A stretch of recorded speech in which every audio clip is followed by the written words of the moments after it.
The moment he drew two pistols, everyone present was left completely stunned. In the world of hunters, firearms are exceptionally rare. Every single bullet is powered by the user's own energy, making them weapons only a genius hunter could ever wield. Yet this young man dual-wielded them, firing with perfect precision and no wasted motion. Even the female instructor watching from afar couldn't believe her eyes. His profile was just a few careless lines, completely unimpressive. As it turned out, he was once the Hunter Alliance's brightest star, a symbol of hope against the monsters of the Dark Era. But his glory was short-lived. After just 2 seasons of fame, his power plummeted so fast no one could understand why. Cruel rumors quickly followed, forcing him to retreat from the hunter world. The cause was the awakening of his ultimate skill. It was a skill that boosted the growth of every stat, but once activated, his level would be permanently locked.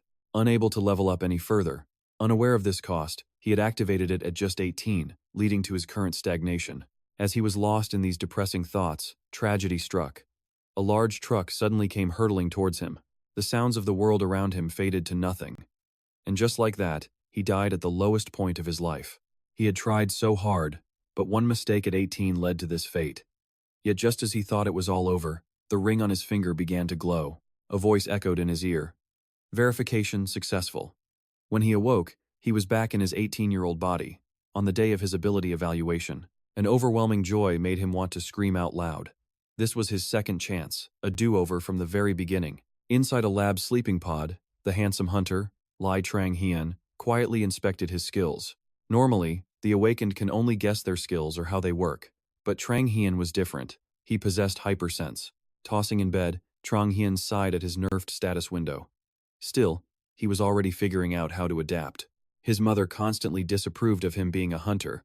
But with firm resolve, Lai Trang-hien vowed to prove her wrong. The next day, Trang-hien was blocked at the training center's front desk for being underage.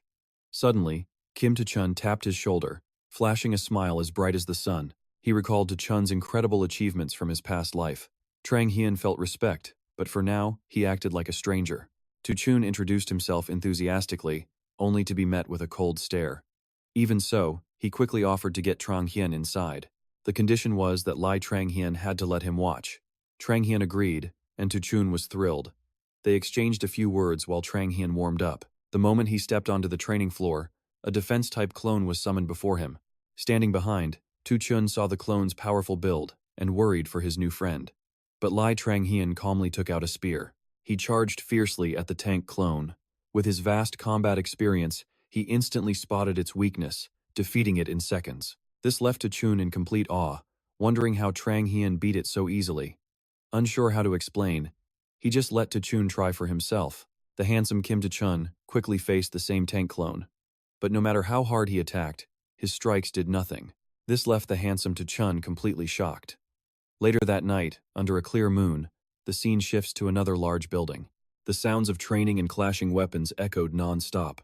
A piercing clang rang out, sharp enough to hurt one's ears.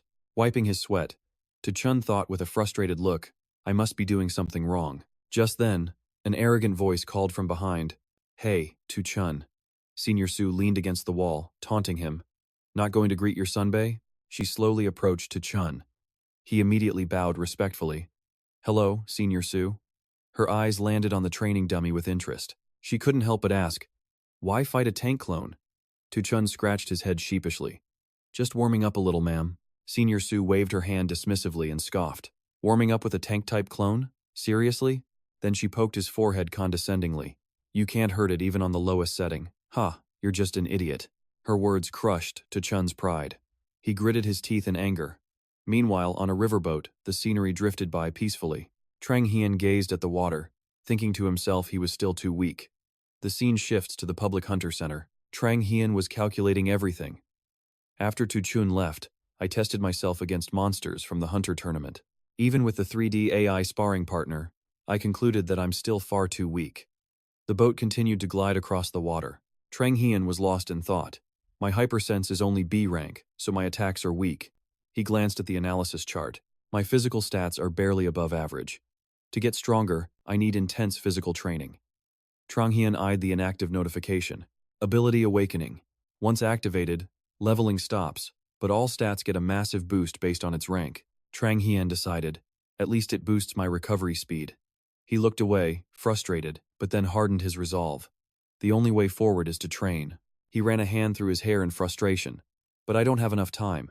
Only club members can train here at night, and my parents won't always let me go. He opened his phone, searching. I need to find a place to train alone. Just then, his phone buzzed. It was to Chun. Trang Hien answered the call without any energy. Hello. The voice on the other end asked, Are you on the train? Is that all? He replied flatly. Tu Chun's voice was bright. I want to treat you to dinner. You'll come, right? A short while later, at a cozy downtown restaurant, Tu Chun was already waiting. The moment he saw Trang Hien, he waved eagerly. Over here. Trang Hien sat down and immediately teased. Got too much money to burn? Tu Chun just chuckled. Oh, more than enough. Opening his drink, Tu Chun said half-jokingly, Can't really be a hunter if you're not rich, you know. Trang Hien was at a loss for words. Yeah, that's true. Trang Hien had to admit it. The awakening tests and weapons were incredibly expensive. He glanced at his friend, sizing him up again. More than enough money, huh? He's exactly the same as in my past life. He remembered it clearly. Cameras always followed to Chun. He'd do anything to be in the spotlight. Picking up his chopsticks, Trang Hien got right to it. Why did you really call me here? Tu Chun looked confused. What are you talking about? Trang Hien didn't beat around the bush. You didn't invite me just because you thought I was broke, did you? Tu Chun broke into a cold sweat, finally admitting it. Yeah, dinner was just an excuse. The truth is, I wanted to ask you something. Trang Hien replied instantly. About the tanker clone, right? And I'd like to order. Tu Chun then recounted his fight with the tanker. He said, bewildered, I tried to copy you exactly, but it failed. So I was wondering if you did something special. But as he spoke, Tu Chun suddenly froze, unable to finish his sentence. Trang Hien's head snapped in the direction Tu Chun was looking. Tu Chun immediately looked down in fear. Trang Hien quickly scanned the newcomers. Huh? Same uniform as Tu Chun. His teammates? A guy named Jisoo was mouthing off. Like I was saying, that absolute baboon who tried to use a mithril sword on a tanker clone. Was he testing the sword's durability or something? The person in the story was Tu Chun himself. He was so mortified he wanted to disappear. Jisoo continued his tirade. No, he seriously tried to break the tanker with his sword. I was completely speechless. By then, the group had already sat down. The loudmouth just wouldn't quit. So I asked him why. He said he saw his friend do it. Yeah, that's his exact excuse. I should have asked if his friend can shoot lasers from his forehead too. Trang Hien calmly sipped his drink, but he was listening to every single word. They all burst out laughing. A circus act with 2 clowns. Hilarious. Too bad his friend wasn't there. That's when Trang Hien understood. So that's what happened. This guy was harassing Tu Chun during his training. At that thought, Trang Hien slammed his glass down. This was something he couldn't ignore. His sharp eyes narrowed with intent. Change the tanker clone's stats? No, you don't have to change anything. Recalling his own success, Trang Hien spoke loudly on purpose. It's actually easy, if you know the trick. He smiled, reassuring Tu Chun. At least you put in the effort to figure it out. Only a total moron would think it's impossible, just because they're too incompetent themselves. Every word struck Jisoo's pride like a physical blow. Furious, he shot up from his chair. Trang Hien continued his verbal assault. Does no one at your academy know how? Without even looking back, he asked quietly. Is your friend coming over? A sweating, Tu Chun begged him to stop. Just then, a heavy boot slammed down onto their table. The man growled. Shut up! You're Trang Hien, right? He sneered. Who the hell are you to disrespect someone from the academy? One punch from an awakened like me, and you'll be meeting your ancestors. I'll give you 3 seconds to fix that attitude. Trang Hien was utterly speechless. What kind of dialogue is this? Sounds like a line from a cheesy B-movie. He sighed impatiently and stood up. And I was looking forward to a free meal. Seeing Trang Hien resist, Jisoo wasn't scared. He was thrilled. But his smile hadn't even fully formed when Trang Hien suddenly launched a knockout blow, a clean uppercut straight to the jaw. Before the sudden attack, his friends cried out in shock. Jisoo! Jisoo was sent sprawling to the floor, his face twisted in pain. Trang Hien remained unfazed, staring right at him. If someone gives me 3 seconds, this is exactly what I'll do. A knowing smirk played on his lips. I never turned down an opportunity to strike first. Jisoo scrambled to his feet, screaming. You son of a bitch. Trang Hien casually slipped his hands into his pockets. He didn't hesitate to lecture him. Listen, you may be Tu Chun's senior, but to me, you're just some random nobody. So don't even think about starting something with me. Enraged at being lectured by someone younger, Jisoo rushed forward. But Trang Hian dodged with a simple tilt of his head. He continued to taunt him. Come again? What were you just saying? Who's meeting their ancestors? Too bad for you. That was all in your head. Humiliated, Jisoo could only curse. You animal! A punch flew forward with incredible force. Trang Hian blocked it easily with one hand. He then returned the favor with another fist to the jaw. Jisoo was completely wrecked. He looked utterly beaten. Wiping blood from his lip, he spoke with pure hatred. You are dead. Trang Hian was suddenly startled. What? This guy? A strange purple aura began radiating from Jisoo. A system window appeared. Superhuman Eye is issuing a warning. Warning. Perceive danger and identify weak points. Before he could process it, a loud explosion erupted. Trang Hian instantly leaped back, landing firmly on his feet. A deep crater was left where he'd been standing. Trang Hian frowned. A gravity-based attack? He could feel the overwhelming pressure of the aura. Trang Hian turned back, only to see a twisted expression on Jisoo's face. He couldn't believe it. Is he really going to use his powers here? Huh? Seeing this, Tu Chun immediately began evacuating the civilians. This way, quickly everyone, let's go. Trang Hian was at a loss. There are still civilians around. Streams of energy gathered in Jisoo's hands. He was starting to cast his skill. With a sudden flash, it was like a bomb had gone off. Tables and chairs were blasted into a chaotic mess. Trang Hian froze, his eyes wide with shock. Another blast erupted, this one aimed right for Trang Hian's side. He barely managed to dodge it. But that single attack had just awakened the beast inside him. I didn't want to go this far, but… Trang Hian slowly rose, hissing through clenched teeth. Jisoo. His eyes glared like a demon's. In a threatening voice, he said, You're finished. But Jisoo was no pushover. He furiously gathered his aura. That's my line. Yet another explosion ripped through the air. He fired a blast straight at Trang Hian. With a quick leap, he managed to dodge, but he struggled to maintain his footing as he landed. Damn it! He cursed silently. Trang Hian broke into a cold sweat. Only his sharp eyes had saved him. He stared grimly at Jisoo's destructive power, but he couldn't close the gap. Still, nothing was impossible for him. Trang Hian steeled himself. Fine. He snatched a plate off the ground. He then launched it like a shuriken, sending the plate spinning wildly through the air. Jisoo stood frozen as the plate flew right at his face. Watching the dizzying projectile, Trang Hian's expression turned ice cold. Just as the plate was about to connect, Jisoo smirked. He activated his skill once more, and the plate froze mid-air. In the blink of an eye, the ceramic plate shattered. Jisoo laughed triumphantly. Did you really think that would work on me? But his laugh was cut short by a bowl to the head. Before he could recover, more plates flew his way. Trang Hian grinned. You should try dodging. A massive welt formed on Jisoo's forehead as his eyes widened in pure rage. Trang Hian had figured it out. His skill had a cooldown. His skill activated, but nothing happened. Jisoo's eyes widened in horror. What the hell? One of the shattering plates fell to the ground. He had managed to dodge one, using a skill without thinking about its cooldown. Trang Hian smirked devilishly. Here's another. Jisoo rubbed his aching wrist. He watched plates fly at him like missiles, cursing. Damn it, my skill is still on cooldown. He could only stand there and take the hit.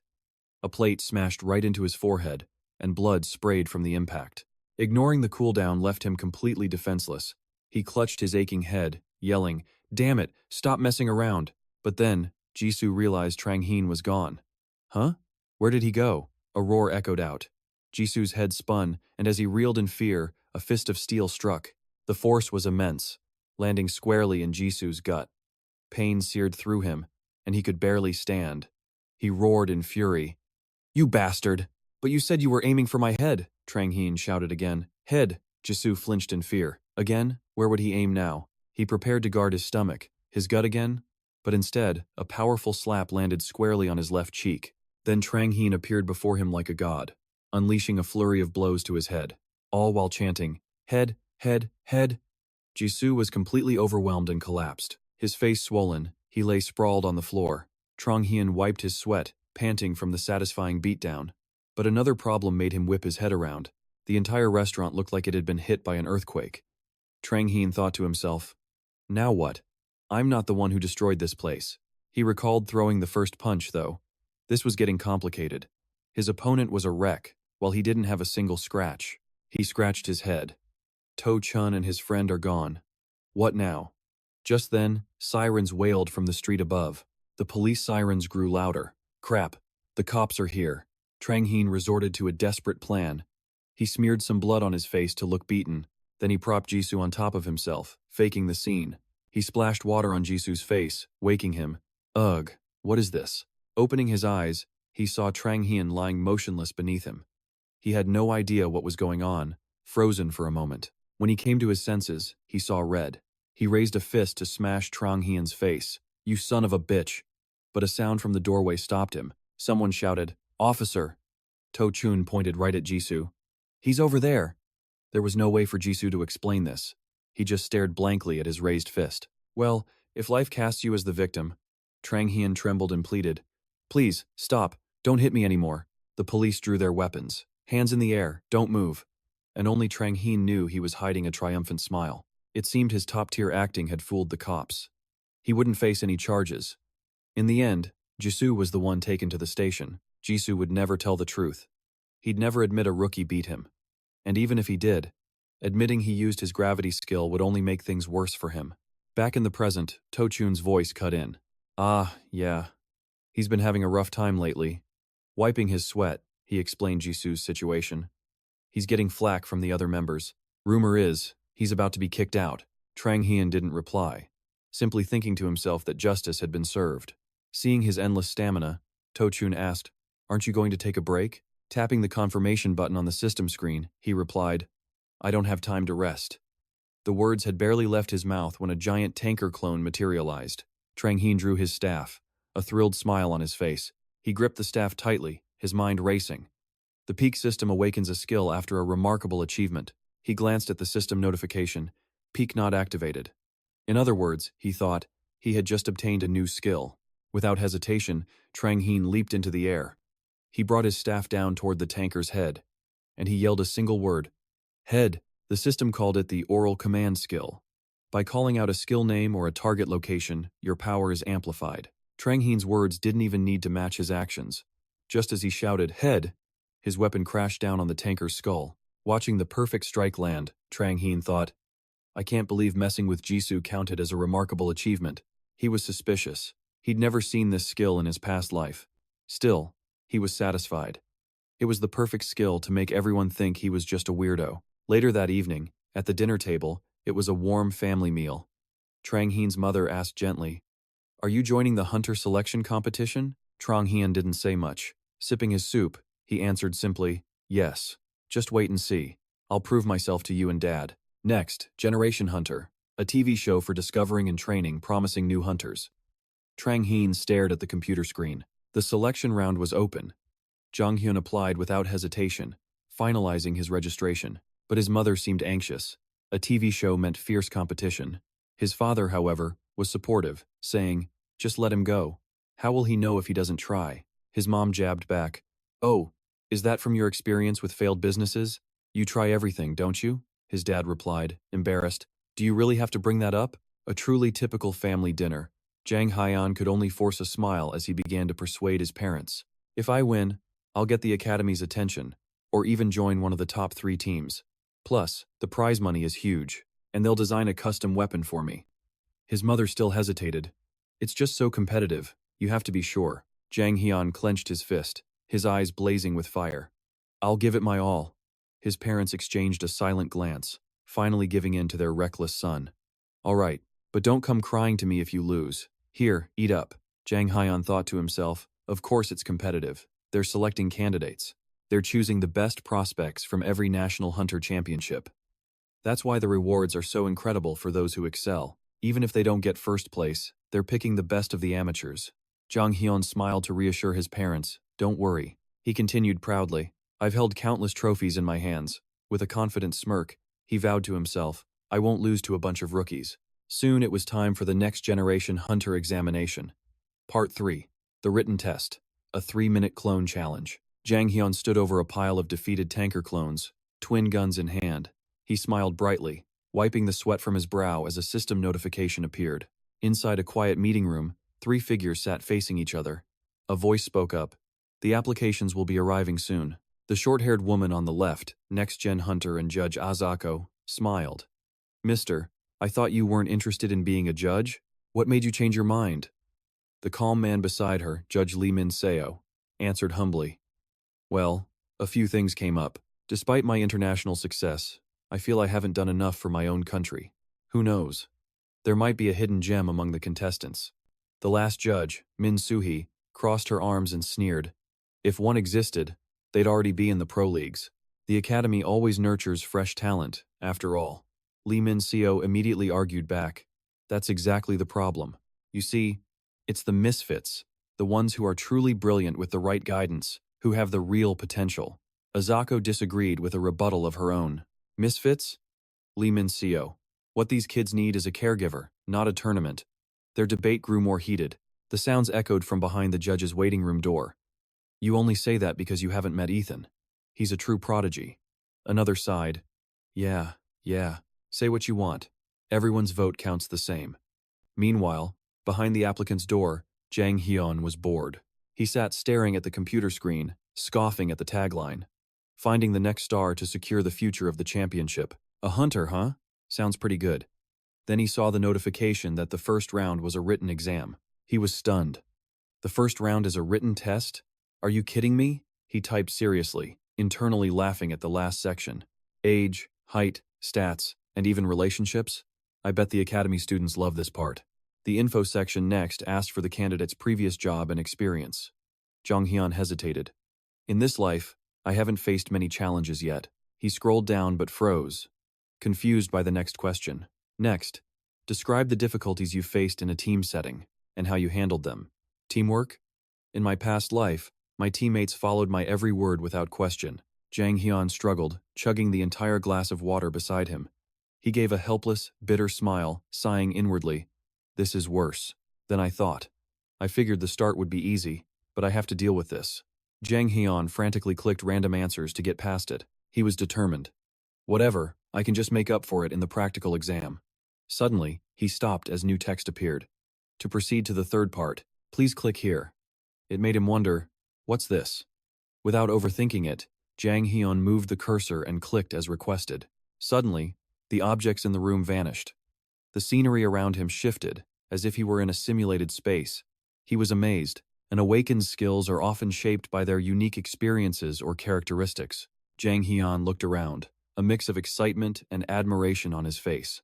How in the world can someone use a skill like this? He was now inside a massive cube, a multi-dimensional simulation in a vast blue space. He guessed, is this teleportation or an illusion? Suddenly, an instructional voice echoed. This part of the test includes a small practical exercise. You will take on the 3-minute clone challenge. Showcase your skills by defeating waves of clones within 3 minutes. Jang Hyun listened with intense focus. Your weapon will be based on your imagination. Hearing this, he briefly pondered, a weapon. Then, a cocky smirk spread across his face. In an instant, 2 modern pistols with blue highlights materialized in his hands, simulated from his thoughts. He gripped the 2 guns firmly, already in a combat stance.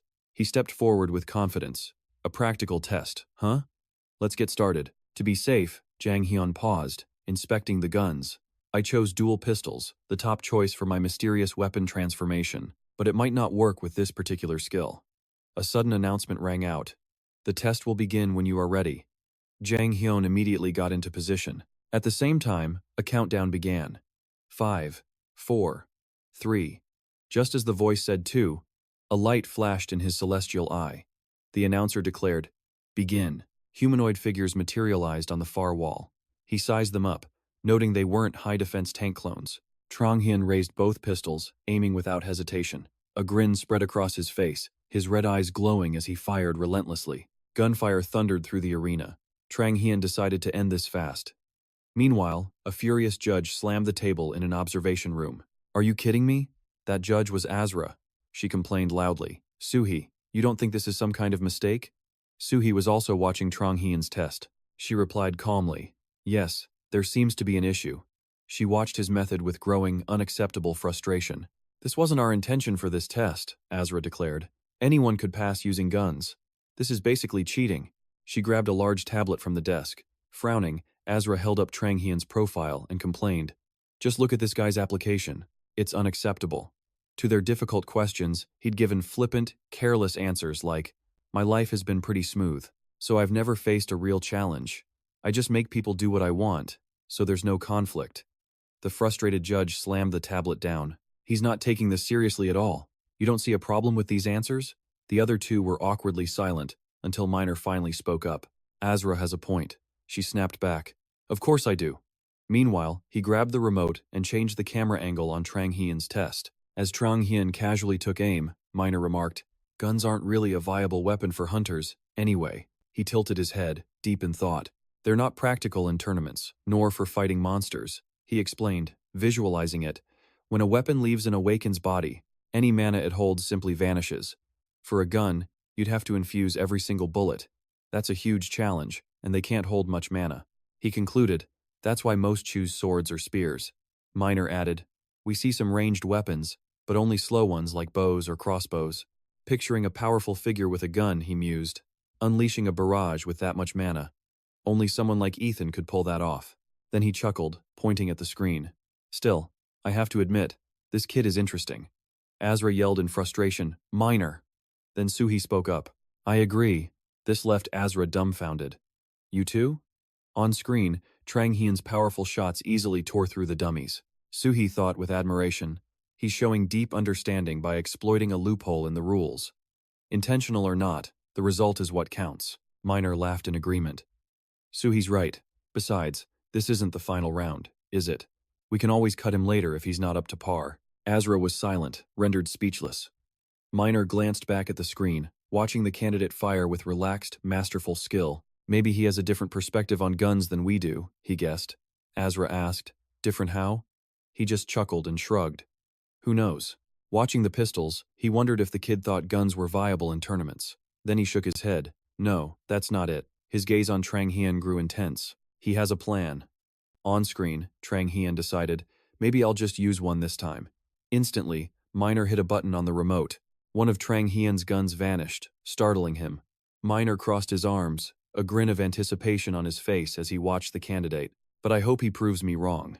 The scene shifts to another room, where someone asks, "So that's the story with Jisoo?"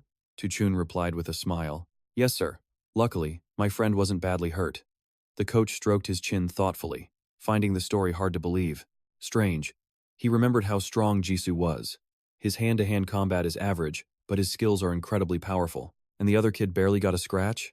He frowned, since Jisoo was beaten badly. Finally, he spoke. "All right, I get the picture. Now, let's talk about you. You applied for the Rookie Hunter Championship, didn't you?" Tu-chun answered eagerly. "Yes, sir. That's what I came to tell you, because I might be busy with the program soon." The coach leaned forward, intrigued. "So, the guy who fought Jisoo, his name is Trang Hien, right? Did he register for the tournament too?" Tu-chun seemed unsure. "I don't know, sir. I'll ask him next time." The coach didn't press the matter. "All right, you must be busy preparing. You should get going." Tu-chun stood politely. "Yes, coach." He bowed respectfully once more before leaving. "I'll be on my way." The coach just smiled back. "All right." As the door closed, he leaned back, tapping the desk. "This is getting very interesting." As Tu-chun walked down the hall, he noticed a room. Through the glass, he saw Jisoo sitting all alone, his face still bruised from the fight. Back in his office, the coach smirked. "Jisoo is joining the program too. I can't wait to see how this plays out." The next morning arrived. Under a clear blue sky, near the Next Generation Hunter Arena, a figure stepped firmly toward the main directory. It was Trang Hien. His face lit up with excitement as he looked up, thinking, "It's been a while. This is where it all begins again." Trang Hien took the first steps toward his new beginning. He strode confidently toward the arena, the start of his incredible new journey. To put it simply, the Hunter Tournament has 3 units. Unit 1 is in a tower, while Units 2 and 3 are in a virtual reality arena. Trang Hien entered the vast, dark arena. I never understood why they built these massive stadiums when so few people used them. Then, he saw the stands. Hundreds of candidates were packed into the seats. Trang Hien realized, now I get it. It must be for days, just like this one. Among them were notable faces, like the calm, dark-haired candidate Yoon Hangyi and the beautiful, short-haired candidate Yuhichi. Another, in a black mask, watched with interest from the railing. Candidate Trang Min. Trang Hien glanced around, surprised by the turnout.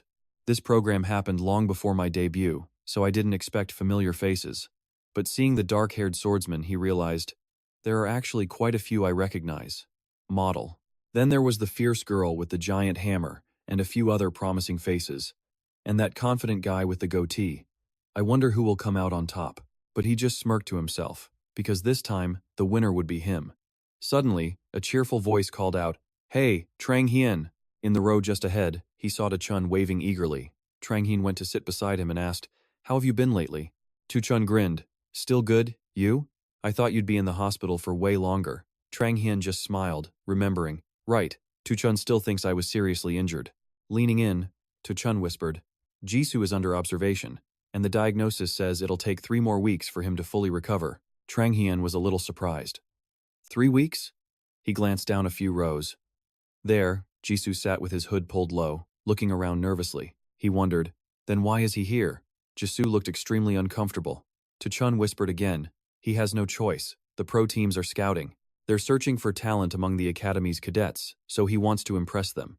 Just then, arena staff began moving a camera toward the stands. A burst of white smoke suddenly erupted, creating a dramatic opening effect. From the smoke, a figure in a black suit emerged. His voice echoed through the stadium. New players and fresh faces are always the most sought-after things. As the smoke cleared, it revealed a handsome face. He was the show's host, raising a microphone as he announced, "Who will carry the future of the Hunters Federation? Welcome to Next Gen Hunter, the place where legends are born." Dazzling spotlights shone down from all directions. As the audience roared, he spread his arms wide. Right then, an elaborate hologram began to materialize on stage.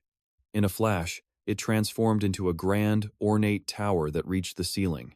The host announced, "Welcome to the greatest competition on the planet, where we find the next generation's greatest hunter." Chun stared at the stage, his eyes wide with excitement as the host continued his speech. "Every single person here today has defeated countless other awakened beings across the nation." Leaning on the rail, Min Song was also dazzled by the tower, listening to the host. They overcame a mere 2% acceptance rate to represent the new era of Korean hunters. "Give them a huge round of applause." The arena erupted in cheers. Suddenly, above a beam of light, the images of 3 calm, mysterious figures appeared. The host directed everyone's attention to them. "Next up, please allow me to introduce our 3 judges." The first was a sharp woman with short hair named Azako, a powerhouse in the Korean Hunters Federation, with 3 national titles to her name. The second person waved warmly. The host introduced him, Korea's finest representative on the world stage, the runner-up of the World Hunter Championship, Limazur. The third man gave a calm bow. Min Soo-hee, a prominent figure among Korea's national players. Hearing this, the candidates buzzed with disbelief. Is that really Limazur? Isn't he supposed to be competing abroad? Trang Hien stared at them, focusing on the 2 men, thinking, there are so many big names here. In my past life, they were all my equals. He smirked confidently. Even so, none of them were better than me. The host pointed excitedly. Our contestants will face challenges set by these judges, and the individual who achieves the highest rank. He pointed toward a gleaming gold trophy. The host then shouted, "Will receive 500 million won and a custom-made weapon from the workshop. Mo Ra."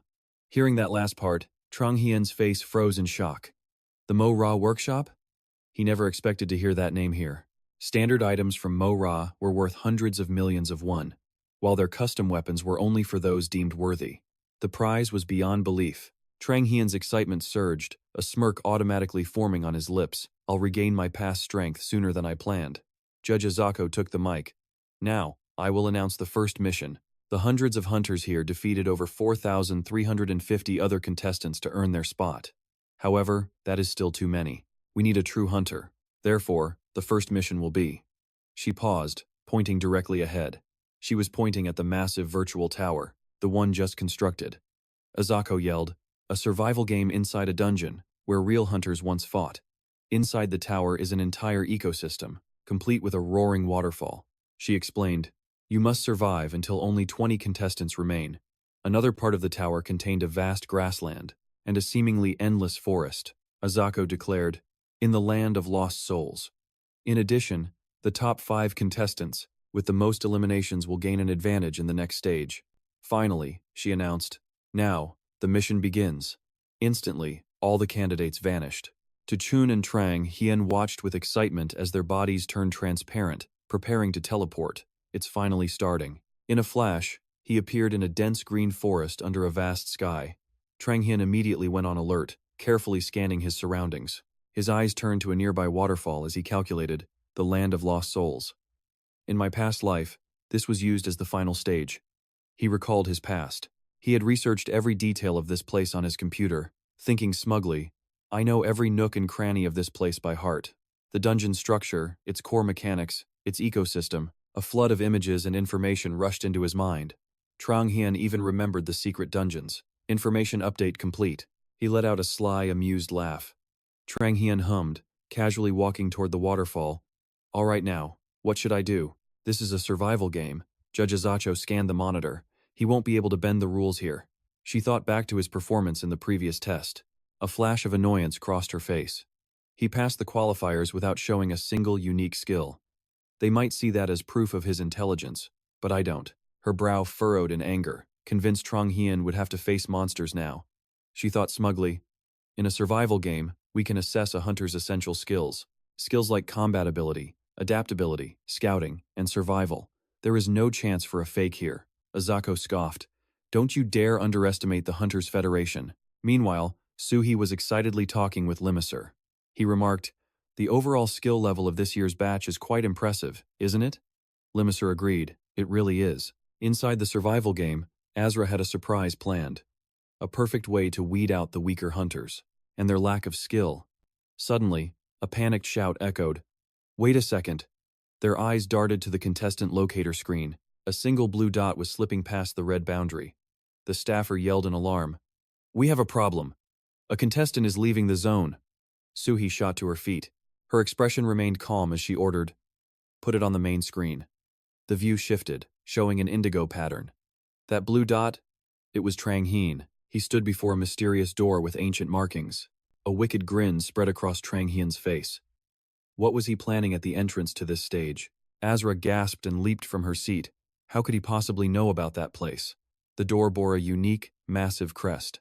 She revealed a shocking truth. That's where an artifact from the Land of Souls is hidden.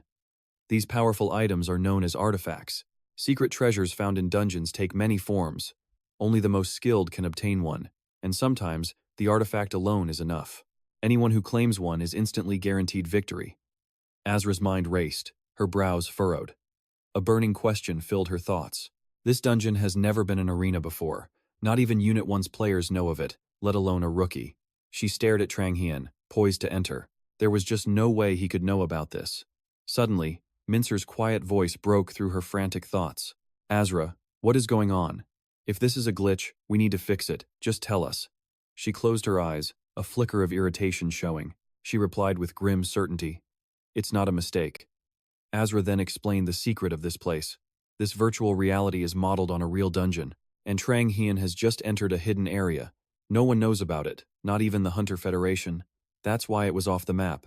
Mincer quickly caught on, but he still had more questions. You mean this game map is based on a real-life dungeon, including the hidden area that contestant just entered? So what's inside that secret place? Azra's expression grew dark. It appeared the object within was incredibly dangerous. It's a mass of light, radiating immense power. She finally explained, it's called Ete, an artifact so powerful it's banned from all competition. Mincer and Suhi stared, completely stunned. Can the artifact be removed? They asked. Azra explained, only if we stop the match. Since it's VR, he can't take it outside. But he can use its power inside the game. Mincer stroked his chin thoughtfully. I get it. But an item that powerful must have a guardian, right? Another mysterious element appeared on screen. They are known as guardians, monsters that protect artifacts. Their power level matches the rarity of the item they guard. Mincer's question gave Azra an idea. You're right, let me check. She switched the camera feed to inside the hidden room. It was an ancient chamber, filled with strange, intricate patterns. In the center, a massive, glowing cube hovered silently. That was it, the cube guardian of Ete. It floated, pulsing with an unpredictable, bizarre power. Outside, Trang Hyun finally reached for the handle, activating the door. With a confident smirk, he pushed the door open and strode inside. He scanned the room, thinking, it's been a while. I don't remember every detail, but this is definitely the place. He glanced down at the patterned floor beneath him. Trang Hyun began to formulate his plan. Defeat the Guardian here. It wasn't far. The cube was practically within reach. He was absolutely certain he could claim Eddie for himself. Drawing his sword, he stepped forward nonchalantly. This round's gonna be a piece of cake. But just then, something stirred. The cube erupted with a blindingly brilliant power. The light alone made Trang Hian stagger. It then split into multiple blocks, raining down a fierce attack. Trang Hian barely managed to keep his cool and dodge. His eyes rolled back as his head spun. Damn, if this were my first time, I'd be finished. After the attack, it reformed into a single cube. Trang Hian analyzed it. This cube, its advanced tech, found in the ruins of an ancient tower. He remembered it clearly from his past life. He defeated this very thing in the finals to claim Ete and win it all, finding it mid-match. That's how I could use it, despite it being a banned item. Trang Hian then raised his sword, and its shape began to strangely morph. It now resembled some kind of repair tool. This was his special skill, weapon transformation. He stared intently at the massive cube. A confident smile touched his lips. And I'm going to do it again. Without a moment's hesitation, Trang Hian charged forward, leaping high to strike, aiming for instant destruction. His tool-like weapon was perfect, lodging itself deep in a seam of the cube. Trang Hian put all his might into it, to pry a single small piece from the main body. He quickly kicked the fragment away to stop it from reattaching. The piece tried to fly back, but Trang Hian blocked it with his weapon. He clutched the piece to his chest, curled into a ball, and dropped. He hit the ground hard, his body absorbing the painful impact. But for him, this pain was nothing. Trang Hian let out a sigh of relief. All right, that's one. He sat there, dazed. At his current stat level, a direct fight was impossible. The Guardian suddenly split apart, its pieces linked by bands of pure energy. It became clear this cube was some kind of ancient machine, one designed to protect ancient relics. Its parts began shifting into a new formation. Trang Hian watched intently, planning his next move. I just need to know its attack patterns, then I can counter it. The once simple cube reassembled into a pair of gigantic hands. They slammed together before lunging straight for Trang Hian, but he was quick enough to dodge. Wiping away sweat, he panted, that was close. Even though he expected it, a satisfied smirk crossed his face. But, right on schedule. Suddenly, countless cracks appeared all over the giant hands. Trang Hian calmly watched, enjoying the sight of them shattering. He chuckled, remembering the last few seconds. Before he even dodged the attack, his true plan had already succeeded. I hurled the fragment between its hands. Trang Hian had already figured it out. The cube's own shards were just as tough as its body. He picked up a shard from the debris. He was pleased with his brilliant plan. Of course it would shatter. Then he casually walked away. Nice. Time to get the Ete. Deep inside was a small shrine made entirely of gold, even the stairs. The treasure chest rested in the most sacred spot. It sparkled with an alluring light. He approached and opened the chest easily. It's been a while since I last saw an Ete, not that it's a big deal. Inside the chest, the Ete pulsed with power. He smiled at the outcome. Everything was going according to plan. The Ete now rested perfectly in Trang Hian's palm. Next, he raised his sword parallel to it. Time to weaponize this. The Ete shattered, its energy dispersing. Trang Hian grew excited. Could this be what I was thinking? The system displayed a notice. Supreme Awakened ability. Ete can use its mana to create a clone of itself. He silently rejoiced as he read. Defeating the Guardian was a miracle, and it gave me a new skill. So lucky. He immediately used the mysterious weapon transformation skill, turning the sword into a gun. What's so great about this? With the clone skill, he now wielded two guns. Trang Hian decisively fired a few test shots. The bullets left deep, smoking holes in the rock wall. Trang Hian was thrilled. This game is too easy. Thanks to this, I can use a gun sooner than expected. Heh. At that moment, he recalled expertly using a gun in his past life. The reason I could use guns in my past life was my massive mana reserve. It let me fire barrages of mana-infused bullets. However, that skill is still locked in this life. The Supreme Awakening is not yet activated. Once active, leveling stops, but stats increase according to my level. Not activating the Supreme class boosts Awakening growth, but one might think that would be a handicap. But not for him. Since I haven't activated it, I lack that much mana. Still, he confidently fired a few more shots. I can still pull it off with the 8. Smoke billowed from the craters for a long time. Trang Hian approached, placing his hand on them to inspect. Good enough for suppressive fire, but aiming precisely will be difficult. But nothing is impossible for me now. I'll find a way. On the big screen, his smile was clearly visible. All three judges gasped in amazement, their eyes wide with focus. Azriel was so shocked she covered her mouth. Oh my god, he's using a gun again. Is that how he uses an ete? Mincer seemed to have noticed something. He spoke up. Wait. Rewind to the moment Trang Hien keenly dodged the cube's attack. Mincer couldn't help but wonder. How did he dodge that explosive laser? Suhi shared the same question. I want to know too. Mincer stroked his chin deep in thought. The cube isn't a living thing.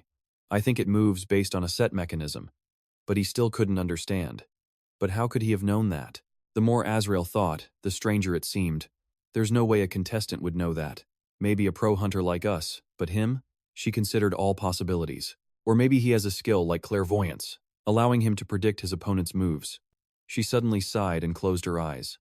Setting that aside, there's one more thing bothering me. When Trang Hien figured out how to break a piece off, how did he come up with that method to defeat it? In that moment, he decisively threw the shard between its palms, using a fragment of its own body. Azrael's brow furrowed. This didn't feel simple at all. She recalled what Mincer had once said. That's the thing, you see. It's the oddballs, the truly brilliant ones who, with the right guidance, hold the real potential. Thinking of that, Azrael grit her teeth in anger for some reason. Inside the arena, the sky remained a peaceful, clear blue. The trees were lush and green, but beneath those dense canopies, incredible stories and people were emerging. Hangi leaped from tree to tree with masterful agility. His feet moved with blinding speed. Then, he abruptly stopped on a large branch. Hangi looked up, staring intently. He was looking at the leaderboard. He was quite satisfied with his progress. He currently held 4th place. Everything was going smoothly, just as some had predicted beforehand. It was all going exactly as the Seoul Private Academy's top team member predicted. He leaped away, calculating his next move. With 60 more people eliminated, this round will end soon. Somehow, when he landed, Hangi made barely a sound. His skill was truly extraordinary. After a moment of thought, Hangi mused to himself. He strolled through the area casually, fearing no opponent. No one can beat me in a one-on-one fight. Suddenly, the sound of Trang Hien's gunshots echoed. The sounds were distinct. Hangi was startled, instinctively looking back. Gunshots? Meanwhile, Trang Hien emerged from the cave. He looked a bit dazed. I must have spent too much time in there. Just then, he got a basic update. 60 people had been eliminated. He looked at the leaderboard and was thrilled to see his name. I'll only get 1st place if I eliminate everyone else. But I'm not going to hunt them down. I'm happy with 5th place. As he savored the thought, he seemed to spot something. Now, I'll just eliminate whoever I can. Seeing just the back of someone crouched ahead, Trang Hien recognized him. Is that Jisoo? Turns out, he was hiding in a bush, waiting for the right moment. And just as he'd hoped, prey arrived. A completely unsuspecting contestant walked by. Seizing the opportunity, Jisoo suddenly clenched his fist. Instantly, his prey fell into the trap, unable to react. Jisoo let out a sinister grin. The ground where he'd set his trap sank deeper and deeper. Once it was done, he nonchalantly whistled and stepped out of the bush. Suddenly, a familiar hand landed on his shoulder. Trang Hien appeared from behind with a mischievous tone. Naughty. Naughty. Jisoo, how have you been? Startled, he glared back over his shoulder. He was so terrified that he collapsed to the ground, his face pale. He was utterly speechless. Trang Hien leaned in close with a friendly smile. I'm having a little problem. I hope you can help me with it. Enraged, Jisoo shot to his feet. Are you kidding me? Buzz off, you animal. His words finally angered Trang Hien. What did you just call me? A moment later, his anger vanished. He placed a hand on Jisoo's shoulder. No hard feelings. I'm just here to ask a favor. No need to be rude. But Jisoo wasn't having it, his hands hidden, preparing to strike. He launched an attack at Trang Hien, who skillfully dodged every move. Trang Hien's expression remained neutral, as if nothing had happened. But inside, a perfect plan was forming, one that would serve his own ends. I'll make him use a wide area skill with weakened power. Then I can swoop in and steal all the kills. Staring at the furious Jisoo, he saw no sign of cooperation. But that wouldn't get in the way of his plan. He braced himself with resolve. Fine, I'll just have to change his mind. He leaped directly at Jisoo. Seeing the sudden assault, Jisoo's eyes widened in shock. Soon, the forest echoed with the relentless, repeating sounds of a one-sided beatdown. Unable to take it anymore, Jisoo screamed. Wait, stop. Battered and bruised by Trang Hien, he sat gasping for breath. He demanded, What do you want? Trang Hien's reply was simple. Let's cooperate. Hearing this, Jisoo recoiled. What? Cooperate? Never with you. Trang Hien flashed a friendly smile as a gun materialized in his hand. Oh, is that so? Without a second thought, he aimed it right at him. A moment later, a bullet shot out, striking the ground right by Jisu's feet, making him jump in terror. Before he could react, the cold barrel was pressed against his temple. "Then I'll have to eliminate you," Trang Hien threatened, his eyes blazing. "Help me, and you live." Jisoo sat in silence for a long moment. Trang Hien gave him time to think. Finally, he lowered his head in defeat. "What do you want me to do?" A sly, triumphant smile crept onto his face. Elsewhere, two fighters were locked in a desperate battle. Behind them, two shadows emerged. They remained completely oblivious. Understanding Trang Hien's plan, Jisoo clenched his fist with resolve. Because of his skill, the ground beneath them began to crack and rapidly sink. Stunned, they could only curse. What the hell? The perfect opportunity had arrived. Trang Hien fired 2 shots, easily taking down both targets. He was overjoyed. Double kill. Perfect. Behind him, Jisoo just fumed in silence. From behind, Han Jisoo feigned celebration, playing along with Trang Hien's mood. Suddenly, a sword came hurtling toward them.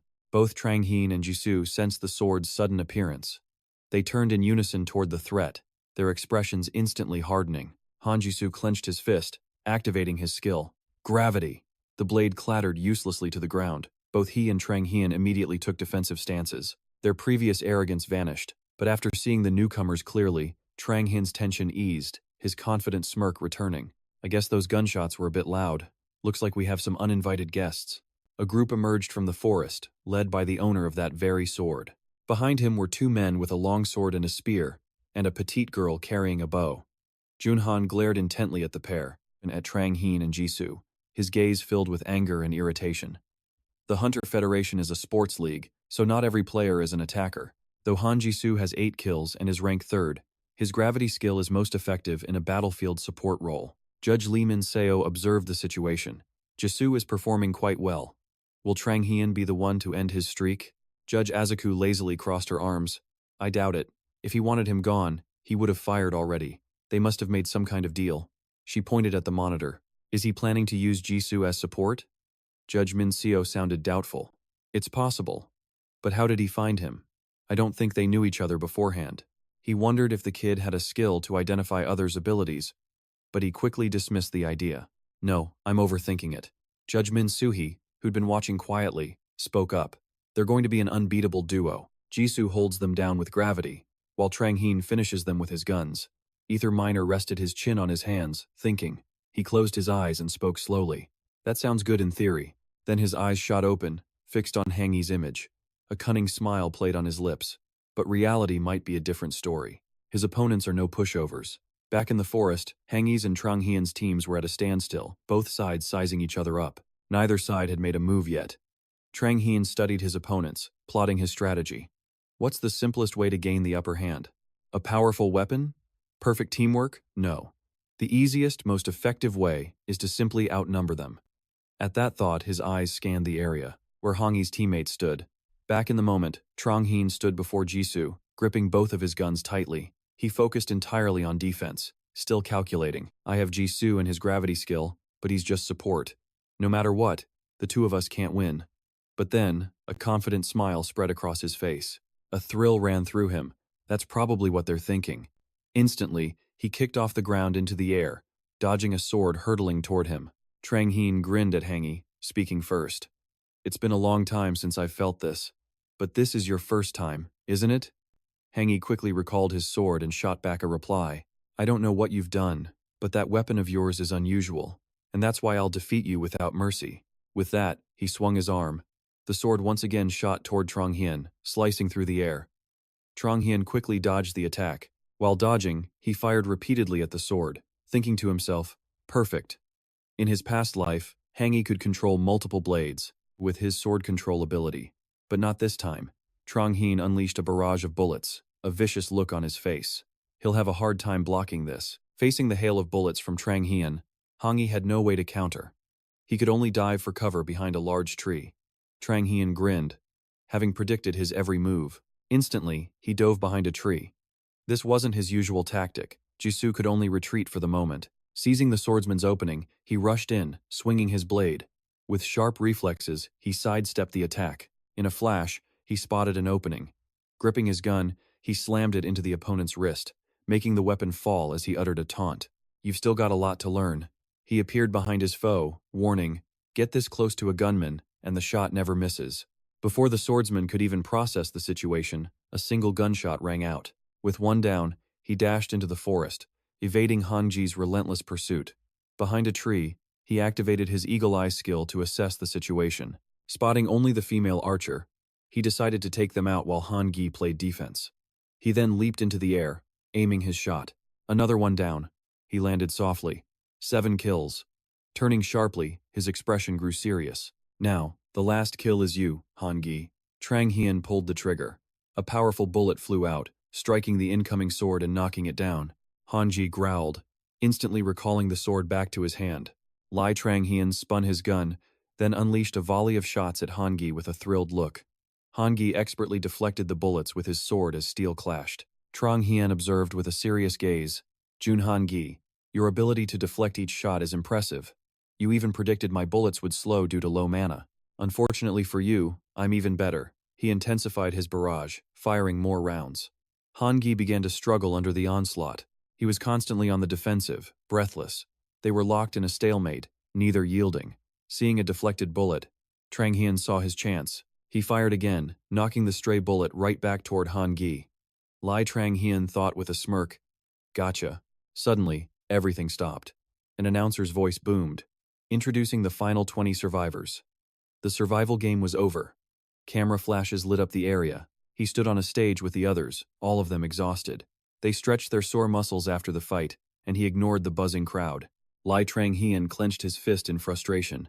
"Damn it, I almost had him." 3 judges appeared on a large screen. Judge Azachel spoke first, smiling warmly. "Congratulations to you all. From now on, you each have the right to be called true hunters. Hunters represent a tiny fraction of the awakened, which is truly admirable," Judge Mincer added. "What is the fundamental purpose of a hunter? Some might say it is to win fights. However, we seek individuals like the first generation of hunters who protected humanity by bravely venturing into dungeons on the front lines. I trust this survival game gave you a glimpse into what being a hunter means. The next mission's details will be revealed here next week. You have surely realized your own shortcomings, so use the coming week to improve yourselves. Feel free to use the training rooms at your leisure. I highly encourage it. Good luck." Trang Hien ignored the announcement. His eyes glued to the scoreboard. His own ranking appeared on screen. His face froze in irritation. At the top of the board was Jun Han-gi, with 17 kills. Following him was Ju Hee-chu with 10.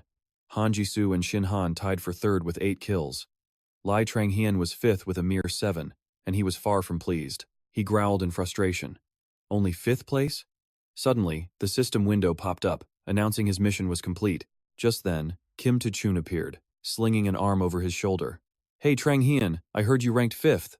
Seeing his friend, he grinned. "And you? Did you make it?" Tu-chun replied cheerfully. "Of course. Did you really use a gun? Everyone's talking about it. How'd you even get one?" The two chatted casually on the stage. "I just found a way." Tu-chun pressed on. "Right, okay. But how did you fire it?" Just then, a staff member approached him.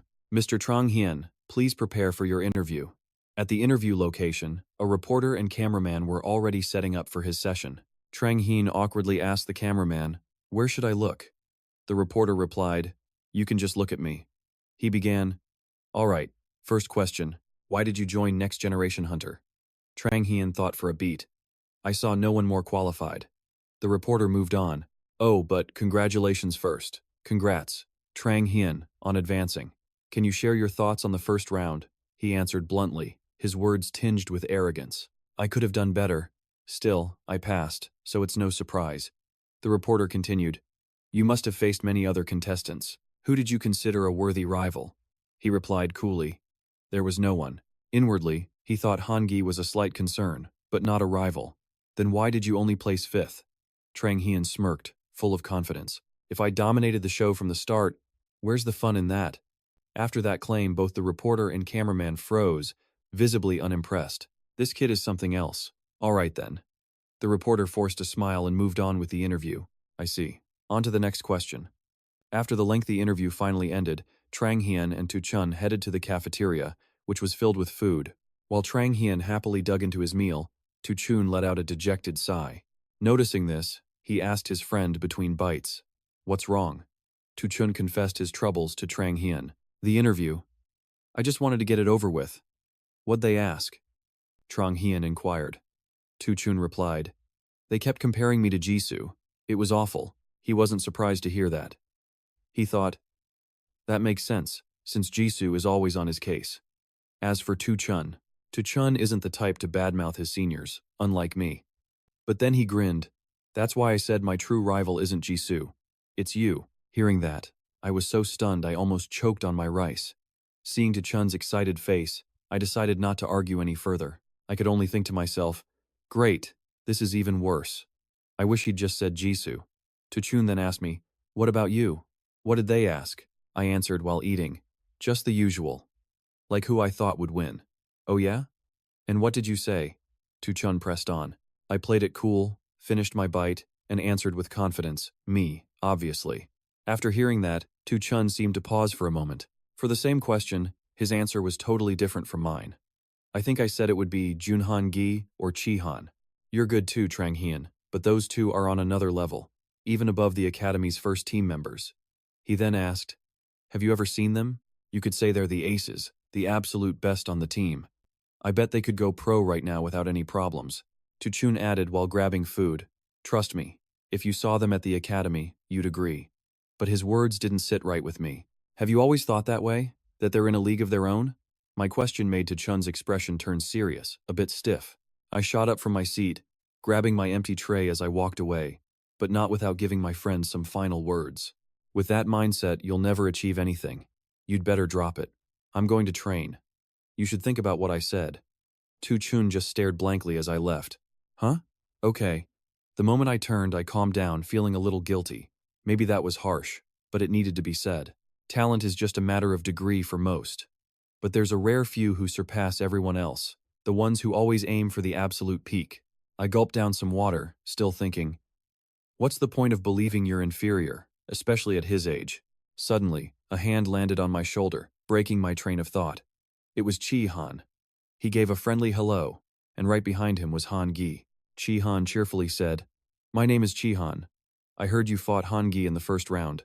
How was it? He's a tough one, isn't he? I fight him all the time at the Academy, and I've never won once. I heard you really pushed him at the end. I've never seen anyone our age match Han Gi. I'm talking too much, huh? What's your name? Feeling cautious, I took a step back to keep some distance from Chi Han. My name? Trang Hian. So what do you want? Chi Han just kept talking excitedly. You know, he was super salty after the match ended. Han Ji, looking annoyed, tried to shut his friend up. He yelled, Chi Han, stop talking nonsense and let's go. He then grabbed Chi Han by the collar. Sorry to bother you. Let's move. But even as he was being dragged away, Chi Han kept shouting, tell me the story next time. I was left completely baffled, scratching my head. Tell him what story? What just happened? I guess they're both from the Academy. They seem to get along. Han Gi then roughly dragged his friend out the door. My eyes were fixed on Han Gi as he moved. Instantly, I activated my skill on him. A status window appeared, showing all of Han Gi's information, his skills, and his stats. Chi Han was no exception. I saw every single detail of his information as well. After seeing it all, I spun around, tossing my cup in the trash as my mind raced. Since I haven't activated my peak level, their stats are 50% higher, some even double mine. My game sense gave me the edge in the survival round. But the next one won't be so easy. And so, the next battle began. An announcer stood on stage, speaking to the roaring crowd. A single spotlight shone down on him. The dream stage for every aspiring professional hunter, the Next Generation Hunter competition, begins now. In a private room, 3 judges stared at the files on the table. Judge Min Soo-hee glanced at a profile and spoke coolly. This boy is from the Seoul Private Academy? Judge Azachu replied, the top prospect of this batch. The scene cut to contestant Junhan Gi's interview. He answered calmly, becoming a hunter has been my dream since I was a child. However, it wasn't an easy path. I failed the entrance exam for the Seoul Private Academy twice. The interviewer asked, what challenges did you face, and how did you overcome them? Han Gi stood up, preparing to demonstrate his power. He commanded his sword to fly towards a shield, piercing it cleanly. Then he answered with an air of confidence. But I never gave up. I treated every failure as a lesson.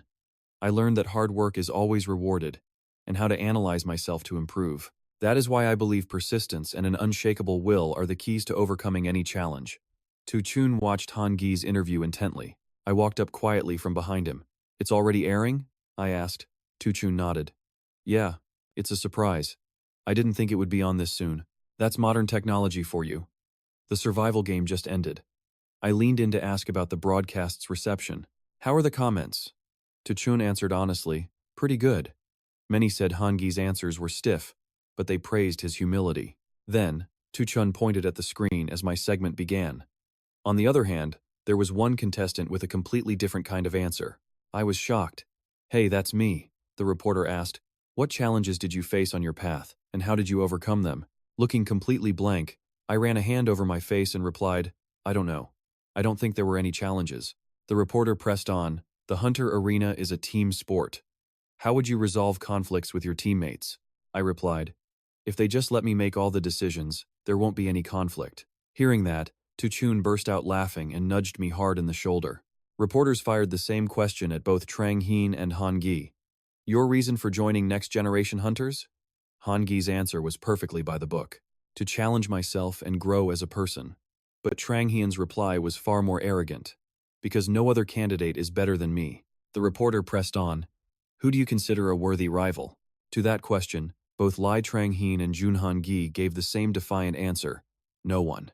Hearing that, Trang Hien couldn't take it anymore and switched off to Chun's phone. He then turned away sharply. That's enough. Time to train. He left to Chun sitting there, completely baffled. Hey, wait! The survival game part is next. Trang Hien strode to the equipment. We can watch it later. Tu Chun quickly put his phone away, preparing to train with him. As he got ready, he turned and asked, Hey, can I ask you something? Why do you only train your legs? Lai Trang Hien answered between heavy lifts. What do you think my role is? Tu Chun paused for a beat. A ranged fighter? So what's the most important thing for a ranged combatant? He asked, continuing his workout while schooling his friend. Tu Chun answered earnestly. High damage output? Correct. And mobility, Lai Trang Hien added. You probably noticed during the survival game, Han Gi and other elite melee fighters have special mobility skills, or even a ranged attack that threatens long-distance specialists. As he spoke, he recalled Han Gi blocking his attack with a sword. That's why my mobility has to match theirs, if not outright surpass a melee fighter's. Tu Chun listened intently with his arms crossed. Suddenly, an unfamiliar voice spoke up. An interesting line of thought, but it contradicts your actions. The two were startled by the voice that echoed through the training room. It's rare to see a strategy focused on takedowns for a ranged player in the Korean Hunter League. The speaker was an elderly-looking man. His hair and beard were completely white. He continued. And why is that? Lai Trang Hien was taken aback by the old man's presence. He stared at the man, thinking to himself, who is this guy? To be in this training room, he can't be just some ordinary man. As for the elder, he was none other than Lee Gun Tek, chairman of the First Generation Hunter Association.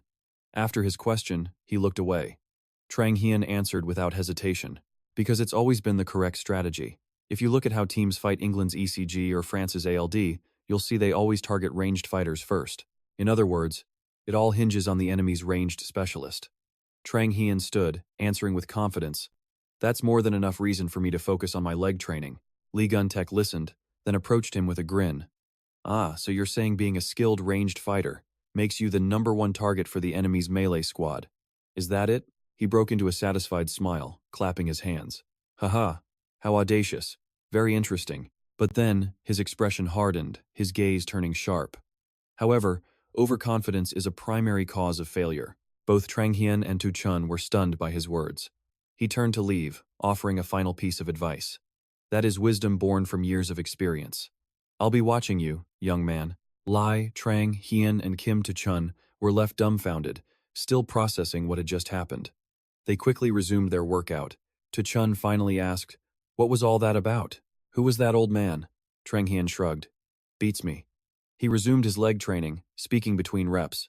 But he said he'd be watching. In that case, I'll just have to prove him right. Inside a luxurious office, one man sat while another stood by respectfully. Is there something you need, sir? The man in the chair asked quietly. Let me ask you something. What's most important for a ranged fighter? The other man thought for a moment, answering, I believe it is their support skills and their firepower. Hearing this, the man in the chair swiveled around. It was none other than the chairman of the first-generation hunters, Lee Gun-tek. He clicked his tongue, unsatisfied. T-esque. Wrong. Hearing his answer was wrong, the man quickly added, then, perhaps accuracy? There are many factors crucial to a ranged combatant, but even the greatest firepower is useless without precision. Therefore, accuracy is. At that, Chairman Lee had heard enough. He waved his hand dismissively. Enough. He closed his eyes, leaning back in his chair, his mind drifting back to a distant memory. Hey, why are you always training your legs? You'll just be using mana anyway. A young man asked from a broken stone pedestal. It was a teenage Lee Gun-tek. His friend, sitting beside him, replied, Lee Gun-tek, for a ranged fighter, the most important thing is their legs.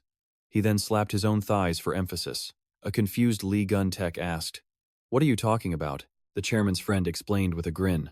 You know why monsters always target ranged fighters first? They know we're weak in close quarters, right? We always have to reposition after our first few shots. A surprised Lee Gun-tek blurted out, Really?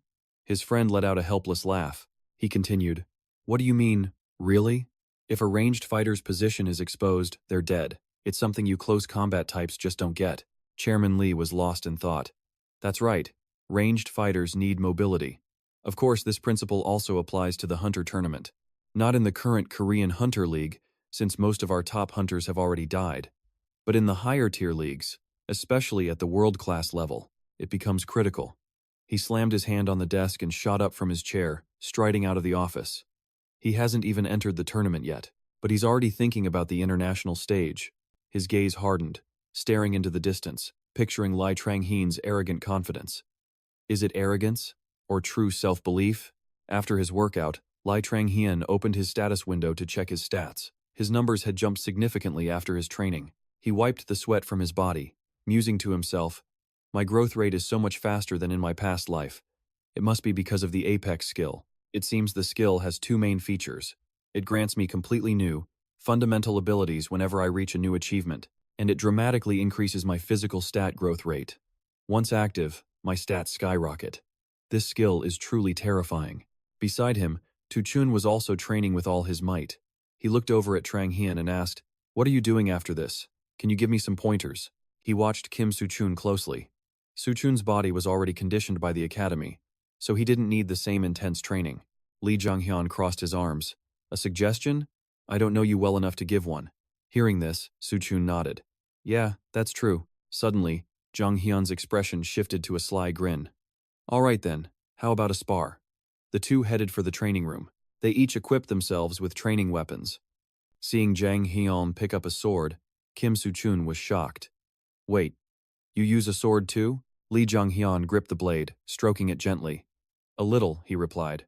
Soo-chun's confidence surged. I can't win if he uses a gun, but in a sword fight I won't lose. He raised his sword into a ready stance. Jong-hyun saw this and smiled. In a flash, he lunged at Soo-chun with his razor-sharp blade. They clashed, the sound of steel ringing out endlessly. A relentless barrage of attacks came from Jong-hyun. He fought like a predator, and Soo-chun was his prey. Soo-chun couldn't fight back, only defend against Jong-hyun's overwhelming power. Instantly, he leaped backward. He tried to create distance for a counterattack. Kim Soo-chun was stunned. How is he this strong with a sword when he's a gunman? Staring at Lee Jang-hyun's sword, he wondered, What is this? It's just a normal blade. Why can't I even fight back? In an instant, Lee Jong-hyun used a skill, transforming the sword into a spear. Is this the difference in our talent? Kim Soo-chun thought grimly. Jong-hyun stood tall, clutching his spear with a smirk, waiting. Then, the spear shot toward Kim Soo-chun. Jang-hyun used minimal effort to send the spear flying.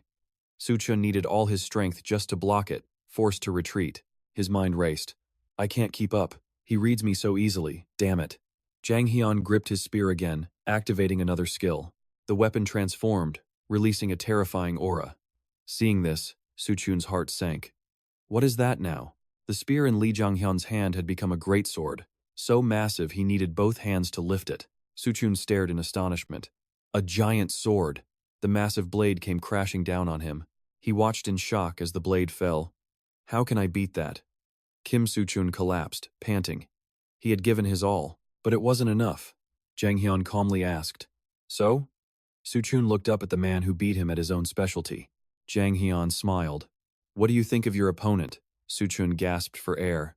Yeah, you're a little better, Jang Hyun scoffed. Just a little? I beat you easily. Suchun's eyes widened. Seeing Jang Hyun's confident expression, he thought, he's not joking. He bit his lip, blaming himself. Why am I weaker? Am I really that untalented? Do you know why you lost? As he spoke, Lee Jang Hyun's greatsword reverted back to a normal longsword. He pointed the blade forward, declaring, because you're on the wrong path. Jang Hyun gestured to the sword. This is your sword. Now, look at your strengths. Your acceleration skill is impressive, and your split-second decision-making is excellent. Suchun listened intently. Lee Jang Hyun then leaped back, aiming his sword at him. So how can you use those advantages with a longsword? The answer is, you can't. What if you used a lighter, faster sword instead? Like a rapier, for example. A spark of understanding lit up Suchun's mind. He whispered, a rapier? It's a thin, long sword with a piercing tip, used for lightning-fast attacks. As he spoke, the long sword morphed into a rapier. Exactly. He then demonstrated its technique, thrusting forward with blinding speed. His footwork was nimble, quickly changing directions, he explained. Combine this with your acceleration, and you can overwhelm opponents. Watching the rapier technique, Suchun was amazed. Could I do that? After training, they changed to leave. Lee Jang Hyun asked, so, what do you think? Suchun seemed dazed. I'm not sure, but I have some ideas. Just then, a stranger appeared before them. He spoke in a scornful tone. Ha, you think you're tough for beating the Academy's weakest? It was Kim Ji-seung, a top hunter candidate with control and acceleration skills. He was watching a screen showing his own training footage. Jang Hyun saw him and wondered, huh? Did he watch that whole thing? Looking at Ji-seung's smug face, Jang Hyun decided, this guy is looking for a fight, and I'm not the type to ignore it. He calmly stepped forward. I wonder if you could even beat that weakling. Ji-seung fumed at the challenge. Huh? What did you say? He snarled, advancing on them. Jang Hyun continued. You heard me. Let's fight. Or are you scared? He casually provoked him, but it struck a nerve. You bastard. Scared? Let's go, Ji-seung roared. But then Jang Hyun paused. Wait, he observed Ji-seung. This guy tied with me for 5th place in the survival game. His skills and stats are far better than mine. Suddenly, a status window appeared, displaying all of Ji-seung's attack and defense stats. In terms of raw power, I'm already outmatched. In contrast to Jang Hyun's caution, Ji-seung was impatient. This empty room, let's go. But Jang Hyun didn't back down. He cracked his knuckles and grinned. Fine, I don't even need a gun to beat someone like you. Inside the training room, the two squared off, their battle stances ready. Trang Hien knew Jin Seong was a top-tier rookie. Worse, his gun was useless. The secret was out. Jin Seong spoke first with a cocky grin. Shall we start? Trang Hien shot back a wicked smile. Bring it on. Then, a sword materialized in his hand. I could lose, but surrender is not an option. Gripping his sword, he lunged forward. Trang Hien rushed Jin Seong, delivering 2 swift slashes. Jin Seong swiftly dodged Trang Hien's attack. He masterfully backflipped twice, a look of pure excitement on his face. From his sleeve, Jin Seong unleashed 2 throwing knives. Trang Hien instantly raised his sword to parry the attack. He silently confirmed his opponent's skill. So, he's a mid-range fighter. The plan is to close in, leaving no room to counter. Jin Seong just smirked with contempt. After Trang Hien deflected his daggers, they suddenly reversed course, shooting back and aiming straight for his head. Sensing the returning blades, a flicker of fear crossed his eyes. Shocked, he turned to see them closing in. I can't dodge this in time. Just as the daggers were about to hit, an invisible barrier deflected them again. Stunned, Trang Hien saw the 2 blades fall to the ground. Overjoyed, he let out a sigh of relief. Phew. Thank goodness for my peak-grade ether shield. I would have been finished otherwise. He's going to keep his distance and keep throwing knives. How should I counter this? Across from him, Jin Seong's expression turned grim. His earlier arrogance was gone. Another dagger appeared in his hand as he attacked Trang Hien again. He thought to himself, I thought that was a clean hit. He deflected it. He must have a special skill. Meanwhile, Trang Hien transformed his longsword. His sword became a kunai. He hurled it confidently towards Jin Seng. The sharp blade tore through the air with incredible speed as Jin Seng watched. He smirked with contempt. Just 1 dagger? Too easy to stop with my control skill. He focused his power, activating the ability. His control technique instantly seized the incoming dagger. Seeing this, Trang Hian activated his supervision with a confident look. I knew you'd do that. In an instant, several more daggers materialized in Trang Hian's hands. He launched them at Jin Seong in rapid succession. The first dagger was just a feint for the real attack to follow. The other blades flew towards Jin Seong, catching him completely off guard. Stunned, he struggled to control all 4 daggers. Trang Hian had predicted everything. He managed to stop 4 of them with his control, but he can't use that skill on multiple targets so quickly. That meant he was vulnerable to the final dagger, meant to strike while he was distracted. Jin Seong desperately tried to control the assault, but one dagger slipped through his control, heading straight for his head. With no way to dodge or counter, he closed his eyes, accepting defeat. He only heard a single beep, and it was over. A loud voice announced, Trang Hian wins. He gave a small fist pump. Meanwhile, in another room, a live broadcast of the fight was playing. A voice spoke up. So, is that the one you predicted to win this season? A man lounging in a chair asked back. What do you think? The other man adjusted his glasses, using his analysis vision skill on Trang Hian's image. The man offered his analysis. He has excellent strategic awareness, and it was brilliant to hide the other 3 daggers. Not to mention, his stats aren't even that high. A thought struck him. I see. He turned back to question his friend, Judge Lee Min-seo. You know something about this kid, don't you? Judge Lee tried to play it off. Huh? Don't play dumb, the analyst pressed. Tell me what his skill is. There's no way he devised that strategy without knowing about the control skill. Judge Lee Min-seo scratched his head, unsure of the details himself. He looked baffled by the man's question. He answered vaguely. From what I can tell, he has something similar to your analysis vision, just like you, or the first-generation hunter, Kim Seong-wook. Analysis vision is an incredibly rare skill. Only 2 people have ever been recorded with it. The aloof man spoke. You have high hopes just because he predicted one skill? Is that so? Lee Min-seo replied calmly. I think we may have underestimated him. He recalled another image of Trang Hian, finding the treasure chest in the hidden dungeon. He knew the dungeon's location in the survival game and targeted the replica's integrated circuits in the prelims. Judge Lee Min-seo continued enthusiastically. If he debuts in the Major League, people will call him the second coming of the legend, Kim Seong-wook. Suddenly, Min-seo turned to his friend. By the way, do you want him for your team? The man replied coolly, yes. But the thing is, he stared at Trang Hian's image, thinking, analysis vision can see stats, but not skills. And yet, that kid, Trang Hian, he knew his opponent's skill and devised the perfect strategy to win. He suddenly asked Min-se, has his team been decided yet? Lee Min-seo smiled, teasing his friend. Oh? So you're that interested? Too bad. The program's sponsors get priority picks. Hearing this, the man clenched his jaw in frustration. I have to find a way to recruit him. Back at the training hall, Trang Hian and Kim To-chun were sparring. Trang Hian collapsed to the floor, panting heavily. He checked his status window while catching his breath. I still don't get the peak grades evaluation mechanics, but I'm not in a rush to figure it out. He stood and resumed his training. Beside him, Kim To-chun eagerly practiced, following Trang Hian's advice. After training, To-chun turned to Trang Hian with a smirk. I can totally beat you now. Trang Hian paid him no mind, turning away and muttering, get real. Kim To-chun persisted. Hey, I've gotten way better, you saw it, he said proudly, stroking the JP sword in his hand. My swordsmanship has never been this sharp. Trang Hian just smiled. He had gotten stronger thanks to my advice, but he was still no match for me. Hey, wait for me, Kim To-chun called out. They both casually strolled out of the training hall. Inside, a room set up like a classroom, cameras recorded every angle. Many people were already gathered and seated. Suddenly, the doors flew open, shattering the room's tense silence. Lee, Trang Hian, and Kim To-chun calmly stepped inside. Both wondered about the summons. Was this some kind of lecture? Trang Hian and To-chun took seats in the back. Moments later, the 3 judges entered with an imposing air. Azakal spoke first. Hello. Did you all enjoy your week of rest? Or, should I say, a week of training? Some used it well. Kim To-chun and Lee Trang Hian listened intently. Others, perhaps not so much.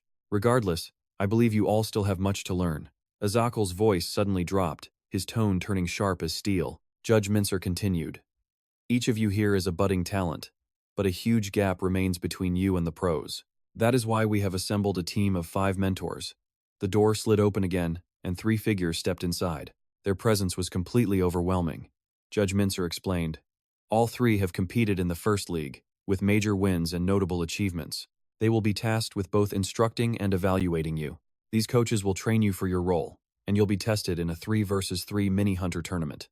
The trio looked fierce, radiating intensity. A sudden chill ran down Li Tranghayan's spine. He instinctively sensed it. Mana manipulation, he thought. Enough to pressure all 20 people here. Not bad. The others seemed to feel it too. An older man stepped onto the podium. I am Lee Song-jin. I'll be training the close combat warriors. I have no patience for the weak-willed or arrogant. He then roared. But above all, I despise the conceited. His booming voice mentally crushed everyone in the room. Only Trang Hyun remained completely unfazed. Seeing Lee Tranghayan's confident expression, the man scowled. So be humble and train hard. A Zackle cut in. After reviewing your performances, we have assigned your roles. Please listen carefully and remember your assigned role. She began with the first name, Trang Hyun. He immediately shot to his feet, shouting, Yes, Zackle announced his role.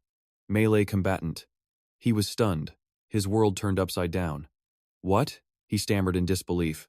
After team assignments, everyone headed to their training rooms. Most were excited, but he was simply confused. How the hell did I get assigned to Melee? He scanned the room and spotted an old acquaintance, Junhan Gi, who noticed him too. He also saw Ju Hee-tu, the competition's runner-up. He glanced beside him and saw Tu Chun. Too many familiar faces were in this group. The coach appeared suddenly, yelling, From this moment on, forget everything you've learned. I don't care what academy you're from. You're all worse than third league hunters. He stood with hands on his hips, his voice sharp. Everyone gathered around him, hanging on his every word. You've seen pro hunters use mobility gear like mana-activated air anchors and blocks. Meanwhile, you're all stuck fighting on the ground. Even third league hunters have mastered aerial combat. Hearing this, Lee Tranghayan pictured the air anchor and block devices. Mana-activated devices enabled far more dynamic and flashy battles. Lee Song-jin continued, I will teach you to use air anchors and blocks. A melee warrior who can't use them is useless. Then he roared, Now, begin! Lee Tranghyun watched someone miserably failing to use an air block. It had tangled around his leg, leaving him dangling and flailing in midair. Tranghyun thought, Everyone struggles with these at first. I used to wield them like they were part of my body. He then took a step into the air as a force pulsed from his boots. An air block began to materialize. He swung his arm confidently. Let's see if my muscle memory is still there. While focused on his practice, Lee Tranghayan noticed a commotion. Lee Song-jin stood over a young man who had just fallen. He screamed, Are these the future stars of the Korean hunter arena?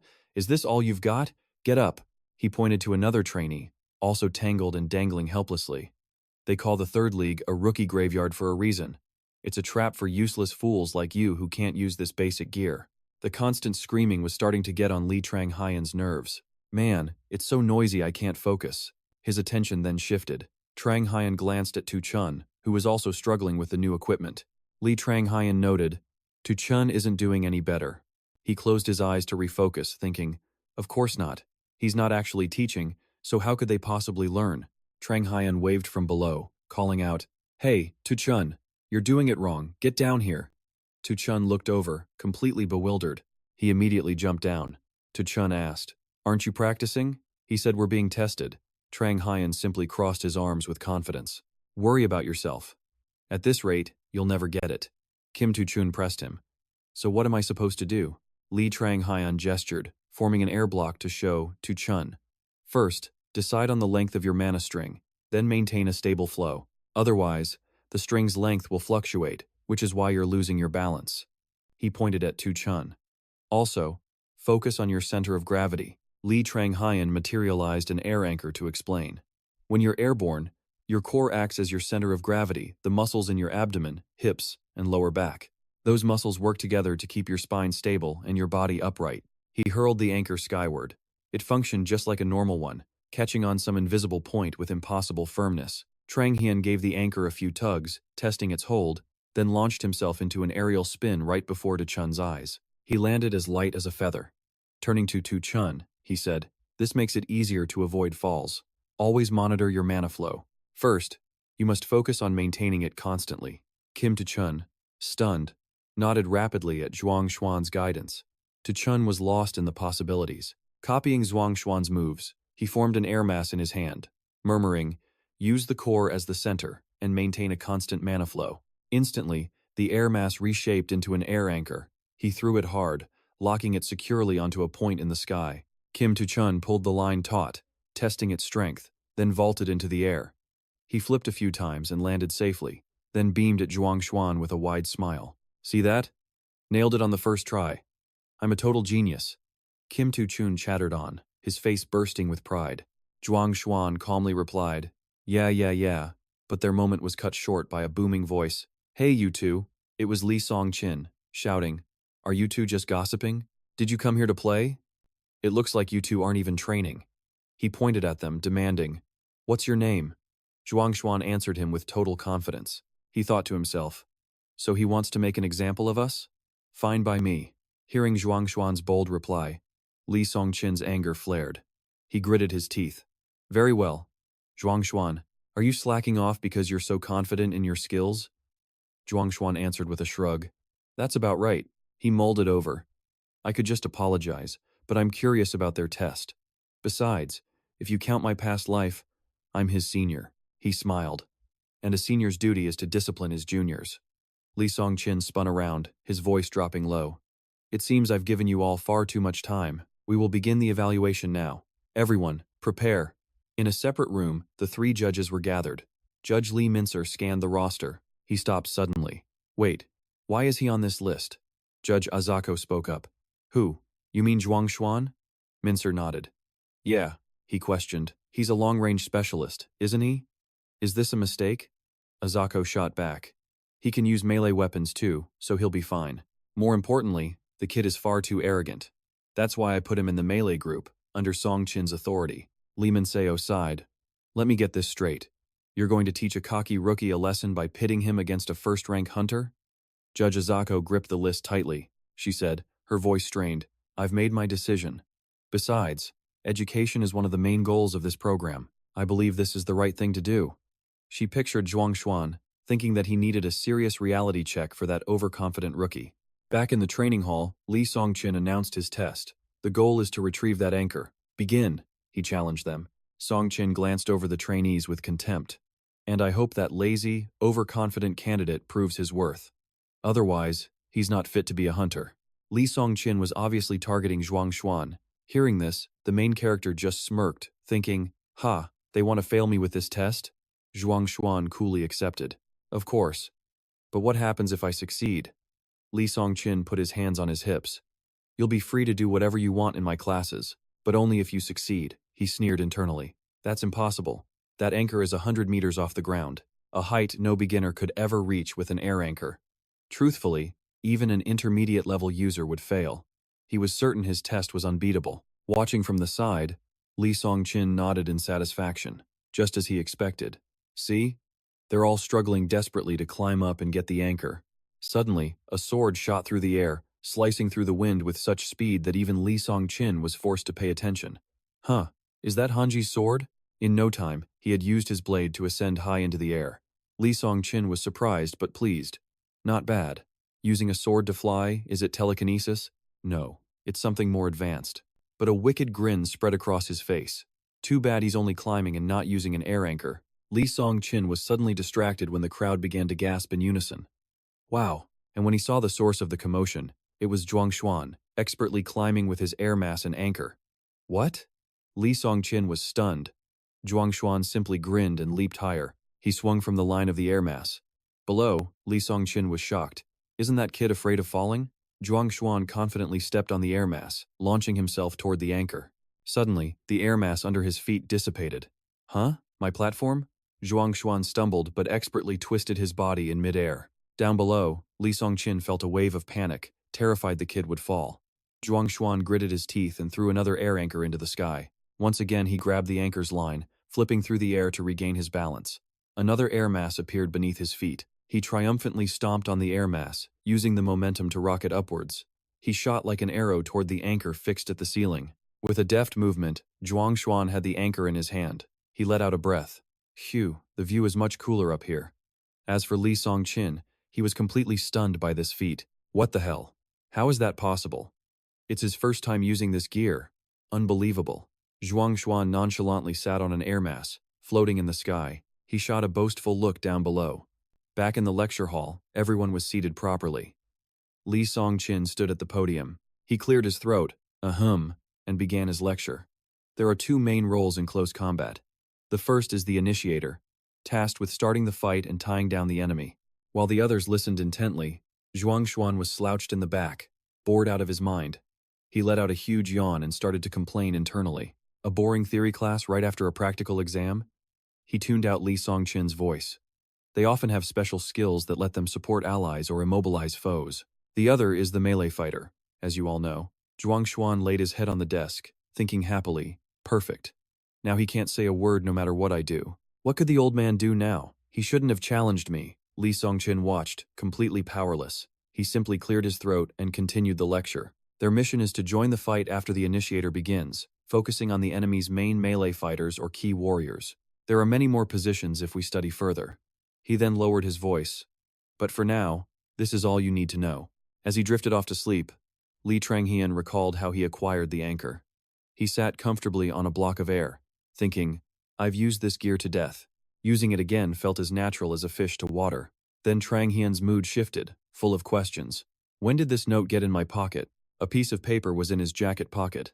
It read, After class, meet me behind the training center at 7 o'clock during the break. I have something interesting for you to see. Tranghian's eyes snapped open as questions raced through his mind. Who is this? What do they want? I should check it out. At the back of the training center, the area was filled with nothing but trees and patches of empty land. Li Tranghian stood in a corner, clutching the mysterious letter. He scanned his surroundings. Huh? There's no one here. He frowned in confusion, looking down at the note. Is this a prank? Subconsciously, Li Tranghian spotted something. His gaze sharpened, eyes widening as he stared at the ground. Huh? Using his eagle eye skill, he immediately noticed strange tracks on the ground. Li Tranghian was suspicious. Something's off here. He crouched down for a better look. Strange. Straight lines were etched into the earth, forming a cryptic square that outlined a vacant plot of land. Just then, the ground began to tremble, revealing a strange path with a staircase leading deep underground. Whoa! Li Tranghian gazed at the entrance in awe. A secret passage. He eagerly descended the path, his hand brushing against the wall as his eyes darted everywhere. That's when he saw it. Tranghian was completely stunned. His pupils shrank as he stared intently at the unexpected sight. It was the figure of a tall, powerful man. The shadow turned. The light slowly revealed the man's identity. Li Tranghian was taken aback. The chairman of the Hunters Association. Just like what I read online. Li Gunthak smiled. You made it. Good work finding the way. Chairman Li and Tranghian stood in an incredibly vast space, a secret chamber constructed deep beneath the earth. He replied casually to Chairman Li. That note was completely useless. Training center at 7? Who could possibly find this place with just that? Tranghian thought to himself. He was obviously testing me to see if I could find the way. He waved his hand and continued. At least tell me why you wanted to see me. The chairman spoke. I've watched all your scenes from the show. He smiled and lowered his voice. Although, only one episode has been broadcast so far. Chairman Li Gunthak stared intently at Tranghian. He thought, of course, I've observed him far more than that, watching him during his training sessions, where he displayed his incredible movement and observation skills.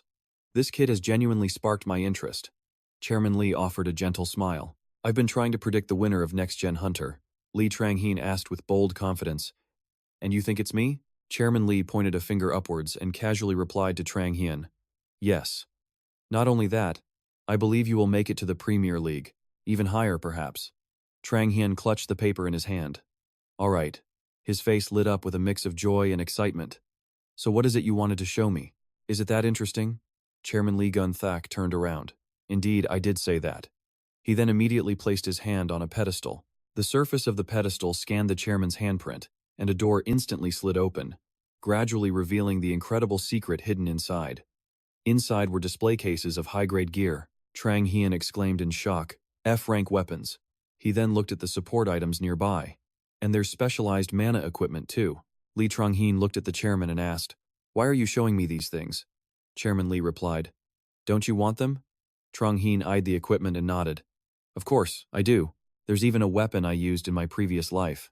His eyes drifted toward a sword. It was exceptionally exquisite and sharp, bearing a mysterious purple hue. It was accented with luxurious royal gold and carved with intricate patterns. Set in the hilt was a crimson gem. Caliburn, the sword from an exhibition. It was the prize for winning a tournament, and I obtained it. That blade was a joy to use. It's also quite special, as it can transform into a gun. The more he thought, the more Li Tranghian recalled the past where he had used that sword. Chairman Li shrugged. If you like one, I'll lend it to you. Li Tranghian asked slyly. Lend? You can't just give it to me? Li Gunthok waved his hand. You don't know the value of these weapons. They're much more precious than the weapons you received from the Mora workshop. He gave a bitter smile. A weapon is a weapon. Then he glanced at the chairman. Stop beating around the bush. What do you want from me? Chairman Li rubbed his chin. Usually they'd be showering me with flattery, especially after learning I'm a first-generation hunter and the chairman of the Hunters Association. But this kid keeps reading me, doesn't he? He's truly different. Chairman Li smiled warmly at him. Join the Hunters Association. Not as a trainee, but as a full-fledged hunter. If you agree, I'll let you borrow anything in here. Tranghian crossed his arms and retorted. What's in it for me if I agree? Chairman Li was puzzled. Do you not know what joining the Hunters Association means? He replied nonchalantly. Of course I do, but I don't think it's worthy of me. If that's all your offer is, I'll be leaving now. Class is about to start. Hearing the words coming from Tranghian's mouth, Chairman Li was completely shocked, his face frozen solid. Li Tranghian turned his back to leave. Chairman Li's pleading voice called after him. Wait, it seems you overestimate your abilities. Do you know how many talented youths I've met who were outstanding in the second and third leagues? They didn't even get such a privilege. He didn't even turn back, just called out his reply. No, and I don't want to know. The only thing I care about is whether I can do it or not. Then he turned and bowed to the chairman. I appreciate you showing me these things. See you later.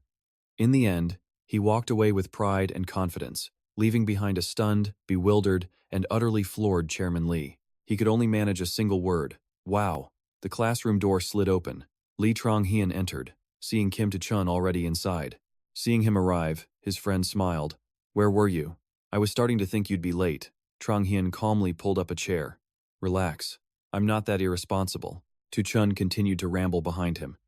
You always make me worry, especially about that incident with instructor Song Chin. Tranghian simply closed his eyes to relax. They don't eliminate contestants for being late. The show must go on. Kim To-chun sat beside him, pressing on. Seriously, where were you? Li Tranghian answered casually. Some old man just wanted to meet me. Inside, his thoughts were different. I could have accepted his offer, but with my past life's experience, I'll be fine even without those weapons. Plus, winning this show gets me a custom weapon from the Moza workshop. I just need to let my own value increase. If it doesn't work out, I'll just form my own team. Inside a simulation space, a virtual city with towering skyscrapers had been rendered. A modern marvel. Judge Azacho's voice echoed. I hope what your instructors taught you proves useful. Now, it's time to apply what you've learned. You will all compete in a 3 versus 3 match in this aerial urban combat zone. Winning teams will advance, while the losing teams face elimination. Let's see who will be victorious. Judge Azako continued. We have also prepared a special reward for the champions. To raise the stakes, they will receive a mana stone sponsored by the Hunters Association. Tranghian's eyes lit up. A mana stone. It boosts both the quantity and potency of mana. Exactly what I'm looking for. I need more mana for ether, and for any new skills I acquire. Li Tranghian smirked. I will get my hands on it, no matter the cost. Judge Lee Minseo added. This round marks the start of the true preliminary battles, so everything will be broadcast live. In fact, the program is on air right now, so be mindful. Judge Azako said, flashing a warm smile. Your class performance will decide your teams. The person with the highest score gets to pick their members first. Judge Min smiled. All right. We'll see you again when the match starts. Please proceed to the waiting room to form your teams. A camera flash went off, the lights faded, and a voice suddenly cut in. Cut there. The crowded room was now empty, save for the 3 judges and countless surrounding cameras. Azako rested her chin on her hand, deep in thought. His performance in the survival game was impressive, but he is far too arrogant. Judge Azacho couldn't stop recalling images of Li Tranghian. The boy definitely has talent, but he lacks empathy for others. That will be his biggest hurdle when forming a team. Lee Minseo turned to her. Still thinking about Tranghian, Azacho? Judge Azacho shot back at Lee Minseo. A team round in an aerial urban combat zone? Tell me what you're really planning. With 20 participants left, you typically favor a round that emphasizes individual skill. This is a deliberate choice. These kids aren't ready for teamwork, and you know it. In truth, she was thinking, I want Lai Trang-heen to be eliminated. No matter how skilled he is with anchors and air blocks, fighting alone just makes him a prime target. The vast arena also requires contestants to cover long distances quickly. That puts Trang-heen at a disadvantage, given his low stats. Lee Min-seo considered Azacho's words. He couldn't help but remark, "Ha, it's been a while since you've been this invested in a contestant," Azako replied. "I know his talent is great, but a victory isn't what he needs now." After a moment of silence, Judge Min Soo-hee finally spoke up. "I agree with Azacho. That much overconfidence can bring down an inexperienced hunter. Even top-ranked players have lost tournaments because of one careless moment." In contrast to his two colleagues, Judge Lee Min-seo crossed his arms, a confident smile on his face. "You know something? I believe that in the most competitive arenas, confidence leads to victory, while arrogance leads to ruin. They're two sides of the same coin. Let's just see how he handles the stage you two have set for him." Meanwhile, in a waiting room, Lai Trang-heen sat among the other participants. He was stunned by the announcement of his rank. "I'm number 1? A staff member confirmed it. "That's right. With the highest score, you get to pick 2 teammates first." Hearing this confirmation, a confident smirk spread across Lai Trang-heen's face. "All right then, I'll take Kim Chi-sung and Han Ji-soo." As they appeared, Han Ji-soo calmly observed his surroundings. In stark contrast, Kim Chi-sung was absolutely furious. Lee Trang-heen greeted them cheerfully. "Hey, let's do our best." Chi-sung immediately exploded. "Hey, why the hell did you pick me? What kind of game are you trying to play?" Trang-heen observed him, thinking. The arrogant type. He can't accept that I already beat him." Trang-heen's gaze then shifted to Jisoo. "Jisoo will behave. I've already established my dominance over him. He's just a kid. I can handle this." Lai Trang-heen put on a serious face and addressed them both. "I intend to take first place in this round." When Chi-sung scoffed, Trang-heen pointed gently at him. With a gentle expression, he said, "Among everyone here, I only trust your abilities. You are the strongest. I need your help." Seeing this sudden change, both Chi-sung and Jisoo were stunned, but Jisoo's expression was the most telling. He covered his face in utter disbelief. Lai Trang-heen gritted his teeth. "Good grief. The things I'll do for that prize." Chi-sung turned away, clearing his throat loudly. Then he and Jisoo approached. "So what, you have a plan?" Trang-heen answered confidently. "Of course I do. That's why I picked you two. But you must follow my lead." The three huddled together as he whispered, "If you don't, I can guarantee." The three of them whispered intensely. All around them, their potential rivals watched with suspicion. After hearing Trang-heen's plan, Kim Chi-sung's reaction was explosive. "What?" He grabbed his head and yelled in despair. "Are you messing with me?" Lai Trang-heen sighed. "Damn it, it's not like I can tell them I'm from the future." He grabbed Chi-sung's shoulder to steady him. "Just follow my instructions and do not make a mistake, got it?" Then his expression turned ice-cold and vicious. "If you fail, you're just helping our opponents, so don't mess up." Seeing Trang-heen's sudden change, Han Ji-soo and Kim Chi-sung trembled with fear. "Oh, okay. We understand." Back in the simulation space, a voice boomed. "Let the 3 versus 3 hunter match begin. The arena is a floating urban war zone. Touch the ground or become incapacitated, and you're eliminated. Contestants who fail are eliminated from the program. Good luck." Lee Trang-heen materialized on a skyscraper, his gaze fixed on the sky. A wide grin spread across his face. "Let's begin." On a windswept rooftop, Lee Trang-heen sat alone, plotting his next move. This skyscraper is at the 7 o'clock position from the center. He scans the area below. Looks like he's the only one here. After a quick analysis, Trang-heen tapped his earpiece. "What's your status?" On the other end, his two teammates immediately responded. "Southeast sector of the arena. I'm at the 3 o'clock position, between the edge and the center." With the intel gathered, Lee Trang-heen stood up. "All right, proceed as planned." His footsteps echoed, his voice steely with command as he gave the order. "We'll rendezvous later.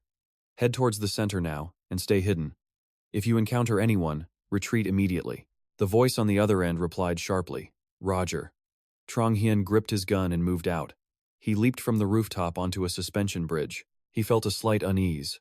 With 3 teams of 3 in this massive arena, chance encounters should be rare. Trang-heen moved with calculated caution, which means I'll have to draw them out myself. Suddenly, an arrow shot out, speeding right for him. Lee Trang-heen dodged with a powerful stride. The arrow clattered against the bridge, and his teammate's anxious voice crackled. What was that? Are you under attack? Once clear of danger, Li Tranghian replied calmly, I'm fine. He glanced at the opposite skyscraper, thinking to himself, the archer hasn't regrouped with their team yet. No matter. Li Tranghian's gaze hardened as he assessed the situation. I need to get to the central skyscraper. Without hesitation, Tranghian planted his foot firmly on the building's edge. With a single, graceful leap, he landed on the skyscraper's roof. His teammates quickly reported, I've arrived. My position is stable. Li Tranghian scouted the area while listening. Do you have eyes on the outside? Can you see me? His teammates quickly responded. You can't see me, but I have a clear visual on you. Same here. Getting the confirmation he wanted, a sly grin appeared on Li Tranghian's face. Good. Time to play. He raised his gun straight to the sky. A volley of shots echoed through the air, a clear signal to every enemy nearby. Satisfied with his work, Li Tranghian lowered his weapon. Now, we wait. A moment later, a massive figure appeared. It was Shin Han, weapon slung over his shoulder, who casually sat down beside Li Tranghian. What are you up to? Li Tranghian shot Shin Han a cold glare. Without hesitating, Shin Han leaped down to the rooftop. You here alone? Haha, perfect. Just what I was hoping for. You're my first opponent, huh? Hold on, I gotta tell Hangi. But a voice immediately crackled through his own earpiece. Cut the chatter. Your comms are open. I heard everything. This isn't a game, but if you think you can take him, go for it. Shinhan scratched his head, embarrassed. Oh, really? I heard it all, too. The voice warned again. I'm heading your way, so don't do anything reckless.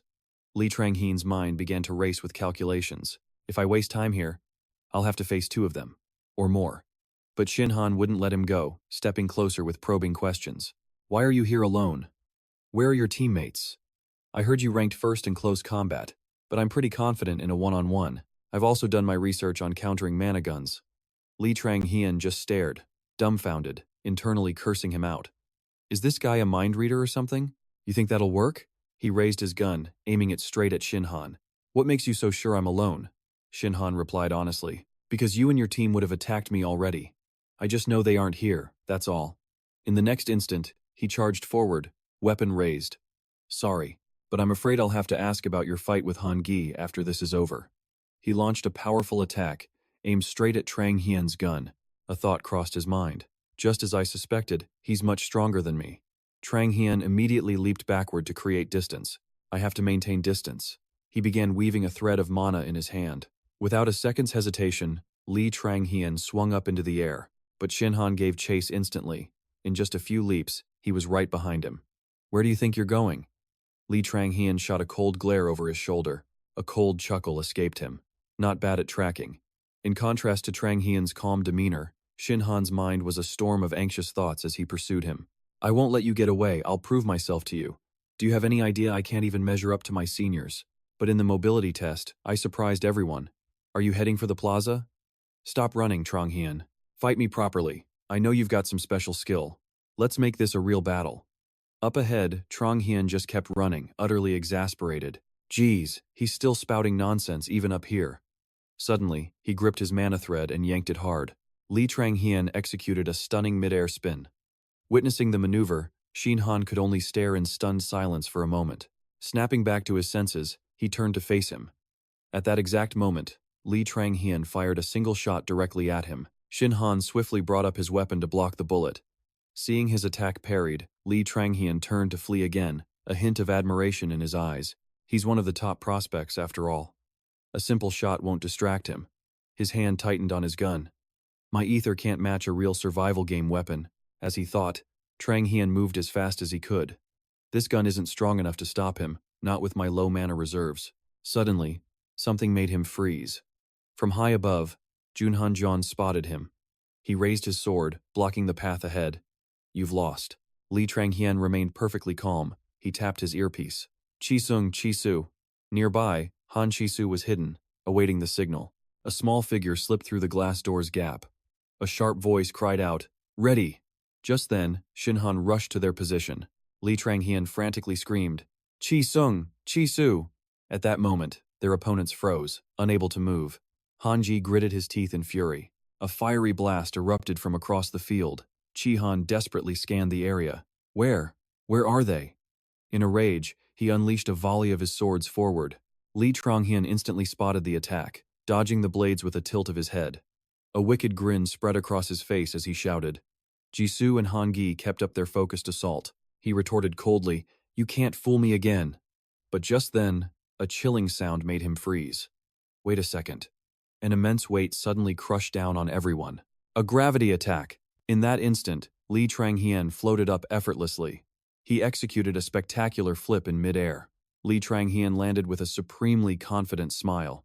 Han Ji looked down, his voice laced with worry. Is he making a reckless attack? The violent shaking beneath his and his partner's feet grew even stronger. In a flash, gravity's pull sent them all plummeting downwards. From within the chaos, a pair of hands reached out, creating a powerful surge of aura. The energy formed a vast net, catching Li Tronghian's entire body. Han Gi's eyes widened in pure disbelief. What? Everyone else fell straight to the ground below. Han Gi finally realized the horrifying truth. It was a trap. Just seconds later, the system's announcement blared. Team A's Chi Han is down. Team A's Han Gi is down. Through his earpiece, Kim Chi Shung's voice crackled. Are you okay? Can you withstand the gravity? Li Tronghian steadied himself on a sturdy white line and replied, This crushing pressure isn't great, but I can manage. Good job, Chi Shung. He watched from inside a nearby building, his hand on his comms. I never knew my control could do this. This plan wasn't bad at all. Li Tronghian landed firmly on a rooftop and shot back. Not bad? If we had faced them head-on, it wouldn't have been this easy. He remembered the moment they had swarmed his position. First, he would have to provoke them, and the moment they were all airborne, Jisoo would unleash a surprise gravity attack, leaving them completely defenseless. During the planning stage, Li Tronghian had offered a triumphant grin. Thanks to Chi Sung's control, I won't fall like the others. He then added a reminder, the game isn't over yet, so don't lose focus. Li Tronghian looked up towards the light. The others have likely seen or heard about what happened, so they'll probably be on guard against that same trick. As they were talking, the system broadcasted another update. Team A's Du Haichu was eliminated from excessive bleeding. Team B's Li Ha-yo, Kim Ki-chu, and Cha Yo-tae were also out. Li Tronghian seemed a bit surprised by the news. She took on 3 of them alone? Well, it is Haichu, so it's not that surprising. The system's voice rang out once more, announcing the survivors. From Team C, Kim Chi-sung, who was standing calmly inside a building. Team C, Han Chi-soo. At the sound of his name, he rose from his hiding spot. Li Tronghian also stood, looking up. Team C, Li Tronghian, also among the last ones standing. Elsewhere, a frustrated voice began to complain. No, he faced Team B all by himself. 2 of you chased one guy, and then you both got wiped.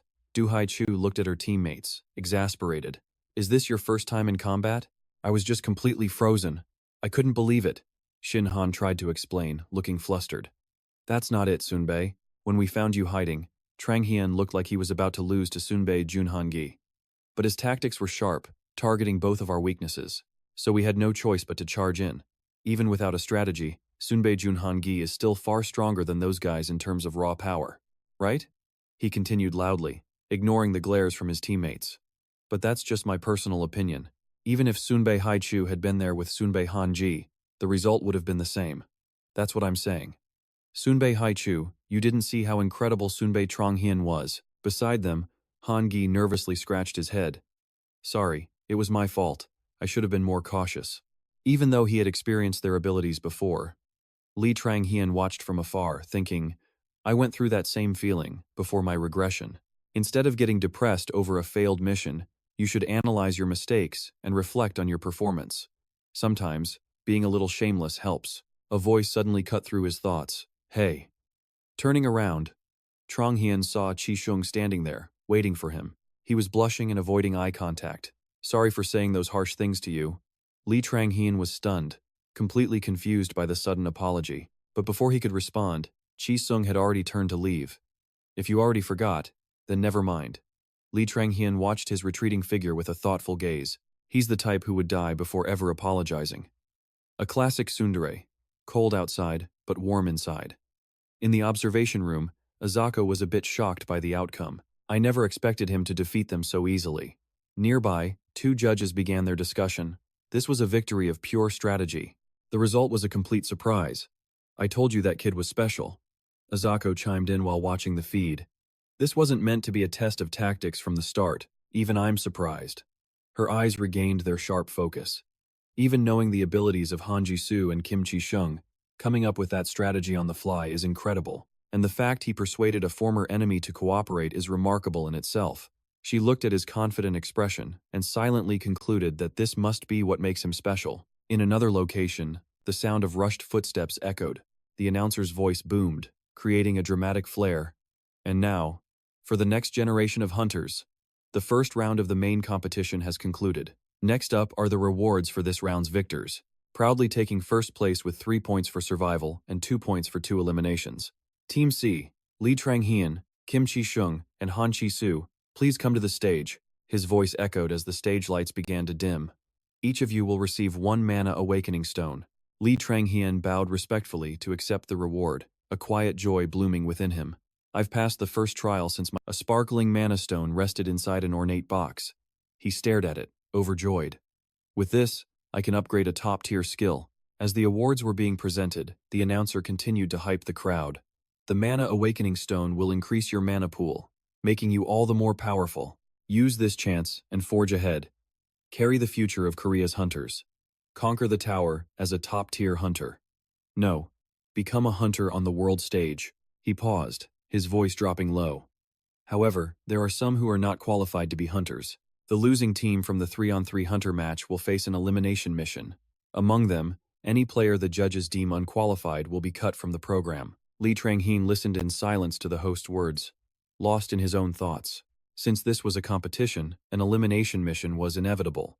The 13 losers from the first round were its participants, and among them, a handsome face appeared. Kim Tu-chun. Cutting through Trang-hyun's thoughts, the host pointed to the screen and continued.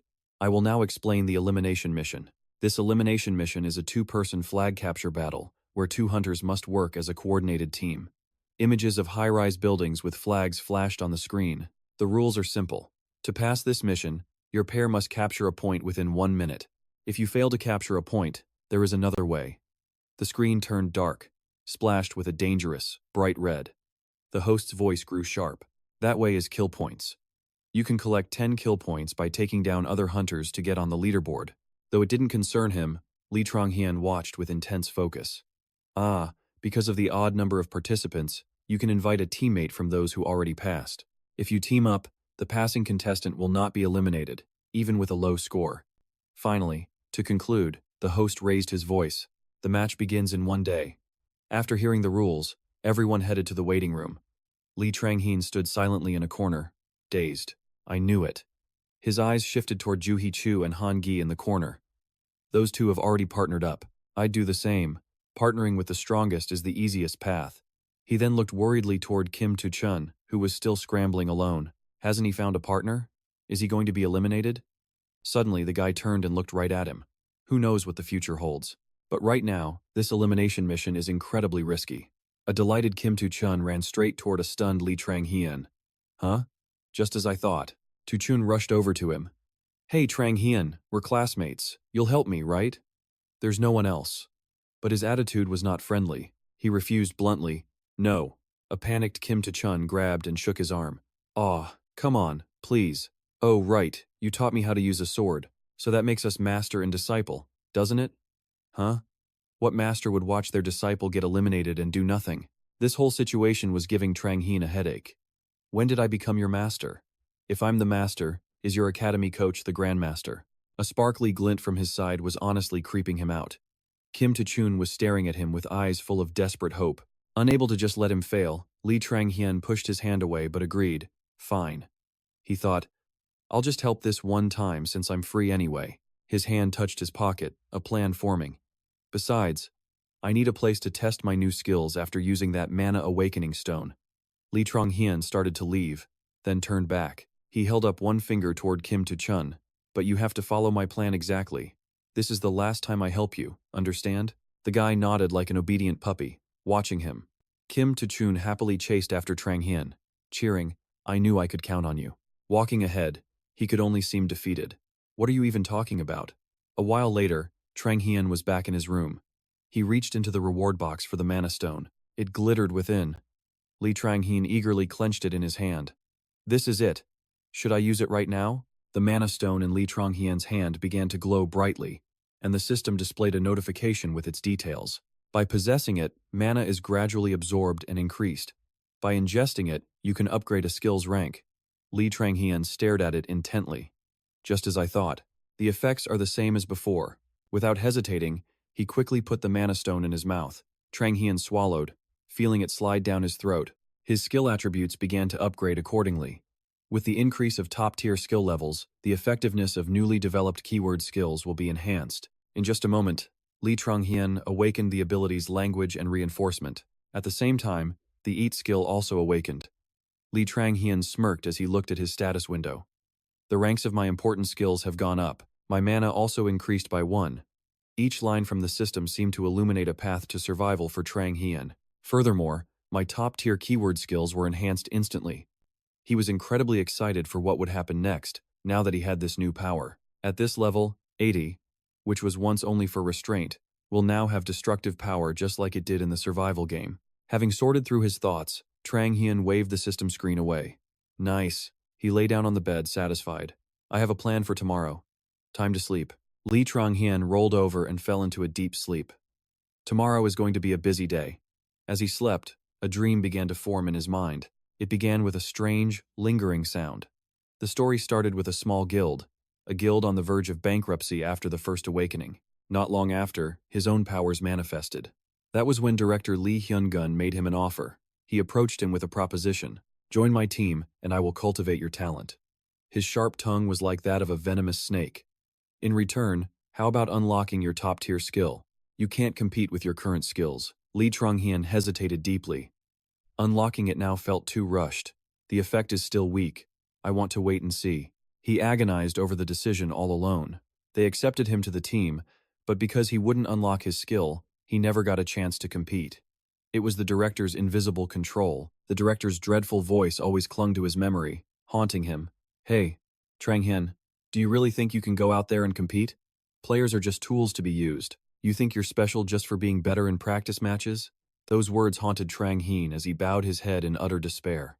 And in that final moment, I chose to unlock my peak level. Tronghian remembered the director's booming laugh as memories flooded back. After unlocking my peak, I soared higher and higher, lifting the championship trophy and carving my name into legend. But a flower forced to bloom early is doomed to wither fast. The crown fell at his feet, shattering into pieces. Li Tronghian jolted awake from the nightmare. He shot up in a rage, clutching his head in agony over the one memory he wanted to erase.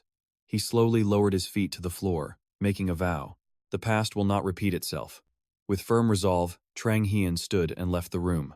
The foundation was set for a career more brilliant than anyone's. Visions of past battles flashed through his mind. Of course, winning against the top rookies of his generation wouldn't be easy. He still had so many weaknesses. Li Tronghian paused just before the door. He had to improve his peak level and finally unlock it. Bright sunlight illuminated his determined face. I will reach a much higher place. Tronghian's gaze was solid steel. That past had to die. The scene shifts back to the waiting room. Kim So-chun was fixing his gear when a voice came from behind. Are you ready? He turned to see Tronghian and replied with relief. Me? Of course. From warm-ups to strategy, my mind is completely prepared. Li Tronghian sat beside him, curious. Strategy? You have a specific one? Kim So-chun gave him a wide, unhesitating grin. Oh, yeah. His face lit up with hope as he pointed right at Tronghian. I'll do exactly what you say. Li Tronghian buried his face in his hands. He should have known. Why did I ask this idiot? Backstage drama aside, the MC was already hyping the crowd on stage. Thank you for waiting for the next generation of hunters. We welcome our audience to the elimination mission. Which contestant will be going home first? The crowd roared with excitement. His voice echoed throughout the arena. The elimination mission will now begin. Li Tronghian stepped out into the blinding lights. They entered the urban area A map, surrounded by occupied territories. Tronghian materialized in a pillar of light. Collecting himself, he quickly surveyed the area. It was a standard city map. Nearby, Kim So-chun also appeared. He rushed after Tronghian, demanding a plan. What's the plan? You've definitely got one, right?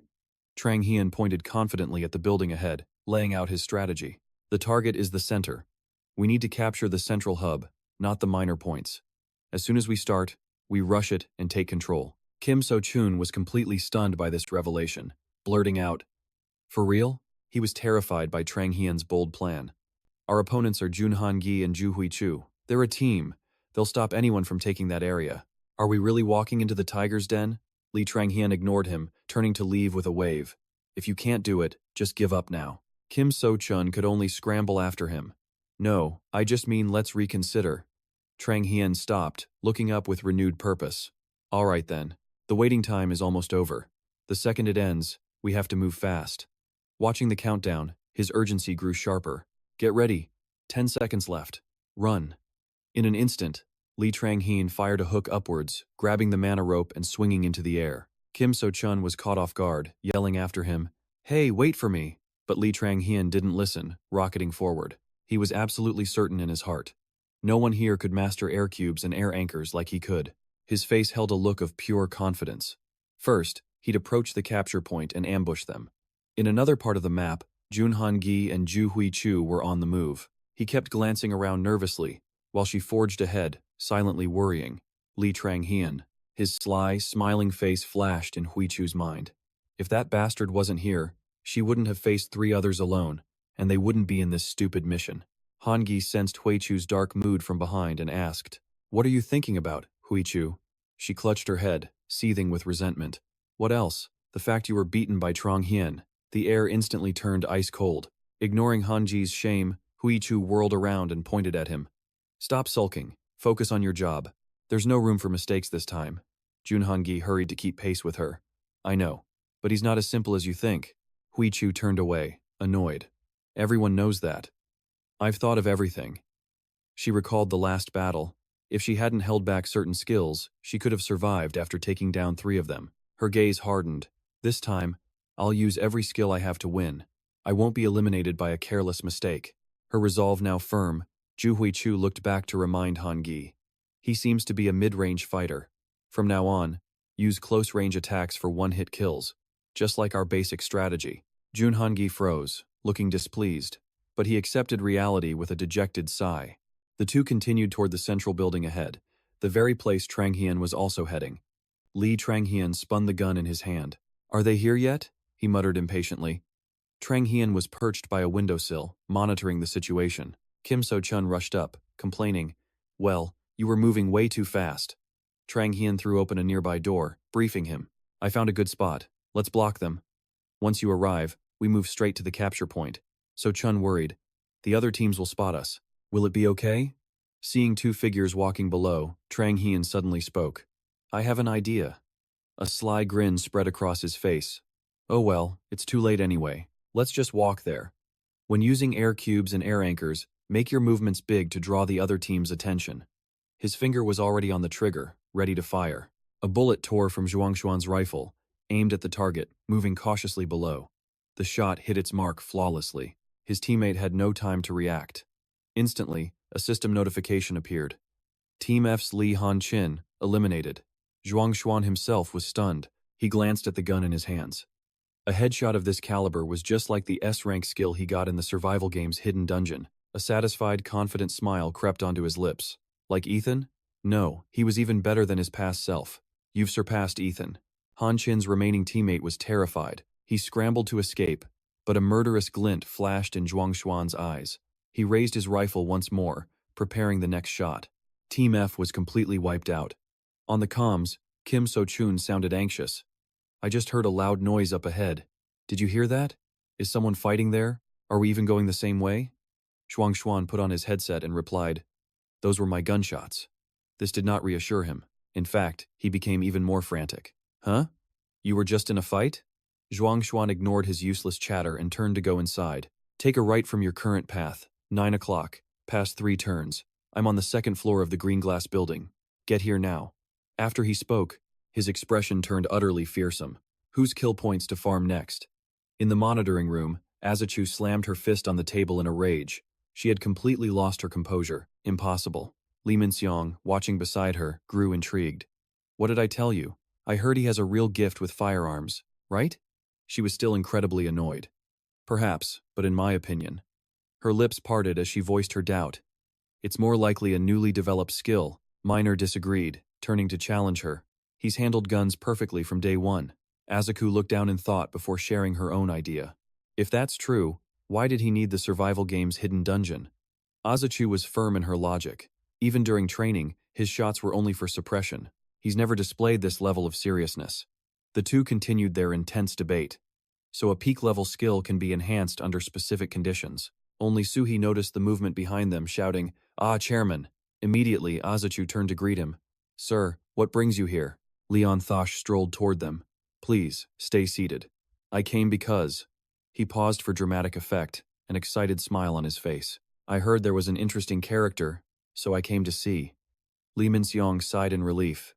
"The association chairman himself? You want him too, sir?" The chairman leaned in close, startling him. "No, not at all. I've already been rejected once." He's very confident. The old man's face wrinkled with a hint of regret.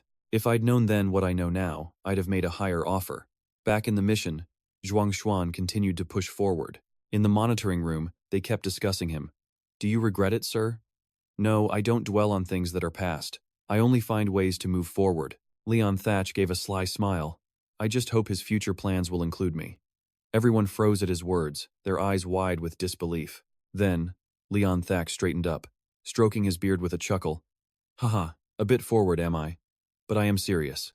Li Minxiong bowed his head helplessly. "I'll try to take that in a positive light." His expression grew severe, his eyebrows knitting together. Watching the chairman's retreating figure, he felt deeply worried. What is that cunning old fox planning?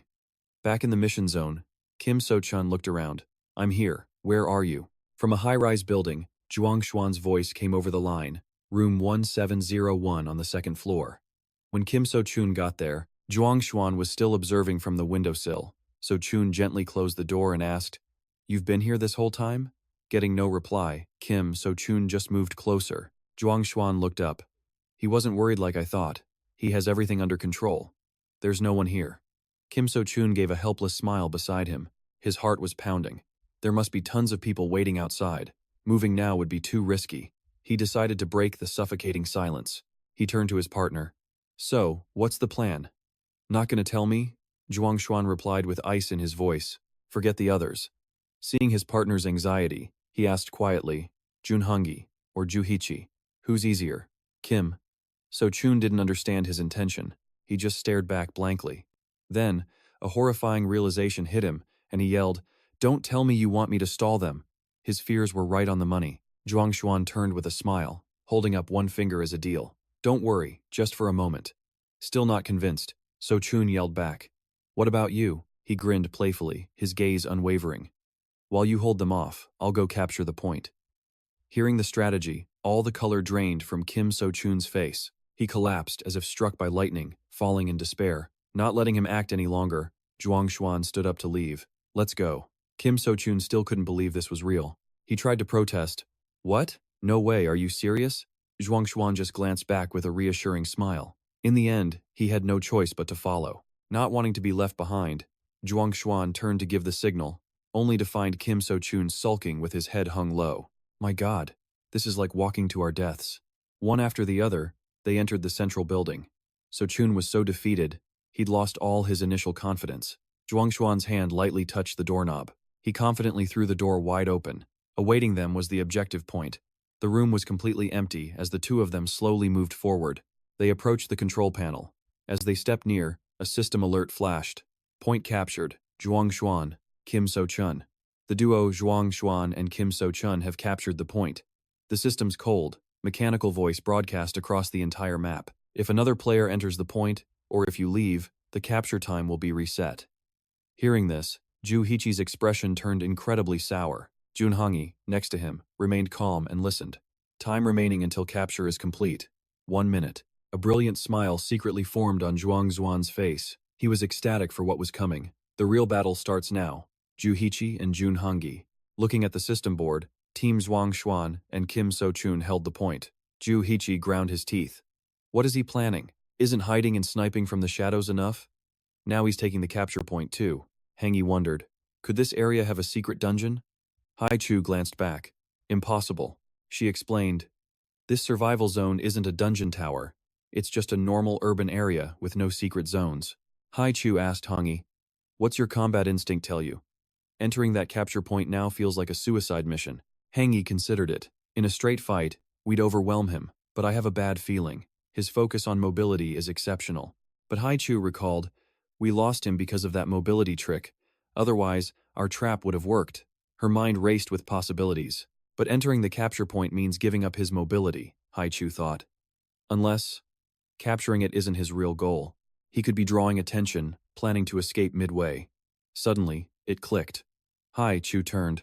Hangi, listen closely. I understand Li Tranghian's goal now, she analyzed. He's not a brawler. Fighting indoors would neutralize his incredible mobility. In other words, Haichu paused, then continued. He'll use the chaos when everyone else starts fighting over the point. Hangi asked. So what's our move? Haichu broke into a run. The capture point was never our true objective anyway. We just need to shatter his plan to exploit the chaos. A smirk crossed her face. If this works, victory is ours. Haichu and Hangi flinched at the system alert. It read, Team A's Kim Jong-chun, Team C's Lee Hung-ti, and Team B's Hanso. All eliminated. Haichu thought in shock. What? Everyone who went inside was wiped out? She was confused. To use the chaos, he had to escape them, not eliminate them. It should have been a chaotic chase. Hangi suddenly pointed ahead in shock. Haichu, look over there. An alert flashed. 20 seconds remaining. Haichu gritted her teeth. What are you planning, Li Tranghian? Meanwhile, Tranghian scanned his surroundings. Chun thought wearily, can I really hold them all off? He glanced at Tranghian.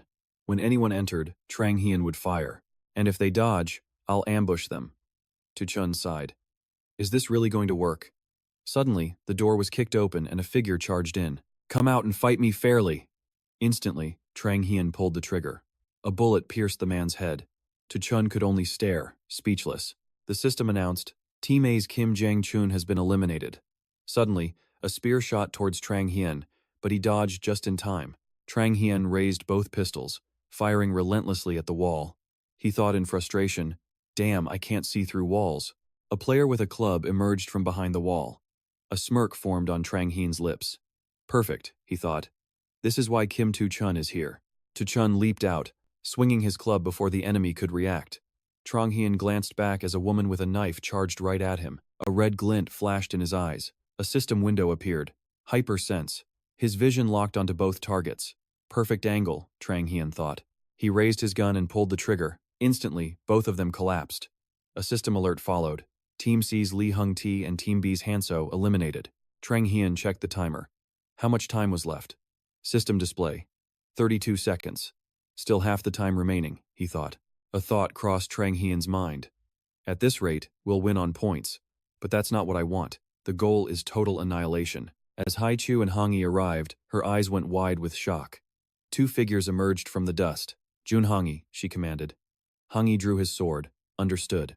Sensing movement, Tranghian raised his gun. The laser sight locked onto a nearby pillar. He fired, forcing Haichu to raise her weapon in defense. The bullet slammed into the pillar, shattering it. Chun was stunned. Huh? A smirk touched Tranghian's lips as the pillar began to crumble. Screams erupted. The building is collapsing. Haichu thought frantically. The capture point is coming down. What now? An alert appeared. 17 seconds remaining, she commanded. The clock is still ticking. We're out of time. Let's move, Junhangi. Just then, a hail of bullets rained down on them. Haichu whipped her head around at the alert. Team B's Linaza and Li Hun-chu, and Team D's Sun Trung, eliminated. It's over, she thought numbly. How is this happening? Where did that shot come from? A gun barrel emerged from the thick dust. Another alert. Team D's Li Han-yu has been eliminated. Haichu scanned the wreckage warily. In all this chaos, where is Li Tranghian? The entire capture point was now nothing but rubble. Tranghian channeled mana into his gun. He thought, even for me, this many opponents is impossible. His eyes flashed. Hypersense, activate. The skill revealed an enemy rushing him. He leaped into the air and took aim. A smirk appeared on his face. Just like last time, the team was in crisis, about to drop to 9th place. Someone had to make a move. That's when his bullet pierced through the pillars. Screams rang out as 4 LTD members fell into Zid's trap. The survivors scattered, while Zid's team remained at full strength. The last 2 LTD members were hunted down one by one. Only Li Tranghian remained. He gritted his teeth, his resolve hardening. I have to win. I won't let us fall to 9th place. He raised his gun, and a single shot shattered the pillar. He collapsed the entire building that day. Cries of confusion erupted. What is he doing? Is it a suicide mission? No, Trang Hian thought as he pulled the trigger. He's not giving up. His shot stunned the announcer. Quite the opposite. Inside a collapsing building, with visibility at 0, he made his move. Li Tranghian's aim was still flawless. He fired decisively. The announcer screamed, "Not one kill, a triple kill in a single shot." Tranghian's form appeared through the dust. A truly incredible sight. Now it was a 1 versus 1 situation. Could he reach 7 kills? An unprecedented record. Tranghian pulled the trigger, but realized in horror. TD falls to 9th place, 2-0. Ritz still reigns supreme. In the waiting room, Zhuang Xian sits lost in thought. One step, just a single misstep. His expression hardens. That one move decided everything. Back in the present, Zhuang Xian points his barrel at Shizu's head. So this is it. Shizu curses silently. A smirk crosses Zhuang Xian's face. He has plenty of mana now. The system announces, Junhan, Giyu, and Shizu's team eliminated. The judges watch in astonishment. Jia Zhou is floored. A complete annihilation? She thought it was just a capture point mission. Not this. He wiped out every other player. Jia Zhou sighs. I have to admit it, that kid is at least a pro. Mincio crosses his arms, looking pleased. One judge speaks up. Come on, juniors. Didn't I tell you he was a gunslinger? Just look at him. That's not the work of a novice. I knew it from round 1. I saw the potential in that kid. Suhui concedes. Yes, senior, I see he can use a gun. But how did he land a shot through all that smoke and dust? Someone asks her.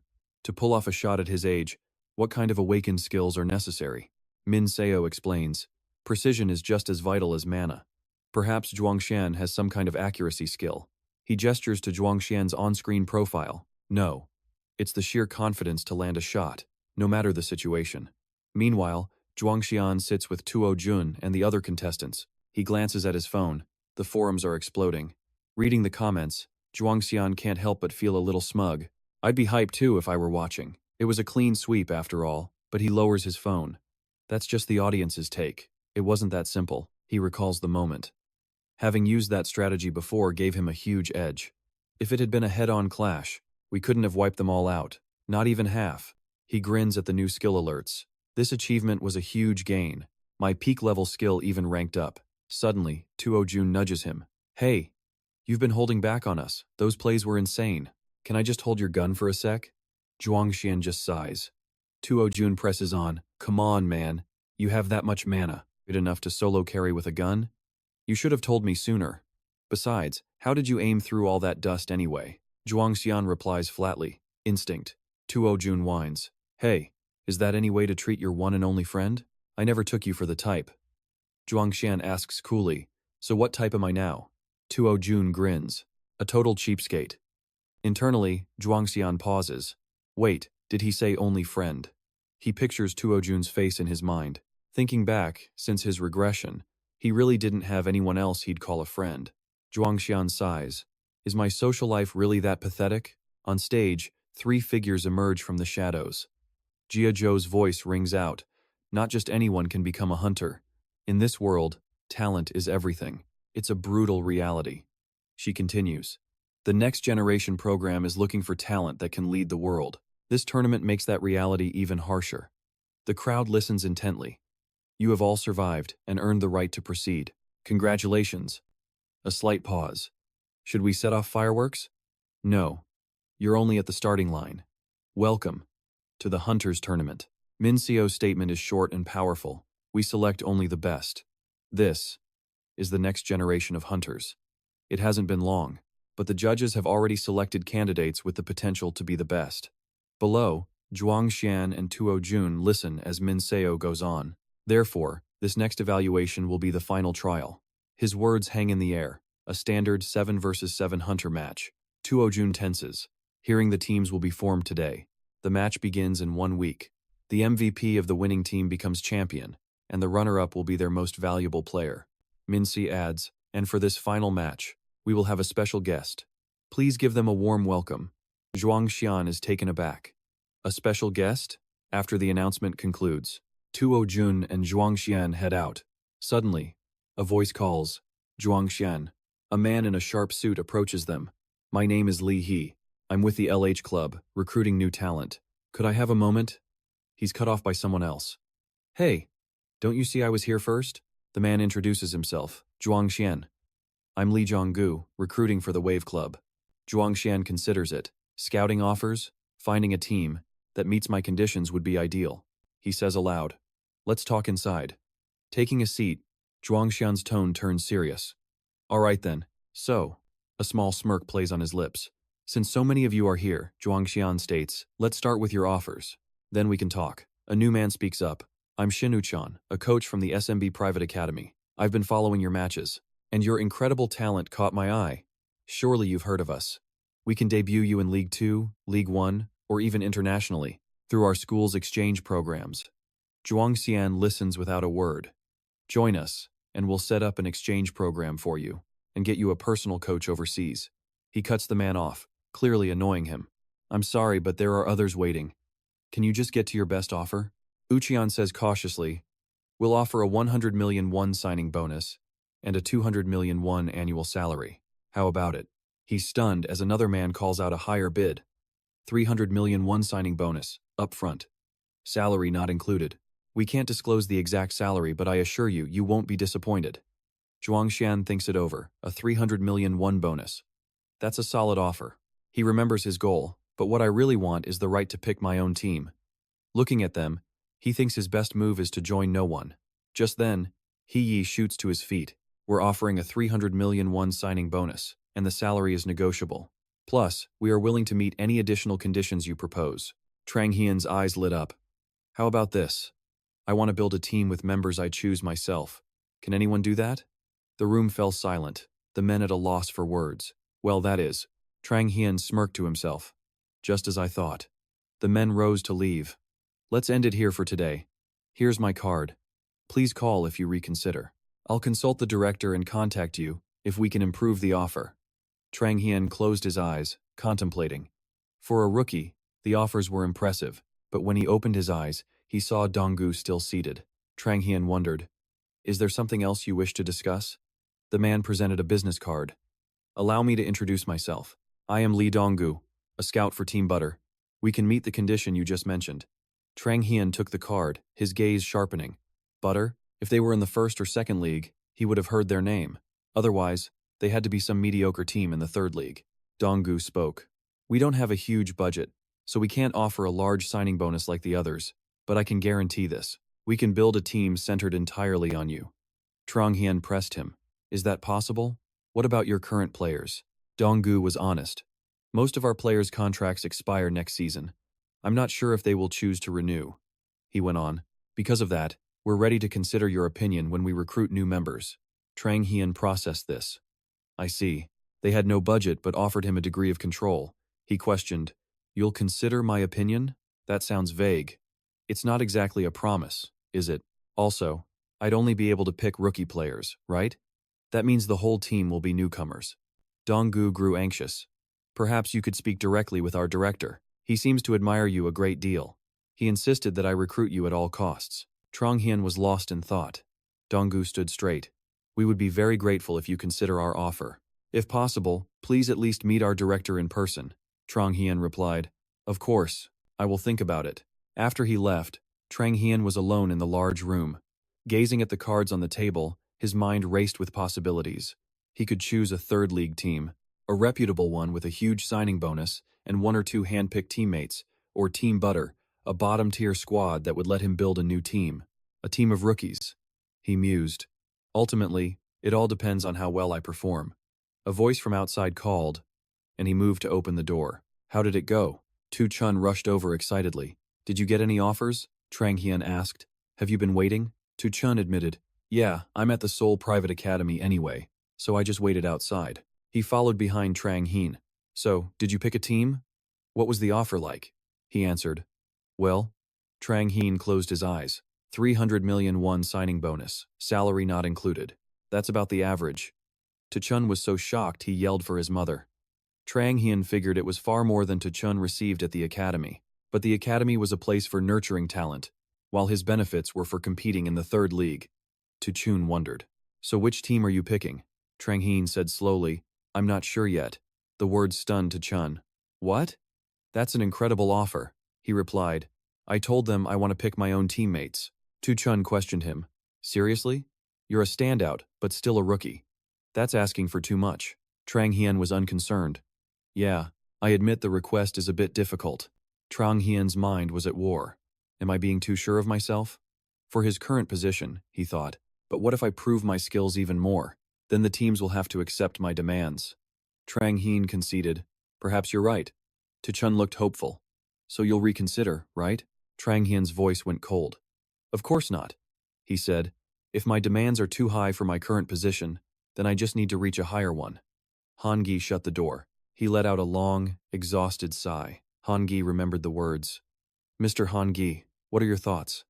I guarantee no other team will make you such a generous offer. Han Gi panicked. Wait, I am still a member of the Seoul Private Academy. The man pushed on. Besides the signing bonus, we will also cover your contract termination fee. Please just give us a chance. He sighed. They refused to listen to me. Just then, Han Gi heard a sound. He glanced at his phone and saw a text from Hai Chu. See? You never should have given them a chance to speak with you. Han Gi thought helplessly. Perfect timing. He stared down the long, empty hall, his heart heavy. I wonder where he will go. Han Gi thought of Trang Hien, the undisputed #1 marksman of the Korean Hunter League. Han Gi remembered every moment of Trang Hien's performance at the tournament. Unbelievable. He can pull off those moves under such intense pressure. He considered, after he completes the competition, and we meet again on the field in the 3rd league or even higher, it will be interesting. Han Gi strengthened his resolve. I will wait for that day. At the maintenance shop, Tu Chun looked around, confused. A maintenance shop? Why are we here? Do you need something fixed? Trang Hien turned with a puzzled expression. Huh? He explained. We're preparing for a match. Naturally, we need to prepare some mana equipment. Tu Chun looked around. Huh? We already have air anchors and air blocks. Trang Hien sighed. That. Do you even watch professional matches? He thought. Mana equipment comes in many shapes and sizes. Choosing the right gear for the opponent is a critical skill. A staff member smiled. Hello, is this your first time here? She asked. How can I help you? Equipment maintenance, weapon repair, or... She gestured inside. Since it's your first visit, perhaps you want to purchase some new equipment? Tu Chun gasped in amazement. Whoa, the employee explained. Would you like me to guide you on choosing mana equipment? Trang Hien agreed. Ah, yes. He pointed at Tu Chun. This idiot here knows nothing about mana gear. The employee began. I'm sure you both know about air anchors and air blocks. But besides those, there are many other types of mana equipment. She continued. Mana equipment can be divided into 4 general types. Equipment used for offense, gear for defense, and equipment for mobility, like air anchors. Tu Chun was confused. That's only 3 types. The employee explained. The last one isn't really a category. It's more of a general collection for items that don't fit the other 3, known as specialized mana equipment, she said. Their performance varies widely, and they are often custom designed, which makes them hard to explain in detail. Tu Chun asked, Oh? So, are we here to pick out some specialized gear? Trang Hien replied calmly. Of course not. Weren't you listening to the explanation? Specialized mana devices are custom designed. They aren't available off the shelf. We should obviously pick the most common items. A staff member agreed. That's correct. Specialized mana gear is usually prepared for special tactics or to counter specific opponents during a match. On the other hand, basic mana devices like the air anchor can be used by anyone. She held up a mana shield. This is a mana shield, a type of mana device. When activated, it deploys a mana barrier around the user. Tu Chun wondered, with this, I won't take any damage, right? That's incorrect. You don't see them used much in matches, do you? The staff member explained why. Exactly. Once it shatters, it needs time to recover. This is an item for emergencies. Trang Hien questioned. You really know nothing about mana devices, do you? Tu Chun shouted. Well, I've never had a chance to use one before, he pointed. First off, this is used mostly by long-range fighters. Close-range combatants have their own defenses, but long and mid-range fighters often don't. They need these to survive and create openings to counterattack, Trang Hien explained. You must understand the principles, which device suits which opponent, or those with special traits, and how to maximize their effectiveness. How do they synergize like gears in a machine? A mana bomb plane was tossed. Trang Hien threw it, causing it to explode upon hitting the ground. He explained, This is an explosive mana device, the mana bomb plane. What's it good for? Tu Chun examined it. It looks like it was made to be attached to something. Maybe a long-range fighter could attach it to an arrow or something, and detonate it like a missile. Trang Hian shot that idea down.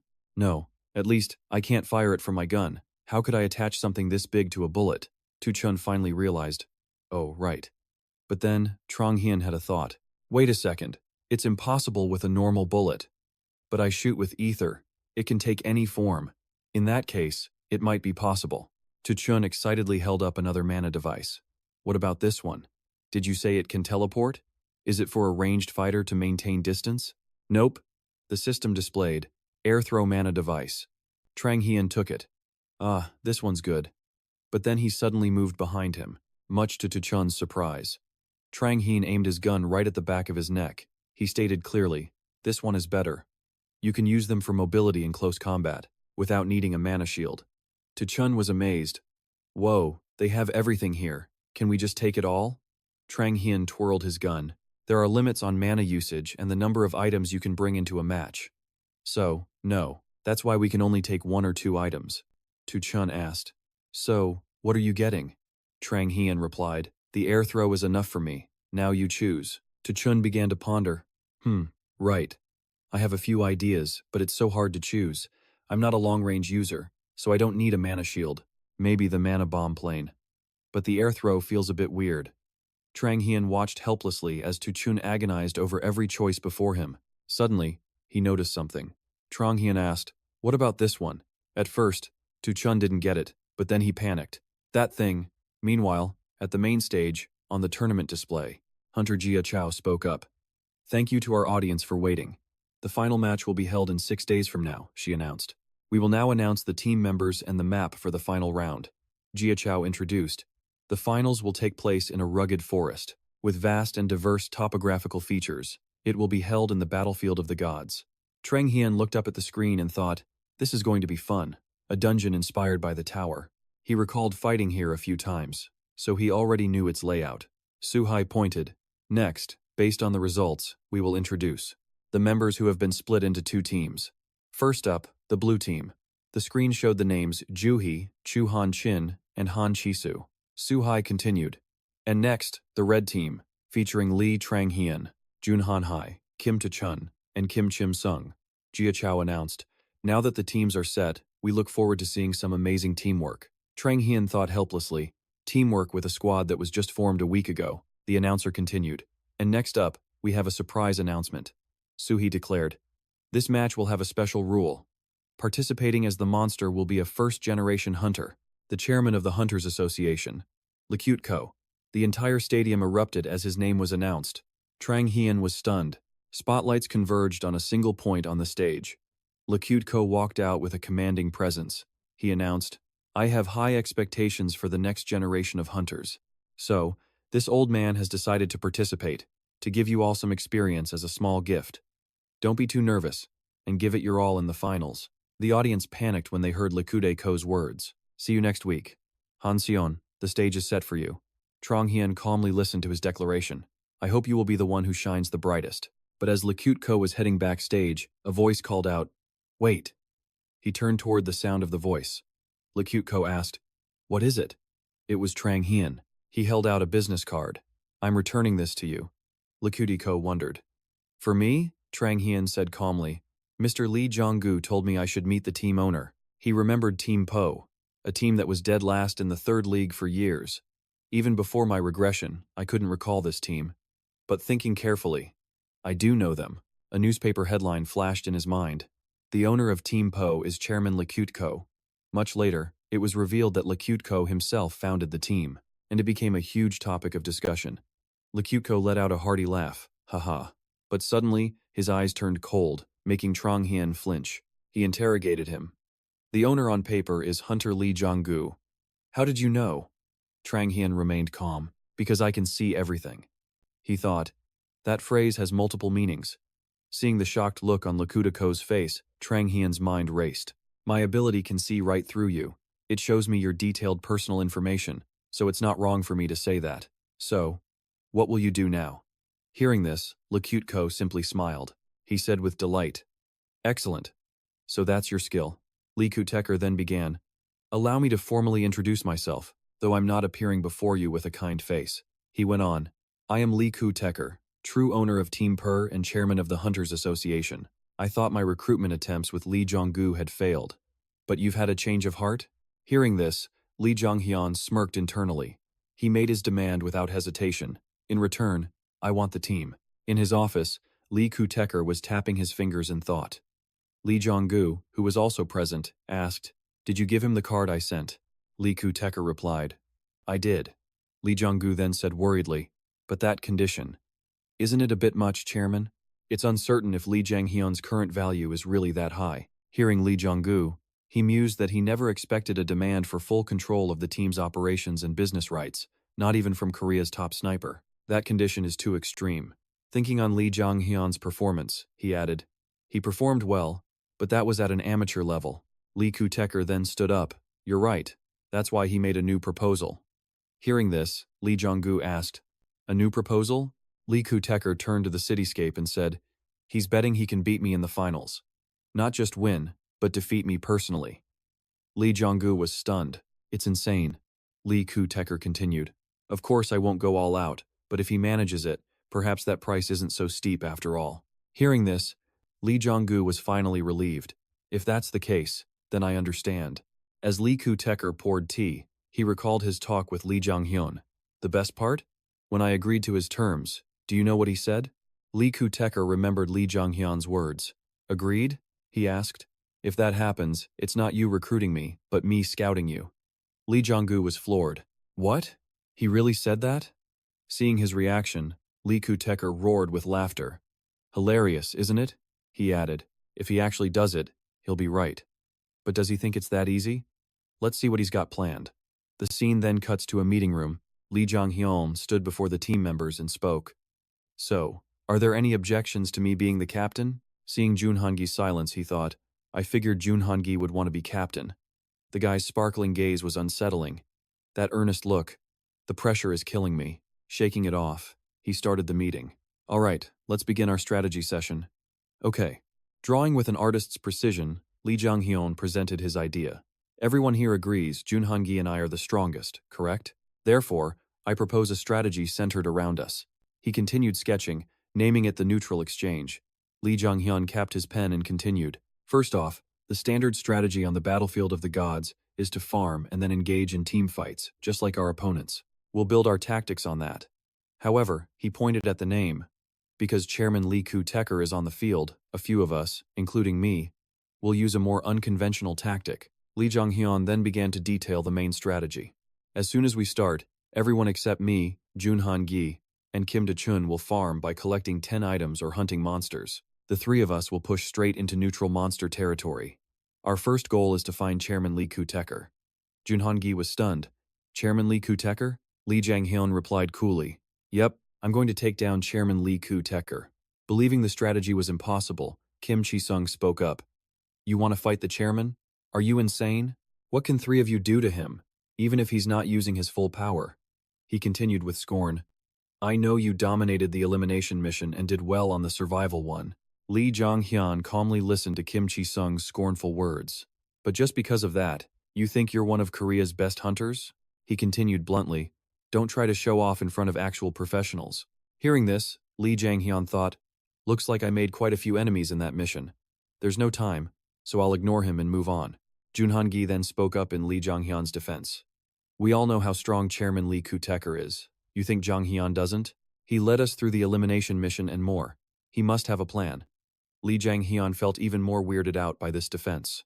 "This guy. We've been at each other's throats this whole time, and now he's taking my side?" Lee Jong-hyun continued. "Of course, I don't plan to fight Chairman Lee Koo-taeker head-on." He slammed the board.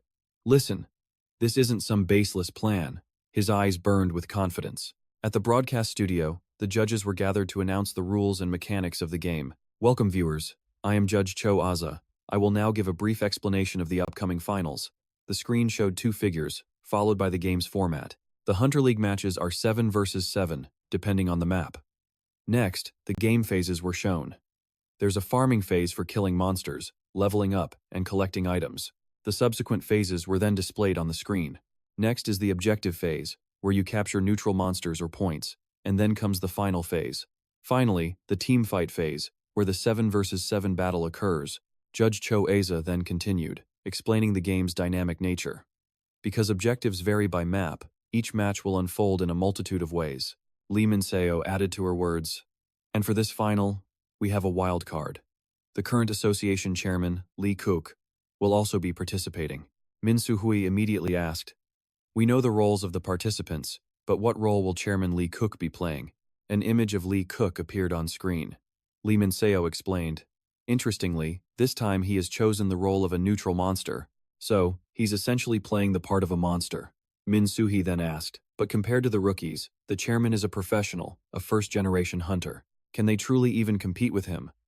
Azako replied, "That's precisely the reason. Chairman Lee Koo-tecker will have some restrictions imposed. First, all of his stats will be reduced by about 2 points."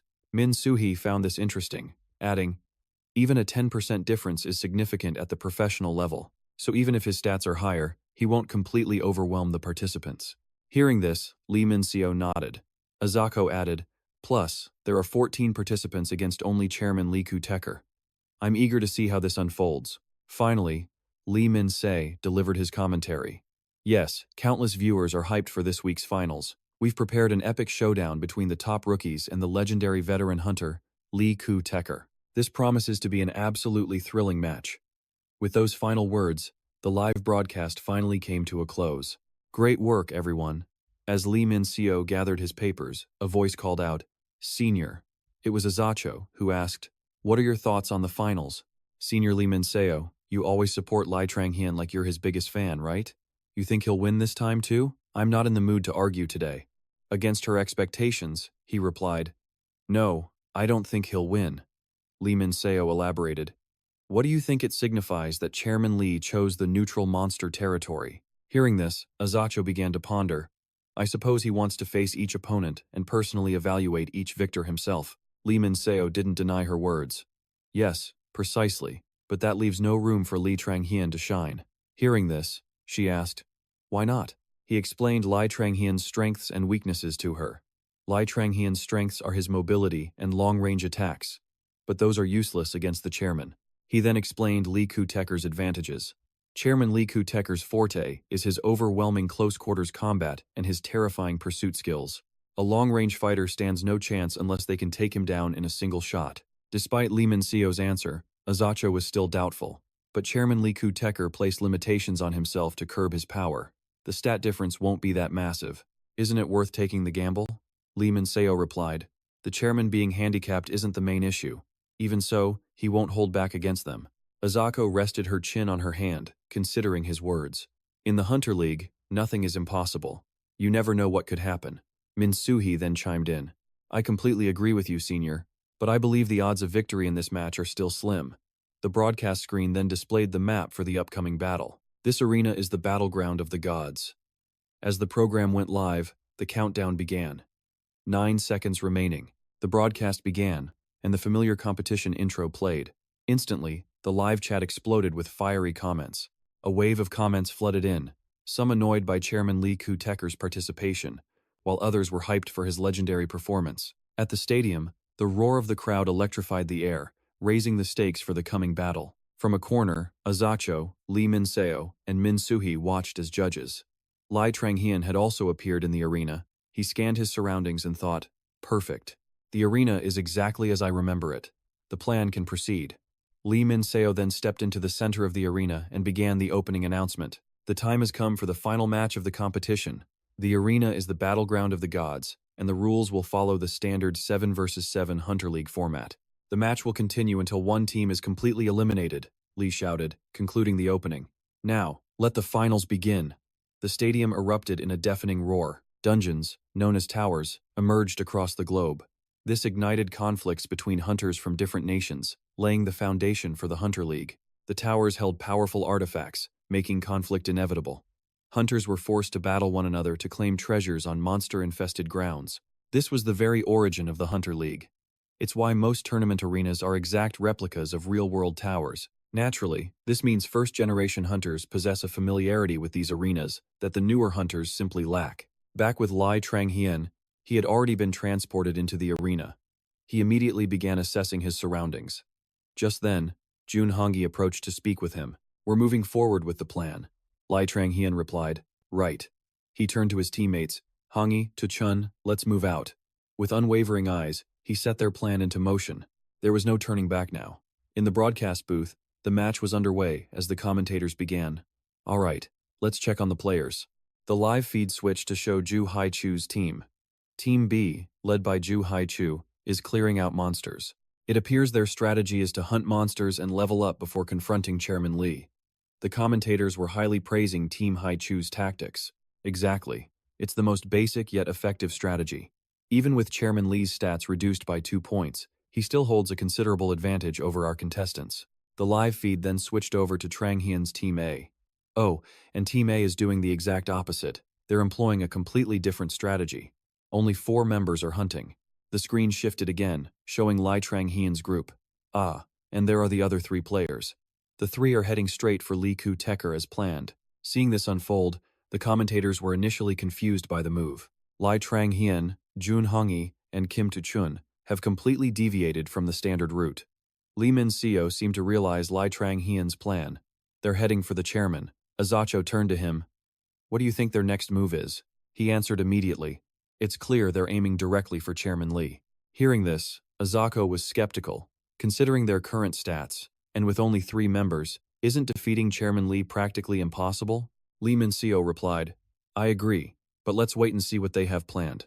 Meanwhile, Trang-hian's group moved unimpeded, finally reaching Li Ku-teker's location, the neutral monster zone. There stood Li Ku-teker, looking imposing under the 40-degree sun, armed with a gleaming spear and shield. Suddenly, his senses picked up on something. Huh? He scanned the area. So, they finally arrived? The sound of footsteps began to echo around Chairman Li. A sly grin spread across his face. How interesting. What little scheme have you cooked up? Did you think I wouldn't notice? But no one attacked. Humph. Are they hiding? Suddenly, a gunshot shattered the silence, and he raised his shield to block it. Then, a storm of bullets rained down upon him. Seeing this, Chairman Li smirked. I don't think so. He swatted the projectiles away. He laughed, roaring. Is that all you've got? The gunfire intensified. The chairman was forced to defend with his shield. While he was pinned down by Trang-hian, Tu-chun snuck up from behind for a surprise attack. She leaped, lunging toward Li Ku-te, but he blocked her attack effortlessly, too slow. After parrying her, he began to taunt them. I had high hopes for you, Trang-hian. If this is all you can manage, I'm quite disappointed. I expected a real surprise, not these boring little tricks. Just then, a powerful gust of wind blew past. Li Ku-te noticed it too. A massive shadow loomed before the chairman. His eyes widened. It was a towering, colossal giant. This was the battlefield of gods, home to the giants who once fought within this very tower. For some reason, they were all petrified, but the giants were still alive inside the stone. The Hunter Tournament finals are held in a real tower, so I know this arena well, and I know how to awaken the giants. Back when the 3 were running, Tu-chun heard Trang-hian's plan. A look of panic crossed her face. You're gonna wake those statues up? Jun Han-gi spoke up. Did you figure something out? Like back in the survival game? Trang-hian simply replied, I can feel it. This only confused him more. Feel what? Trang-hian turned and pointed toward the army of giants. The cracks, he said. If we precisely strike the fissures on those statues, they'll shatter, and the giants within will awaken, like hatching from a shell. Tu-chun was skeptical. For real? Or is that just a guess? But unlike her, Han-gi trusted him completely. Of course not. It must be one of his skills, right, Trang-hian? He gave him a strange look. Yeah, something like that. Tu-chun was finally convinced. So? Will those giants actually help us? Trang-hian shook his head. No. They've been petrified so long, they're mindless. They'll attack anything that moves. Doubt crept back into Tu-chun's mind. You don't sound very confident. And isn't Chairman Li a neutral monster? I get it. But what if they don't go after the chairman? He answered calmly. If I'm right, that won't happen. Tu-chun pressed on. Okay, say you're right. We'll still be in danger. Trang-hian's next words shocked her. That's why we brought the gear. Back in the present, Chairman Li faced the massive shadow. So you were right.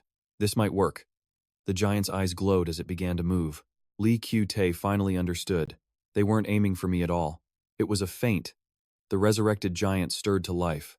Their target was the cracks. But even if they knew how to wake it, they could have only learned that after entering this map. The giant's movements shifted the very atmosphere. Those brats charged in fully prepared, waking the statue. But how? The Colossus was now fully awake. It let out a deafening roar, swinging its massive weapon at Chairman Li.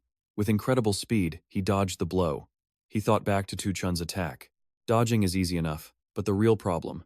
My attackers have vanished. Where could they be? Then, a startling realization hit him. It can't be. The item he was thinking of was an invisibility cloak. An invisibility cloak. They can hide, but it's not practical and can be detected. The giant swung its hammer down, and the chairman blocked it easily. From a distance, Trang Hian smirked from behind a rock, rifle in hand. While Li Qute was busy, he took his shot. As the bullet flew towards him, he realized their plan. So they won't give me time to find them. But his face wasn't panicked. It was strangely calm. He began to channel a skill. He unleashed a heaven-shaking roar, and the very air around him warped. Trang Hian's bullet was repelled. Raising his spear high, he shouted, "You've pushed me this far. It's been a while. I'm truly impressed." His spear gleamed, reflecting the sun. The giant was stunned. He brandished his weapon at it and said, "All right, you win this round." However, he wasn't about to admit true defeat just yet. "But isn't it too early to say you've truly beaten me?" Li Qute's taunts continued.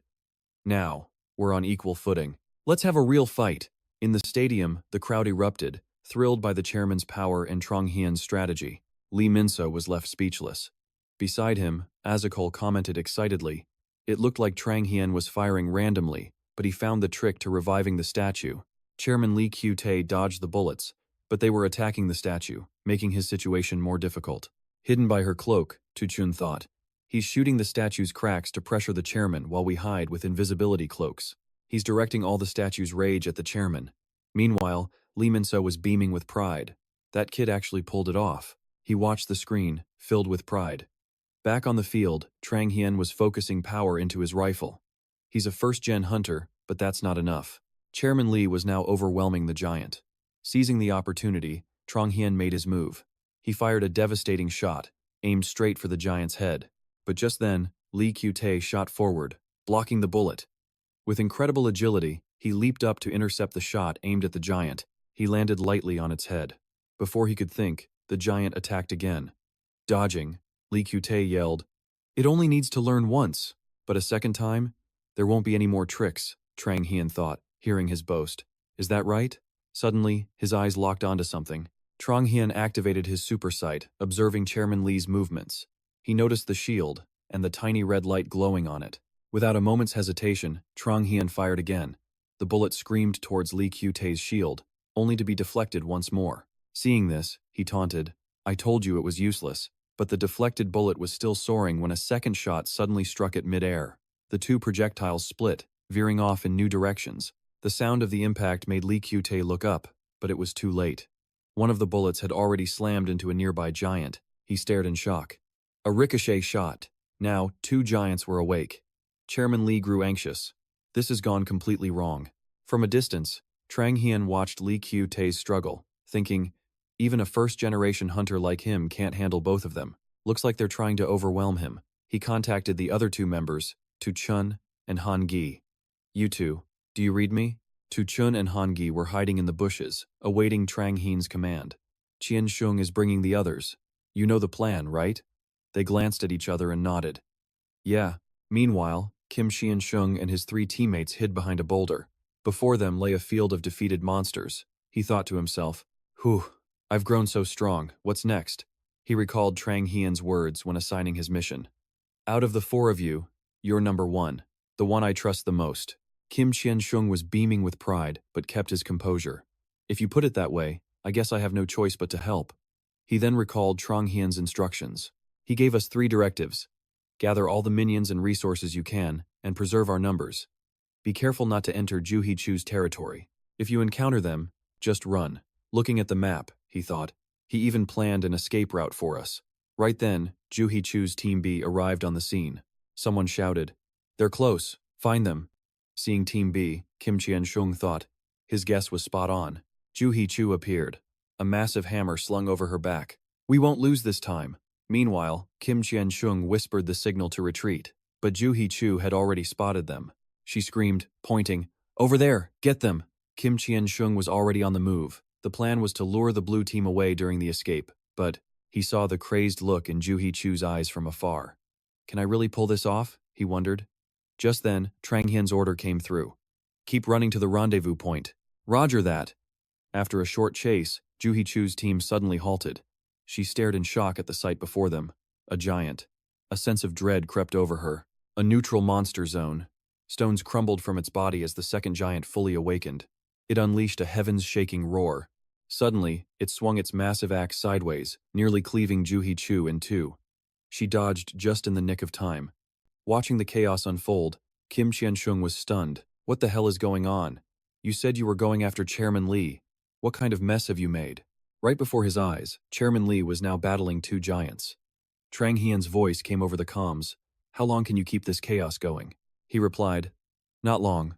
Trang Hien answered calmly. 3 minutes is all we need.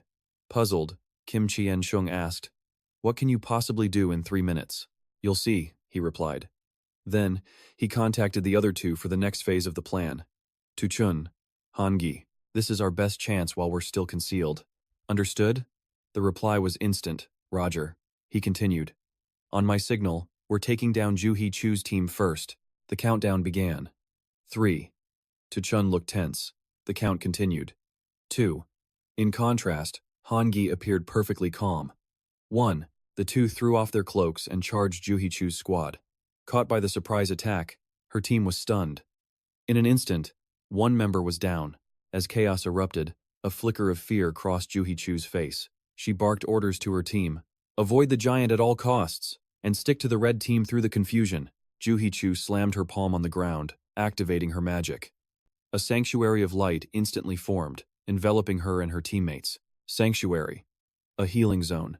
Seeing this, Trang Hien immediately opened fire. I can't let her cast that. A bullet streaked towards Ju Hee-chu, but it was blocked by a sacred light emanating from her ring. Having deflected the shot, she smirked. Did you really think I'd show up without a defense against your rifle? Trang Hien thought to himself. I underestimated her. Looks like there's no other way. In his hand, he held a device shaped like a donut. Time for a different approach. It was a mana bomb drone, a device that weaponized and detonated mana. A pack of 8. Trang Hien got to work, separating the drones. He executed each step perfectly. A new bullet formed in his hand. He placed it into the ET and reshaped it. Then, Trang Hien loaded it into his rifle. It feels a little heavy. Trang Hien took aim at Ju Hee-chu and fired. A powerful stream of blue energy erupted from the barrel. A devastating blast. It tore through her defensive barrier and slammed directly into her. The impact sent her flying backwards, and she cursed through gritted teeth. Damn it! After firing the shot, smoke billowed from his rifle's burning barrel. His teammate's excited voice crackled over the comms. What in the world did you just fire? That was you, right? Wow, that was insane. Did you just shoot an entire mana bomb drone? Seeing the results, Trang Hien smiled. It seems to have worked. Blood from Ju Hee-chu's wound poured onto the ground. Looking at the deep gash, she thought, damn it, this wound should be healing faster inside my sanctuary. But suddenly, a sword flashed towards her. We're not just fighting one opponent, it was Han Gi and Tu Chun. Meanwhile, Trang Hien was already reloading. There are 2 ways to level up in the Hunter tournament. First, kill the monsters or minions that spawn in the map's dungeons. And the second is to eliminate your rivals. Ju Hee-chu was trying desperately to fight back when a powerful blow suddenly struck, taking her down for good. A shot from Trang Hien. Ju Hee-chu's team was finished. Chairman Lee, meanwhile, had turned a losing game around. In the end, he was victorious. Looks like the other side is done too. A wide grin spread across Lee's face, as if he was truly enjoying the fight. How refreshing. It's been a while since I've had a real match. He searched for Jang Hien while speaking. Back to the topic. Should we talk more? From under his cloak, Jang Hien spoke. Is there anything for us to talk about here? Hearing this, the chairman became more excited. Don't be like that. I'm quite impressed. Shall we talk tactics? The Hunter tournament has become a brutal war. A deep crimson aura swirled around Lee Kutaik. He continued, but in the beginning, tactics were the key to conquering the towers. Ha. He suddenly detected something. He violently threw the spear in his hand toward Jang Hien's hiding place. Jang Hien successfully dodged the attack. He thought, did he pinpoint my location from my voice? Jang Hien then used a skill to ascend even higher. It seems the chairman doesn't have much strength left. Looking down at Lee Kutek, Jang Hyun was filled with confidence. We can overwhelm him. Down below, Tu Chun and Han Gi charged forward to attack. Tu Chun began to swing his sword with immense power. However, to Chairman Lee Kutek, it was merely child's play. He dodged the attack completely and with ease. Lee Kutek then counterattacked, striking hard at Tu Chun's right shoulder. However, with Jang Hyun's covering fire, Lee Kutek could only defend with his shield. Han Gi was shocked. Impossible. Unlike him, Jang Hyun was much calmer. He thought to himself, this must be the difference between a top hunter and a third-league newcomer. Lee Kutek seized the opportunity to attack Tu Chun again. Jang Hyun had no choice but to let Tu Chun be eliminated.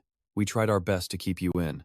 With Tu Chun now eliminated, only 2 remained against Lee Kutek. Is it just me and Han Gi now? Lee Kutek smiled and said, are you surprised? In response, Jang Hyun smirked and spoke, no, this is all part of the plan. Hearing this, the chairman laughed with amusement. Ha ha, then you must have a way to handle this, right? He replied, of course. Jang Hyun then made his next move. He shouted, Jun Han Gi. Han Gi activated his skill, controlling his swords to fly towards Lee Kutek. But that trick was old news, so he easily blocked them with his shield. Then he leaped high, charging at the 2 of them. Lee Kutek showed no mercy, attacking Han Gi directly. He was immediately eliminated. Lee Kutek spoke, all right, now you're the only one left. Seeing this, Jang Hyun began to feel a sense of dread. The arena fell silent. The tension was so thick you could only hear the wind blow. The 2 of them stood facing each other. Jang Hyun aimed his gun straight at Lee Kutek, ready to serve him a delicious lead bullet. Of course, facing a kid like Jang Hyun, Chairman Kutek wasn't scared. He flashed a confident smile and took a ready defensive stance. Jang Hyun analyzed quickly. The chairman is a melee hunter and, above all, a tank. Jang Hyun looked clearly worried about his opponent. The perfect counter to a ranged fighter. I'm at a major disadvantage. Wasting no time, Chairman Kutek instantly leaped up, flying high enough to aim at his prey. With his sword raised, Kutek radiated a dangerous, crimson killing intent, menacing Jang Hyun. Victory will be mine. The chairman was too fast, too dangerous, and instantly skewered Jang Hyun. And Jang Hyun's defense was so careless, how could he block such a lethal blow? The wound struck his right shoulder, causing Jang Hyun to grunt. But nothing could deter him. He began to smirk, preparing to spring a trap on Kutek. Pulling out a mana bomb drone, Jang Hyun confidently threatened the chairman. Are you sure about that? He was using that same old trick. Boom! A loud explosion rocked the arena, shaking the whole area. This time, the chairman was surely done for. In the stands, hundreds of spectators held their breath, on the edge of their seats, watching the match intently on the LED screens. Judge Azrael's jaw dropped, speechless at the insane scene. After the explosion, the smoke cleared, revealing the aftermath. So epic. Jang Hyun had successfully sacrificed himself to take down the chairman. The blast was so powerful it cracked the ground, and both of them now lay motionless on the field. Witnessing this shocking scene, Judge Lee Min-seo shot up from his seat. The winner and loser had been decided. At that moment, the LED screen flashed the words, "Red Team wins." The entire hall erupted in joy. Everyone stood up, cheering and dancing happily, awestruck by Jang Hyun's bold play. Judge Min-seo could only show a confident smile. He truly wanted to claim victory. Recalling the scene, Min-seo analyzed his strategy. He used the mana bomb drone to force a draw. Min-seo was at a loss for words at the bold move by Jang Hyun, the bomber. Perhaps that kid is the real monster. After successfully bombing the chairman and countless other things, Jang Hyun dragged his exhausted body, holding the railing as he walked into the stands, letting out a long sigh as he recalled his legendary bombing moment. Jang Hyun reflected, "Damn it, if I had dodged the injury and thrown the bomb, I could have won." Behind him were his 2 teammates, Kim Tu-chun and Jun Han-gi. Kim Tu-chun cheerfully ran up and put an arm around Jang Hyun. "What are you thinking about? Shouldn't you be happy?" Jang Hyun, cool as ever, put his hands in his pockets and replied coldly, "How can I be happy? I tied with the chairman." Jun Han-gi felt something was off and quickly spoke up. "Didn't you hear?" Jang Hyun and Kim Tu-chun turned to look at him. Jang Hyun replied, "Hear what?" Seeing his team's ace looking a bit clueless, unaware of the situation, Jun Han-gi gave a gentle, CEO-like smile. "It's nothing." Jang Hyun looked at Kim Tu-chun, confused. The golden hour had arrived, and the team stood on the podium. Before hundreds of spectators, their glorious moment of honor was about to begin. The judges and the chairman also stepped onto the stage to prepare for the award ceremony. Chairman Lee Kutek looked incredibly sharp. He wore a well-fitted suit that hugged his muscular body, with his hair slicked back. The girls could only swoon and shout, "So handsome, so handsome."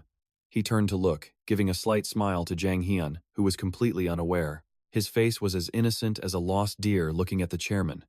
Meanwhile, Judge Azrael began her opening speech for the award ceremony. Do you all know how many awakened there are each year?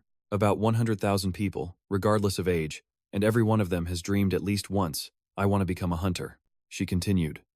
But being a hunter is a difficult job, even if they are not first-generation hunters who directly attack the towers, even if they are just athletes in the Hunter League. A hunter must be brave, wise, and lucky. The scene was truly magnificent. Judge Azrael declared loudly before the prestigious Golden Cup, a symbol honoring the power of its wielder. Only those who possess all these qualities can become a true hunter. Azrael approached the golden trophy. Her hand touched the cup, ready to announce the next champion of the Next Generation Hunter tournament. Another warrior had proven himself a true hunter. The crowd fell silent, holding their breath for her words as a golden spotlight centered on the stage, and his name was announced. Lai Trang-hyun, the owner of the trophy, had been decided. A wave of congratulations was sent to Trang-hyun. "You are the greatest warrior of the Next Generation Hunters." Every eye in the hall was fixed on him now, the crowd roaring in celebration for Lai Trang-hyun. Trang-hyun stepped forward to receive the trophy, but a strange feeling washed over him. Amidst the roaring crowd, a woman named Azacho beamed. She held the trophy, preparing to present it to him. As his hands closed around it, the moment felt unreal. "I've held so many trophies before." His face was radiant, his smile wide as confetti rained down. Lai Trang-hyun raised the trophy high, basking in this brilliant, glorious moment. But this feeling, it's been so long. He lost himself in the wave of happiness. And so, the Next Generation Hunter ceremony concluded. After his victory, his mother was overflowing with pride. She had watched the tournament with their relatives, and everyone was left in awe. "Our boy is really something else." He smiled to himself. His mother, once so skeptical, had completely changed her tune. His father, a bit embarrassed, just blushed and looked away. But his mother spoke for him. "Your dad was the most excited of all. He just won't admit it. Every time you do something amazing, he screams, 'That's my son,' and brags to all his friends. It's intense," she continued. "They might not know much about hunters, but they definitely know who you are." A bitter memory surfaced for Lai Trang-hyun. "In my past life, I was stuck competing in low-ranked leagues, forcing my parents to worry constantly. But things are completely different this time." A huge weight lifted off Lai Trang-hyun's shoulders, but a lingering concern still troubled him. There was one final matter to settle. On the table rested a pair of aged hands, likely the chairman's. The man placed 2 cups of tea on the table. Lai Trang-hyun politely took one, settling onto the white sofa, ready to negotiate. Chairman Lai Kuteko spoke first. "So, the big issue on your mind is your team?" The chairman, looking sharp, smiled with his arms crossed, probing his intentions. "What is the reason you've come to see me?" Trang-hyun raised an eyebrow. This chairman was a cunning old fox, but he remained calm against his powerful aura. He continued the conversation. "I won the tournament, so I'm here for Team Butter." Chairman Tico replied coolly. "Is that so?" A sly grin appeared as he stroked his beard. "Don't you think that victory wasn't entirely fair? You used the giant, and we both know how that match went, right?" The chairman's words were a clear taunt. Trang-hyun shot up from his seat. "I understand. Then I'll be leaving." Seeing this, the chairman panicked and stopped him. Wait, hold on." His reaction was sharp and forceful. The chairman quickly grabbed Trang-hyun's left arm, holding him in a firm grip. The tension was palpable. The chairman quickly regained his composure, smiling confidently. "Ha ha. Calm down, young man. I was only joking. No need to be so tense. We're on the same side now, after all." Seeing an opening, Lai Trang-hyun sat back down, arms crossed. "And what does that mean?" The chairman's face grew serious. "I'll give you Team Butter. I was genuinely impressed by your performance during our match." Hearing this, Trang-hyun was still skeptical. The chairman's expression didn't exactly inspire trust. After a moment's thought, he extended his hand. Trang-hyun smiled in agreement. "I look forward to working with you." The chairman looked bewildered, caught off guard by the sudden shift from Trang-hyun. "All right, a deal is a deal." The chairman extended his own hand toward him. They shook, sealing their agreement. "As do I." After the negotiations, Trang-hyun returned to his daily life. Now, in casual clothes, he stood before the station, Today, he was heading to the Moza workshop, a world-renowned enterprise for high-end hunter weapons, also offering comprehensive hunter evaluations. Trang Hian thought about his next move. I'm here today to order my prize weapon. To his dismay, it seemed he'd be accompanied by Kim Tu-chun. Trang Hian frowned slightly. And why are you here? Tu-chun grinned. I have a 3rd division match coming up. I figured I should get a custom weapon too. Lai Trang Hian replied politely. That's a good idea. Then, by chance or design, Judge Lee Min-seo also showed up. He waved to his 2 favorite contestants. You're here early? And just like that, the unplanned group was complete. They all headed to the Moza workshop. Trang Hian sighed internally. And for some reason, Lee Min-seo is going to be my guide through this whole process. Tu-chun and Min-seo chatted as they walked. Judge Lee, he asked, what's the difference between a custom and standard weapon? Min-seo replied warmly. You can just call me Min-se. I'm not your judge anymore. He then explained, there's a massive difference between them. A custom weapon becomes an extension of yourself. It's also a representation of your unique fighting style. The group suddenly stopped, and Lai Trang Hian looked up. Before them stood the colossal skyscraper of the Moza workshop. Trang Hian felt a wave of nostalgia. It's been a long time. They entered the main lobby. The receptionist noticed their approach and turned. She saw 3 men entering. Lai Trang Hian, Lee Min-se, and Kim Tu-chun. A professional smile immediately graced her face. Welcome. You must be the one with the reservation, Hunter Lee Min-seo? Lee Min-seo smiled back warmly. Yes, that's us. May we go in? The receptionist pointed to a directory. Please head straight to workshop B3. Lai Trang Hian scanned the area, noting Moza was divided into sectors A through D. The weapon quality was also ranked alphabetically. He nodded to himself in approval. B rank isn't bad at all. The air hummed with machinery as everyone worked intently. Every detail was meticulously monitored. The constant clacking of keyboards created an odd, rhythmic hum. As for Kim Tu-chun, he couldn't help but marvel at the diligent workers. Lee Min-seo glanced back at the 2. First time either of you has been in a workshop, I take it? Kim Tu-chun eagerly replied. Yes, it's my first time seeing this up close. This is so cool. How much do the weapons here cost? Custom ones are pricier, right? Lee Min-seo chuckled, amused by his excitement. Haha, you'll find out soon enough. But first, let me explain a few important things. He led them into a room filled with countless weapons, blades, swords, hammers, scythes, and more. Lee Min-seo began. Weapon crafting always begins with a single prototype. It's like a base model before adding personal touches. Take my 7 blades, for example. Lee Min-seo gripped the hilt tightly. He eyed the gleaming sword in his hand and continued. A standard sword is just a basic template, right?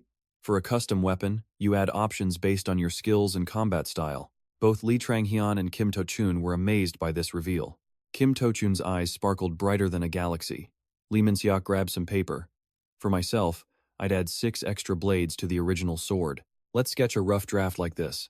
Lee Min-seo drew the sword with the surrounding blades. Behind him, Kim Tu-chun watched in absolute awe. Hearing this, Lee Trang Hian remained silent and expressionless. It ends with 7 total blades. The tips must be curved to tear flesh on impact. Lee Min-seo even added detailed notes next to the sketch. He then handed the drawing to the girl. Please follow this design. The sound of machinery whirred and beeped.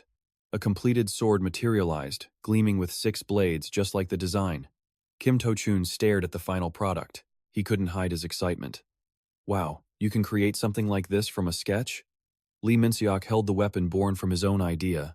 Looking proud and satisfied, he said, Of course, the drawing is just a concept of what I want. They interpret it and bring it to life. Lee Min-seo raised a single finger. The key is knowing the weapon you want, what suits you best, and how you'll wield it. Have you ever thought about it? Kim Tu-chun put a hand to his chin and began to think. While he was pondering, Lee Trang Hian already knew his answer. He'd used the same weapon from his past life. Watching Kim Tu-chun think so seriously made him curious. I wonder what kind of idea he'll have. Suddenly, Kim Tu-chun's eyes flashed with inspiration. He reached out and grabbed a shining sword with an elegant design. Lee Trang Hian was a bit startled by this move. That's a weapon meant for head-on attacks. Wait. He watched Kim Tu-chun sketch intensely on the paper. He glanced at the note, slightly confused. Acceleration magic? Then he recoiled in shock, thinking, he's requesting an acceleration enchantment? While Lee Trang Hian was still stunned, Kim Tu-chun added a final note. With each acceleration, it will sparkle. Seeing this, Lee Min-seo couldn't help but laugh. Haha, a little flair during a performance is pretty important, right? There are plenty of players like that in the higher leagues. Lee Minseok then turned to Lee Trangyun, who was silent with his arms crossed. Do you have a specific weapon in mind, Trangyun? Lee Trangyun looked at the prototypes on the shelf, replying, he thought to himself. No one in Korea really uses guns now, so there are no prototypes here.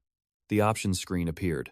Magic Weapon Transformation Tech AS+, super label that reveals a target's true nature, and an unlocked C-rank peak. He considered the options. Anyway, with the Magic Weapon Transformation Tech here, I can create whatever I need.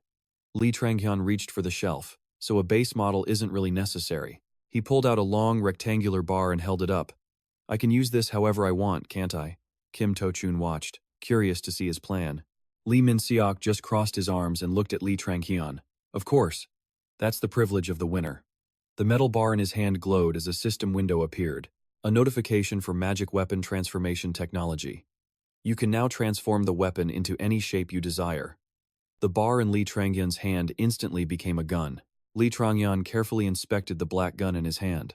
Both Kim To-chun and the female staff member stared, their jaws agape. Lee Min-seok also smiled, satisfied. All of them stared at Lee Trangyun and the gun in his hand. He couldn't help but admire it. Amazing. He created a weapon so easily.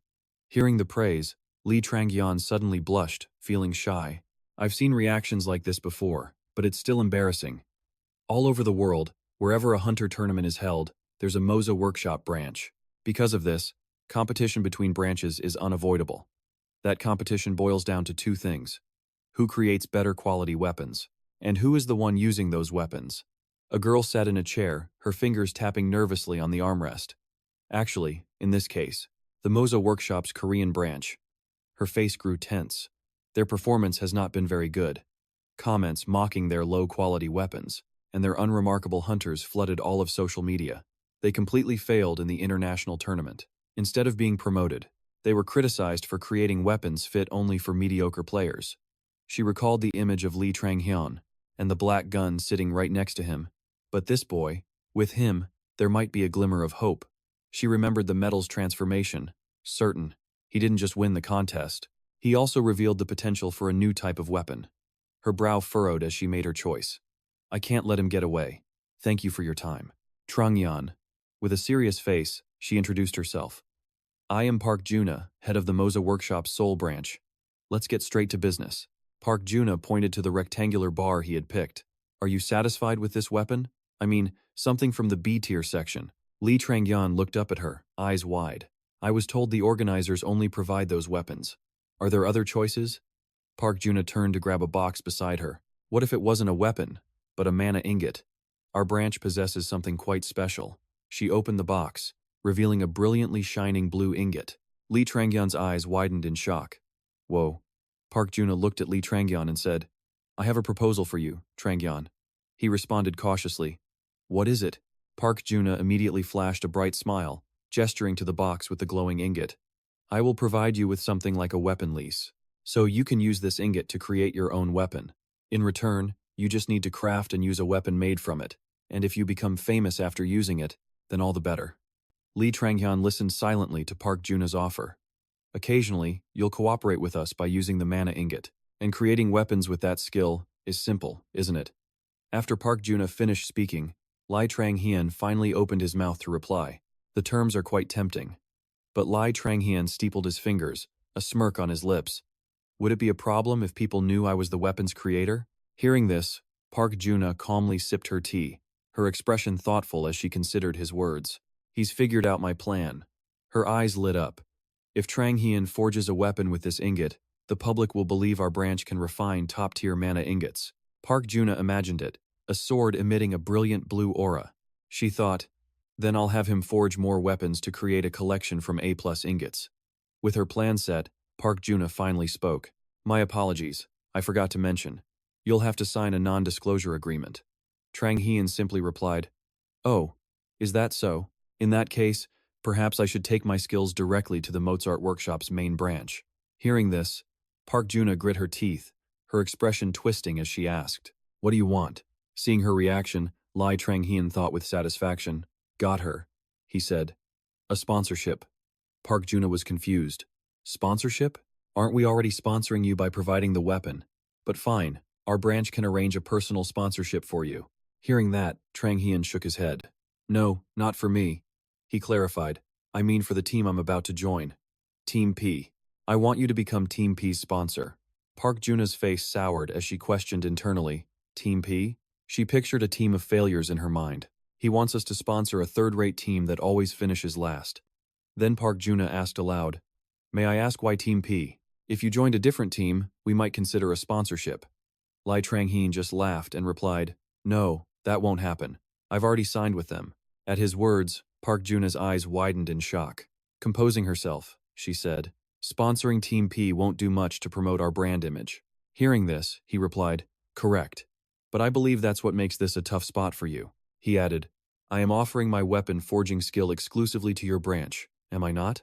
Hearing this, Park Juna fell silent for a moment. After a pause, she spoke. Fine. We'll send a representative to Team P. We can discuss the sponsorship details then. Trang Hian heard this and said, Good. The two stood and shook hands on the deal. Later, Trang Hian arrived at a new location, a massive stadium filled with bright lights. This is the crowd size for a third-tier league, he thought as he walked down. Trang Hian looked up at the matchboard. Team P versus SRB.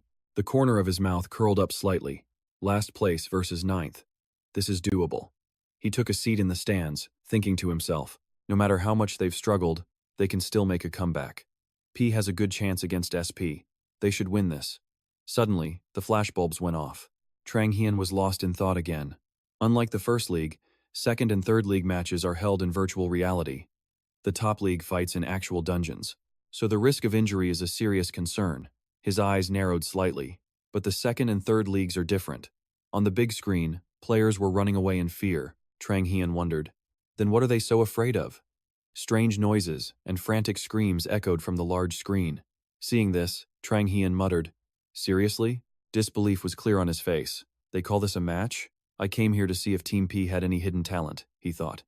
Voices rose from the audience. Team P is losing and forced to retreat. Fight back.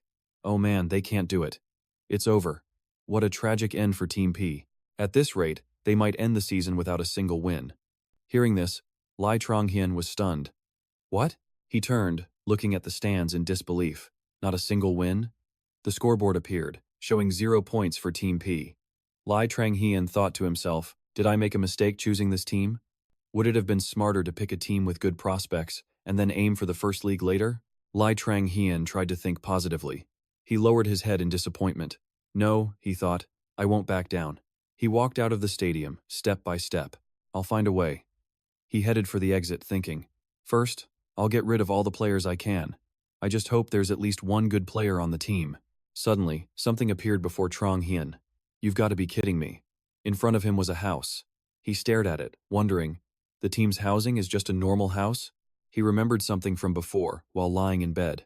Come to think of it, my first team didn't have proper funding either, so we had to sleep in a regular house. Maybe it's not so bad. They gave me the passcode earlier. With that thought, he reached for the door. His long fingers slowly entered the code. The moment it opened, a loud voice yelled, You bastard! If you hadn't lost your temper back there, we wouldn't have lost so miserably. Lai Qian-han shot back furiously. And what about you? All you did was run until you were taken down. Real helpful. Lai Donggu stepped between them, trying to mediate. Calm down, guys. We can talk this out. Lai Trang-hian watched from the doorway, thinking to himself. For a team that performed so badly, tension between members isn't surprising. Lai Qian-han spoke up again. I am talking. When do I get my physical training, coach?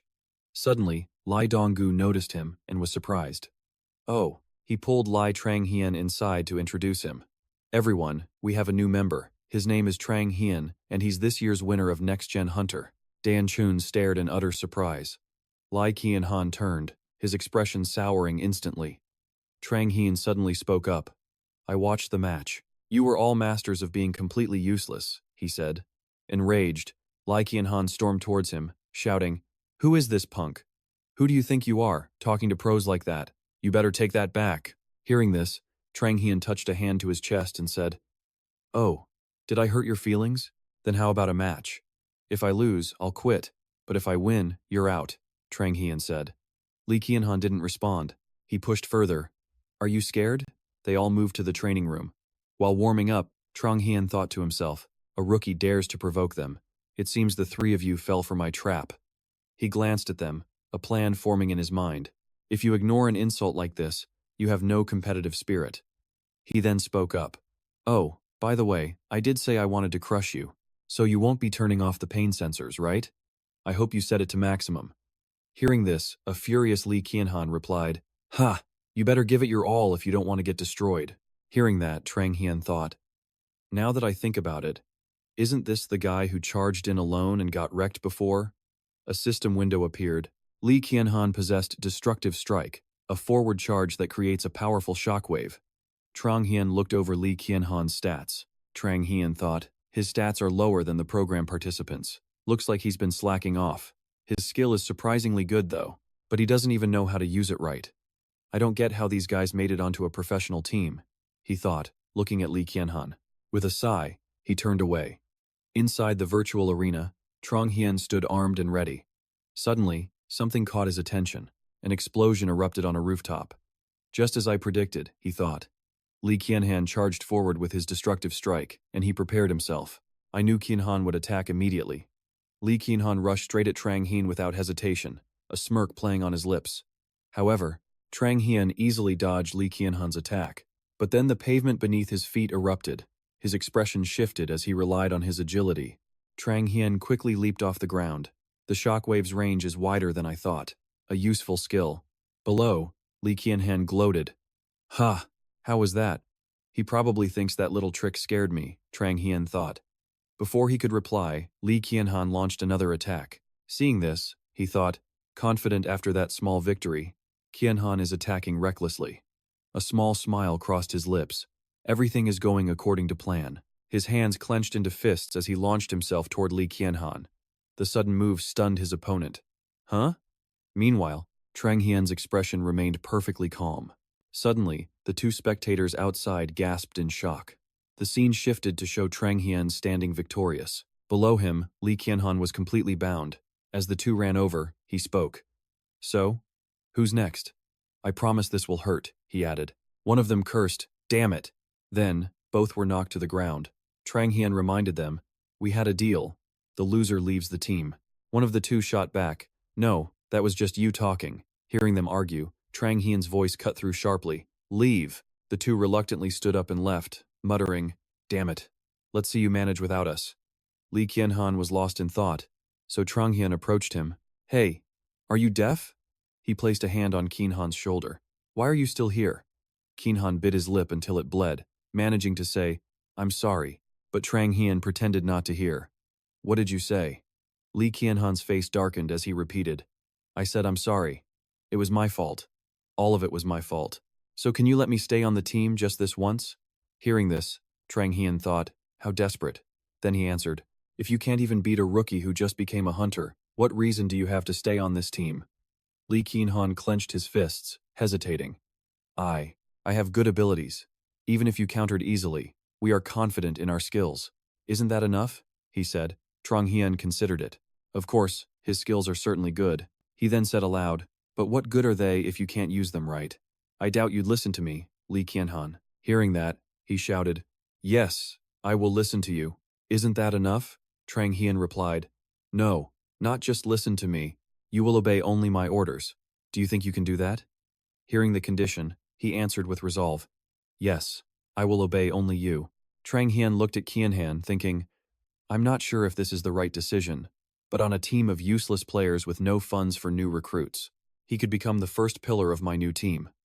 Back in his room, Trang Hian lay on his bed, staring thoughtfully at his phone. So, out of 7 people, I've kicked 2. We need to fill those 2 remaining spots, he calculated in his head. After a moment, he decided to message Juhi Chu with an offer, but she rejected it. He then lay back down, sighing with regret. Sigh. Juhi Chu's potential is something that will explode later. I really wanted her on the team. Just then, a new message popped up. He stared at his phone, wondering, who's this? A guy had messaged him. I heard from Juhi Chu that you're recruiting? Reading this, he thought happily, no way. She put us in touch? He kept thinking, she's the ace of Seoul Academy's top team, so I thought she'd definitely join them. He recalled his battle with Juhi Chu, feeling impressed. She has a playstyle I can't help but admire. He started messaging the new person. As he texted, he let out a grin. Ho, this kid. But a moment later, a strange thought came to him. Is this karma from the program? If it's someone like Junhangi, then this is a massive win for me. He reread the message history. Suddenly, he frowned at his phone. His eyes widened in surprise. What? A new message was on the screen. Trang Hien was shocked. This person is contacting me too? He stared at the message, deep in thought. His desk was covered in documents. Trang Hien picked up a file. Now what do I do? The most important thing when building a team roster is skill synergy. He flipped through the papers, reviewing every detail. Unfortunately, that doesn't exist on this team. Trang Hien held up the file of a female player. Everyone's stats are at the minimum, and their skill combinations are far from ideal. He suddenly stopped, noticing something strange in the skills section of the file. He stared intently at the document. The file was on a red-haired girl in glasses, Danju Lee. Her skill was positional awareness, but Hong Yi seemed to have even greater potential. Trang Hien Lai recalled the two who contacted him yesterday, considering each one. He set down Danju's file, his decision made. We can do this. We'll take the third league by storm. Inside the office, a voice spoke up. So, what do you think of the new team? Cute Ko Lai asked while holding a teacup. Are they decent? Trang Hien Lai forced a smile and replied, Yes, every one of them is special. It's all thanks to you. The man across from him roared with laughter. Haha, my apologies. I had no time to assemble the team. Once he finished laughing, his expression grew serious again. Continuing his talk with Trang Hien Lee, I noticed you were recruiting, but I never expected you to get Mora Workshop as a sponsor. He met the man's gaze. I'll do anything it takes to save the team. The man stared back, asking, Have you decided what kind of team you're going to build? He calmly lifted his teacup. I have two ideas right now, Trang Hien Lai explained. First, the one-person army style. You probably saw that coming. Cute Ko Lai understood immediately. That's too predictable. Don't you know how teams fail when they rely only on Hunter League tactics? His fingers grazed the teacup's rim. Of course, which is why I have a second idea. His voice was steady. It's still in development. He crossed his arms confidently, looking at Cute Ko Lee. But you can think of it as a bomber aircraft strategy. The older man's eyebrows immediately knitted together. A bomber aircraft? Cute Ko Lai mused, hand on his chin. I don't know what that is, but it's all in your hands. He pushed a folder forward. Now, this. As Trang Hien Lai read the documents, Cute Ko Lai explained, This confirms the complete transfer of the team's authority over to you. Trang Hien Lai placed the document on the table and stood up. Good. I'll be going then. Cute Ko Lai quickly interjected. By the way, Team Po's match the day before yesterday was the season final, and tomorrow there's a press conference scheduled for the third league. Trang Hien Lai looked at him, surprised. You're the acting chairman now, so I expect your attendance. He considered the man's words. A press conference? He then agreed. Yes, I'll be there. He already had a plan forming in his mind. Fine, I have something I need to do at the press conference anyway. As the host started speaking, surrounded by all the attendees, Trang Hien Lai leaned on his hand, thinking, this is so boring. When it was his turn, he took the microphone to introduce himself. I'm Trang Hien Lee, and as of yesterday, I am the acting chairman of Team Po. I will also be participating as a player. It's a pleasure to meet you all. He sighed internally. Not a single question came after his introduction. The host simply took the microphone and began questioning someone else. Next question. Team LTZ won first place this season, earning praise for their exceptional teamwork and their dominance over other teams. There are concerns that many players might advance to the second league next season. What are your thoughts? The man in question took the mic to answer the host. Yes, that is an understandable concern. However, should anyone leave the team, we guarantee we will fill the void with players of equal caliber. Confidence flashed in his eyes as he made the declaration. In fact, we plan on recruiting several hunters known as Rising Stars, so please look forward to it. Trang Hien Lee rested his chin on his hand, thinking over the man's words. Rising Stars? Who could he be talking about? He glanced at the speaker, who looked strangely familiar. Wait, that coach looks. Suddenly, it hit him. Hold on, is that Director Lee? He searched his memory. In his past life, that man had been the source of his problems. Back then, he was the coach and director for the First League's team LTZ, but now, he was just the coach for LTZ in the Third League. The host's voice cut in after the response. Thank you for your answer. He finally remembered the man's name, Hyungun Lee. The host continued with the questions. There are also rumors of a new hunter that Team LHG is training. Can we expect to see Jun in the Third League next season? The man being questioned seemed a bit flustered, replying awkwardly, "Oh, I'm sorry, we can't give a definite answer. We are trying, but this market is volatile, so nothing is certain. That's all I can say for now." Trang Hyun Lai remembered with a jolt. That's the team Han Gi was supposed to join. The host continued. And now for some surprising news from Team Po. We heard that Trang Hyun Lai has taken command of the team. Hearing his name, he spoke up immediately. "Yes, hello." A confident smile spread across his face. He introduced himself once more. "I'm Trang Hyun Lee, the new acting chairman for Team Po." The host then moved on to his question. "It's unprecedented for someone your age to join a team as both a player and acting chairman. Can we expect a major shift for the team?" Trang Hyun Lai answered with a smile. "Of course. Team Po may have ended this season without a single victory, but I assure you, a significant change is on its way." The host pressed further. "A significant change, you say? Could you give us a small hint?"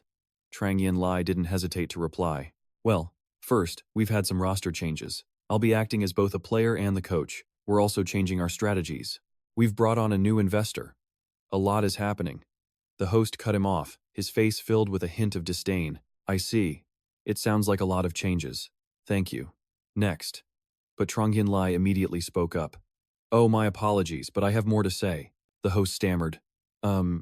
Yes, please go on." Trang Hyun Lai gripped the microphone tightly.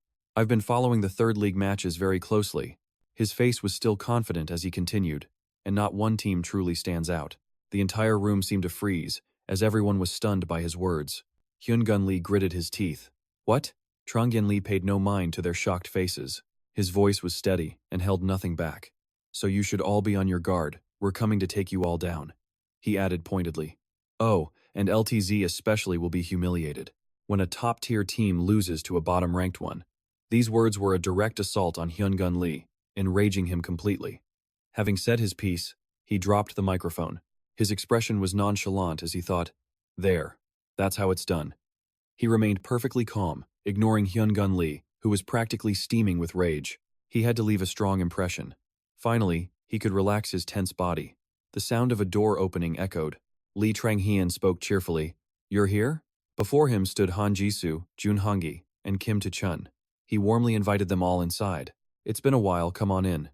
Kim Tu-chun scanned the area before commenting, "This is the team's place? It's just a normal house." Lee Trang-hyun simply replied, "It's a small team, so this is fitting." Kim Tu-chun asked in disbelief, "Seriously?" Lee Trang-hyun thought to himself, "I expected Tu-chun to contact me, but I'm surprised to see Jisoo." He suddenly turned to look directly at Han Jisoo, who seemed confused. "What is it?" Lee Trang-hyun just smiled and said, "It's nothing." In his heart, he thought, "But I have no complaints." The four of them stood in the room. The other three looked around. Han Jisoo observed, "You said it was a rookie team, but this is worse than I imagined." Han Jisoo gave Lee Trang-hyun an annoyed look. "I signed because you're on this team. I hope you have a plan ready. To be clear, I only joined because you promised to boost my record, so I can switch teams later." Lee Trang-hyun ignored their skeptical expressions. He replied calmly, "Relax. Why would I call you all here without a plan? Yes, of course, a team that won 0 games last season, but that's not an issue for us. We've already replaced half the roster." His expression shifted, his voice filled with confidence. "So feel free to have high expectations." The three could only glance at each other, unsure of what to say.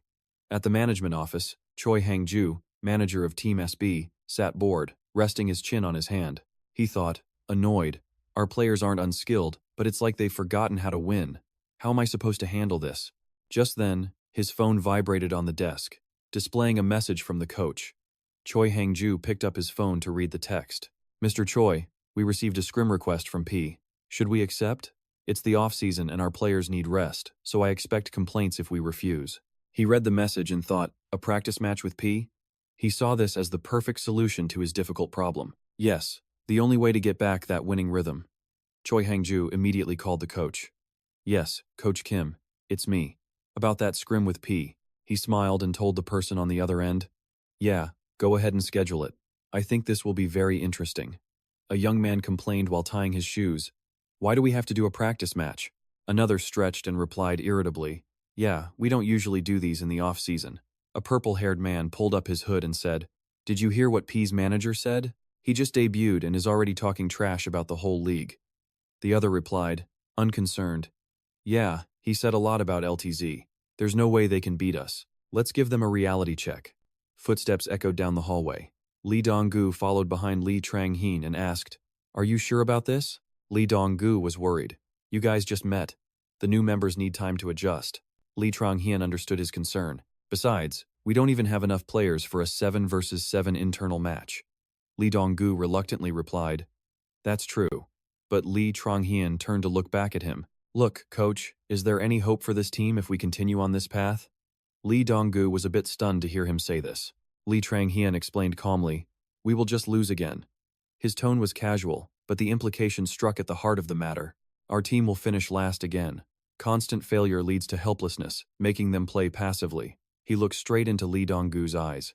However, his voice was filled with resolve. When there's a chance to win, like a weapon within reach, people will grab it and use it, regardless of the risk. His tone remained unchanged, as firm as ever. "People find hope, and I will show it to them.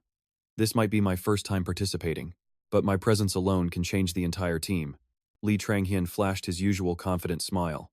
"I'll show them they don't have to be losers anymore." Lee Trang-heen entered the inner area, where two men were waiting. Choi Hang-ju spoke first. "Hey, you must be the new chairman or manager? I'm not sure what to call you, but whatever. It's a pleasure to meet you." He extended his hand and introduced himself. "I'm Choi Hang-ju, manager of Team SB." Lee Trang-heen shook his hand and replied, "Ah, I see." He silently assessed the man, noting he spoke as if he didn't care, and his eyes were filled with ridicule. He smiled at Choi Hang-ju, having already seen through him, and thought, "He's clearly looking down on us." In the waiting room, all the members were present, listening as Lee Trang-heen announced the match would begin soon. He walked before the 6 of them and spoke.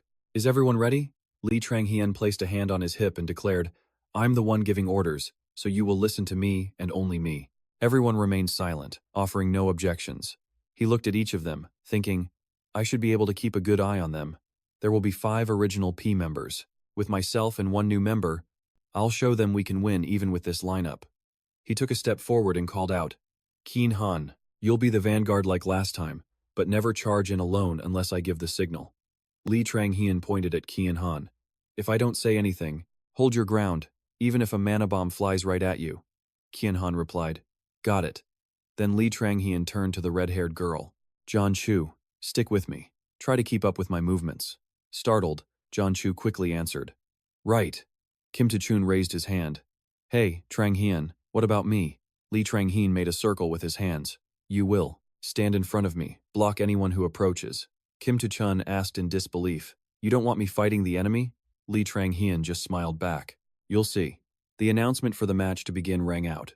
Both teams stood at opposite ends of a bridge over a vast chasm. Choi Han-ju watched the screen, thinking, "Imperial Bridge. Since the match is on this massive bridge, there's little room for creativity." Choi Han-ju observed the match on the monitor, a slight smirk on his lips. "It all depends on how well each team's formation holds up, which is why I chose this map." The screen showed Lee Trang-heen's formation. For a team formed minutes ago, their formation looks quite solid, doesn't it? Choi Hang-ju turned to the person beside him. "Perhaps that's only on the surface. They've barely had time since the last match. Besides, they might just be running on sheer willpower now." Choi Hang-ju thought with a hint of concern. Or maybe not. He watched Kien Han, the shield at the front, and had to admit, that kid looks tough. The man beside him turned to Choi Hang-ju. "Manager, the acting chairman? Do you think he's coaching them?" Choi Hang-ju crossed his arms. "We'll have to see." Suddenly, an announcement boomed from the speakers, startling the two men. Their captain, Lee Trang-heen, leaped up, rifle in hand. His face was placid, his eyes perfectly still. Their long-range fighter is completely exposed. Choi Hang-ju's hand tightened. "Looks like he's lost his position." As others scrambled for position, a voice screamed, "Take him out!" Coach SMB charged forward. "I can't miss this chance." Gripping the spear tightly, the man in glasses didn't hesitate, hurling it straight at Lee Trang-heen. In an instant, the one who seemed doomed leaped into the air, dodging the attack and stunning his opponent. Wait, what was that? The two watching the live feed were just as shocked, their jaws nearly hitting the floor. Both had the exact same thought. No way, right? The attacker was thrown into the air, completely defenseless. Lee Trang-heen jumped up, with Kim Ta-chun right beside him. It was a calculated move to lure us in. Choi Hang-ju couldn't believe his eyes. He was so stunned he couldn't speak. "Are you kidding me?" He watched Kim Da-chun provide perfect backup for Lee Trong-hien. Using their key ranged player as bait, Lee Trong-hien's rifle aimed true. The quickest shield-bearer yelled, "Gun! Everyone, behind me!" The enemy team could only huddle behind the shield. He screamed internally, "Oh no." Lee Trong-hien just smiled. That kid shot the mana drone. A massive explosion rocked the area. The enemy team's shield shattered into pieces. The bridge erupted in a huge blast, and smoke obscured everything. The system immediately displayed the results. Team PA defeats Team SP, 7-0. The two spectators were reeling, still stunned by the final score. Choi Hangju barely managed to speak. Impossible. The screen showed Team PA's victory pose. The system announced, "Match over. Team PA is victorious." The loud noises echoed as three bodies lay defeated on the ground. A gasp of awe escaped someone's lips. Lee Kien-han's face was a mask of pure shock. As he gasped, his mind raced with a single thought. How is that even possible? A tall man with a rifle emerged from the thick smoke. Kien-han stared at the young man, whispering to himself, "He actually did it." He raised his gun to the sky. "Is this magic?" Lee Trong-hien slung the rifle over his shoulder with a smug grin. Lee Kien-han was still in disbelief, convinced it had to be some kind of trick. He said, "You know, I'm seriously surprised." In the hallway, two women were talking. Their conversation was a familiar one. "Can't remember the last time we won, huh? I really thought we were done for." They recalled their past failures with dread. "I was so scared I nearly wet my pants." Meanwhile, Lee Trong-hien was listening to their chat. Suddenly, a voice called out, "How did you pull that off?" He immediately turned around with a questioning, "Huh?" Lee Kien-han asked with a slight frown. "In that last match, what did you do to turn the tables?" Hearing this, Trong-hien just gave a slight smile. He crossed his arms and casually asked Kien-han back, "What do you think is most important in a team formation?" Kien-han replied just as casually, obviously not letting the formation get broken. Hearing that, Trong-hien pressed on. "So, what do you do to break the enemy's formation?" The question made Lee Kien-han falter, and he could only mumble. Trong-hien continued, "You either make the enemy break it themselves, or you shatter it with your own power. That's all there is to it." Those words hit Kien-han hard. He's absolutely right. Why didn't I see that? He pictured Lee Trong-hien in his battle gear. He'd often say to himself, "I chose to make them break their own formation. I baited them into switching from defense to offense and then exploited that weakness." After that explanation, Kien-han finally understood. Lee Trong-hien had broken formation to expose himself on purpose. Hien gave him a smug look and asked, "So, surprised the answer was so simple?" From somewhere behind them, Yoon Han-gi walked up, answering Trong-hien's question. His answer was one everyone could agree with. He said, "The most surprising thing to me was the teamwork. Did you all practice together before I joined?" Hien turned and replied, "Not really." He stated firmly, "That's why I chose a very basic formation." Han-gi rubbed his chin. "I see. So it was all part of your plan." He then asked, "So, will we keep using that strategy?" Han-gi continued with a bit of confidence. "With Tu-chun and Jisoo here, we'll have more firepower. Third place should be a cakewalk." Trong-hien shook his head. "I wish it were that simple." He imagined the tournament hall, with spotlights flooding the stage. "Even if it's just for third place, it won't be that easy," he said with regret. "Unfortunately, we can't. Team SP may have had many victories, but in the end, they were still just a 9th-ranked team. That strategy can work against low-ranked teams." Lee Kien-han lowered his head slightly, listening to Trong-hien's words. He continued, "But it won't work on higher-ranked teams." Han-gi also listened intently. "And obviously, if you use the same tactic over and over, its effectiveness will drop." Unseen, Han Jisoo had already come up behind them. He asked with an unfriendly expression, "So what's your plan?" "I only came here because I trusted you. You'd better have something figured out." Lee Trong-hien thought to himself, "Right. Unlike the others, Han Jisoo only joined because I promised him we'd raise the team standing, so that when he leaves, he can get better offers and have a more promising career." Jisoo was still scowling, waiting for an answer from Trong-hien. And then, he delivered the final verdict. "That's why we need to prepare another strategy." Han-gi asked, "Another strategy?" Jisoo still looked unsatisfied and retorted, "No one on this team is that skilled. What other strategy could we possibly use?" A smirk crept across Lee Trong-hien's face. "Skills aren't our only weapon," he told Jisoo. The two men exchanged completely baffled looks. Jisoo could only stammer, "Huh?" He clearly didn't grasp the meaning behind Hien's statement. That's when Trong-hien revealed the mana bomb drone. He then presented it to Jisoo, saying, We're going to use this instead. Mark my words.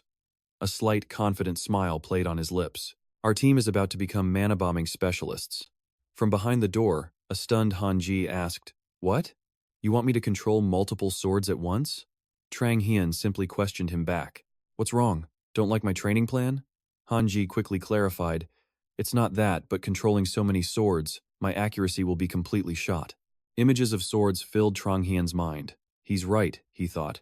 To effectively pressure a foe, precise sword control is key. Controlling multiple swords divides your focus. It's not a good idea. But I know what he's capable of. He placed a sheet of paper on the table, recalling his past life. Han Jian could control at least 7 swords at once, and up to 3 with master-level swordsmanship. If I want him to improve this fast, I can't just let him be. Hanji stared at Trang Hian without a shred of enthusiasm. Trang Hian stacked the papers and spoke. "I'm not saying this for nothing, but if you really don't want to, then don't." His words seemed to intimidate Hanji. Trang Hian's eyes narrowed slightly. A smug look spread across his face as he watched him. He wants to join because he respects me. He gets it. Hanji gripped his knees and reluctantly agreed. "Fine. I knew I'd have to do this sooner or later." His expression turned serious as he asked Trang Hian, "How many swords?" A wide grin was his only answer. He simply held up 7 fingers in response. Seeing that, Hanji's face went completely blank, as if he couldn't believe what he was seeing. He let out a defeated sigh. Trang Hian just gave a cunningly confident smile and said, 7 should be enough to start." Against the backdrop of the city at night, 2 words echoed loudly. "What?" Han Ji-soo now wore the exact same stunned expression as Hanji. With a weary sigh, he asked, "You want me to practice dropping objects with precision from a distance?" Lee Trang-hyun simply replied, "Yep, the more precise, the better." Leaning on the railing, Jisoo crossed his arms. "I don't get it. Using my skill in such a pathetic way, you won't do a thing against any real enemy." Jisoo pressed on, saying to Trang-hyun, "Come on, you have to at least tell me what's on your mind. Only then can I decide if I'm in or not." Hearing this, Trang-hyun looked at the man before him. After a moment's thought, he relented. "All right, I guess I can trust Jisoo with this." He pointed directly at him. "With that skill, you're going to be dropping bombs." A confused Jisoo asked, "Bombs? What kind of bombs?" A sinister grin spread across Trang-hyun's face. "Mana bombs." He then began to lay out the entire plan for Jisoo. "Here's how it's going to work." He described the plan in detail. "First, I'll attach the bombs to Hanji's swords. Then, we'll use your gravity control skill."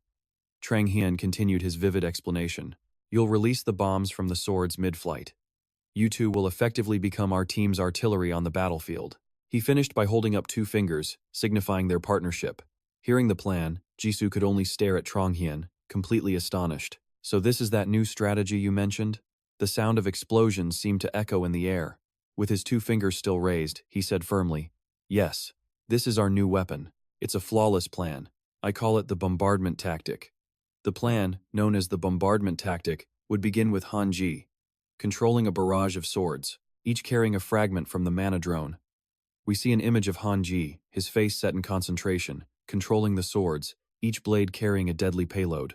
Then, using Jisoo's gravity control, we will rain those bombs down on the enemy with perfect accuracy. Lee Trang-hyun continued laying out his master plan. The plan seemed perfect, but one crucial piece was still missing. A final key to completing the strategy, he thought.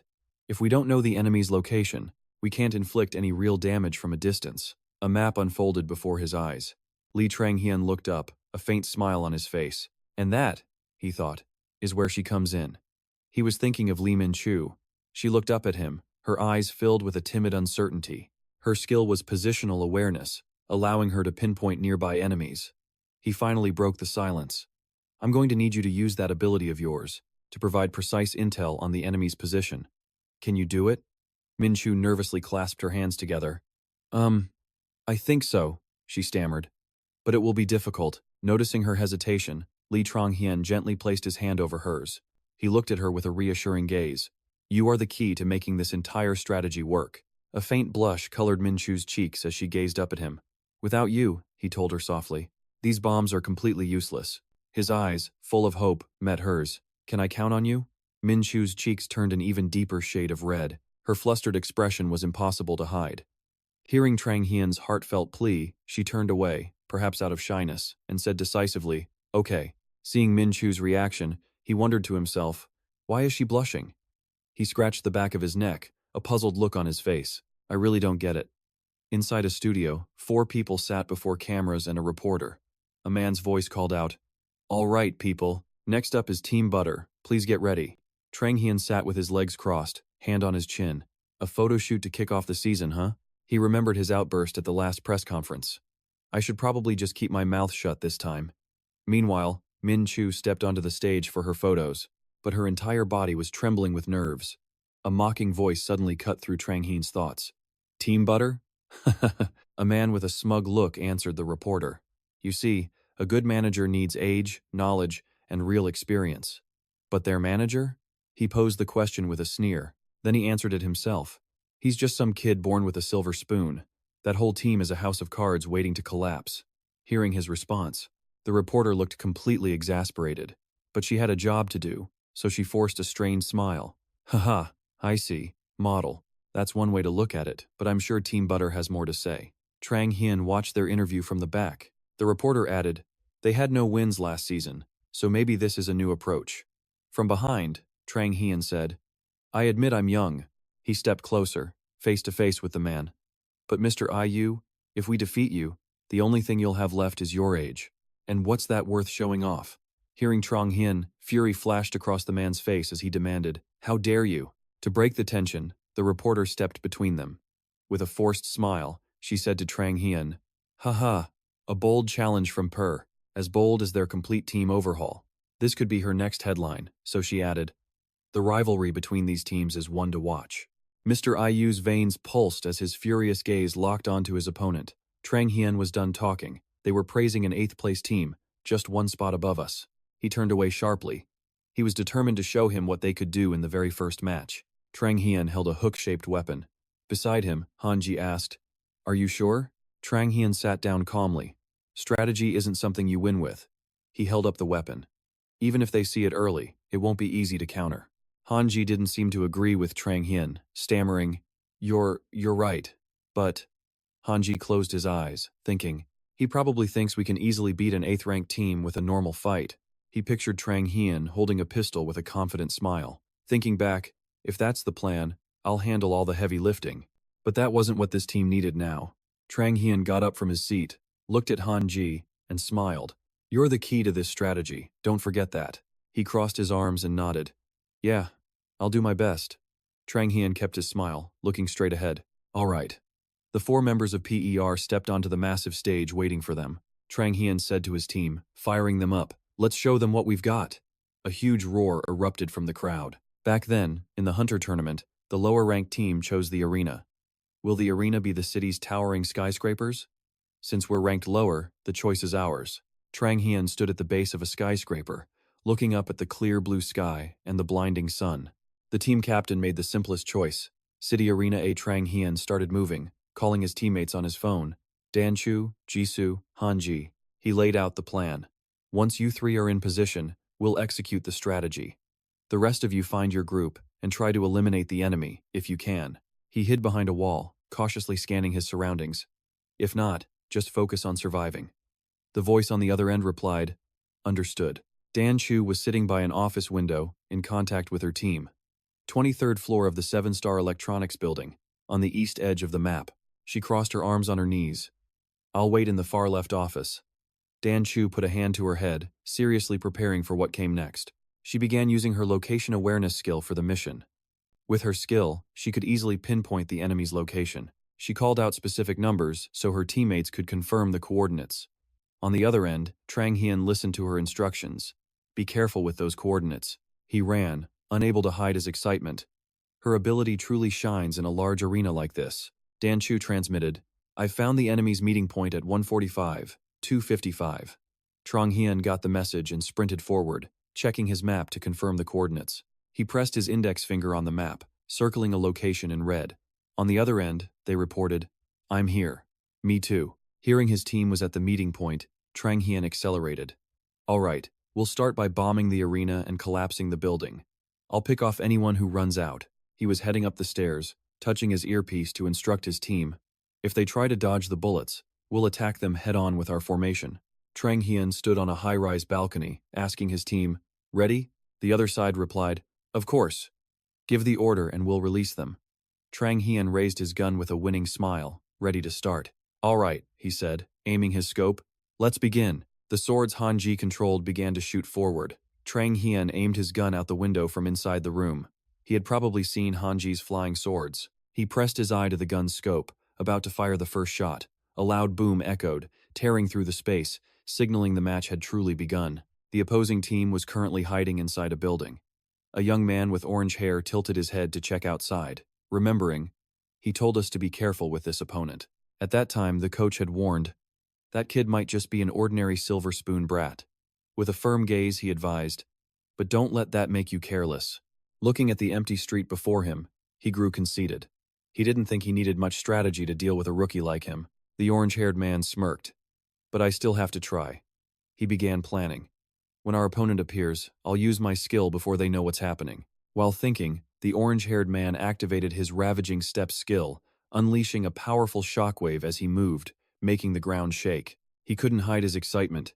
"Come on out, I'll catch you all." Suddenly, a series of bombs were fired toward them. The brown-haired man in the team looked up anxiously as the ceiling shook. The orange-haired man quickly shouted, "Deploy the mana shield above." As chunks of broken cement began to fall in large pieces, the group managed to activate their defensive shield. He couldn't help but think, he destroyed a building last time. I thought he would pull the same trick again. The orange-haired man immediately made a guess. It seems he used ET bullets to do that. Seeing that the tremor had stopped, he estimated in his head, he must have burned almost all his mana for this. Suddenly, 3 swords flew up from below, appearing before the orange-haired man's eyes. They rushed straight for them, and he panicked. The brown-haired man shouted, "Incoming attack! It's sword control." "Han Yi," the orange-haired man growled. "They're scoping us out from afar, those damn kids." He braced himself, yelling to his squad. Retaliating, he locked onto the blades. 3 swords flew at the orange-haired man, each one lined with explosives. On command, the swords broke apart and fell, stunning him. As they began to glow, the blond man stared in horror. A massive blast of green smoke erupted. The shockwave threw him backward. "Arg!" The orange-haired man landed roughly, completely disheveled. He stared in disbelief. Exploding swords? From a high floor, Zhuang Xuan watched the opposite building smolder. Amidst the chaos, "Arg!" The brown-haired man ran outside, straight into his line of sight. A gunshot suddenly echoed. He took a direct hit and screamed, "Arg!" Zhuang Xuan raised his firearm, confident. He didn't even need to move. Another enemy drew their bow. He analyzed their strategy. They can't control the swords up close, so they're attacking from afar. The blades easily dodge the arrows, but it's useless while Hanji controls the blades. Zhuang Xuan closed his eyes, standing proudly. This is the end. The screen showed Team Butter versus TGZ. The score quickly updated. 7-0, a victory for Team Butter.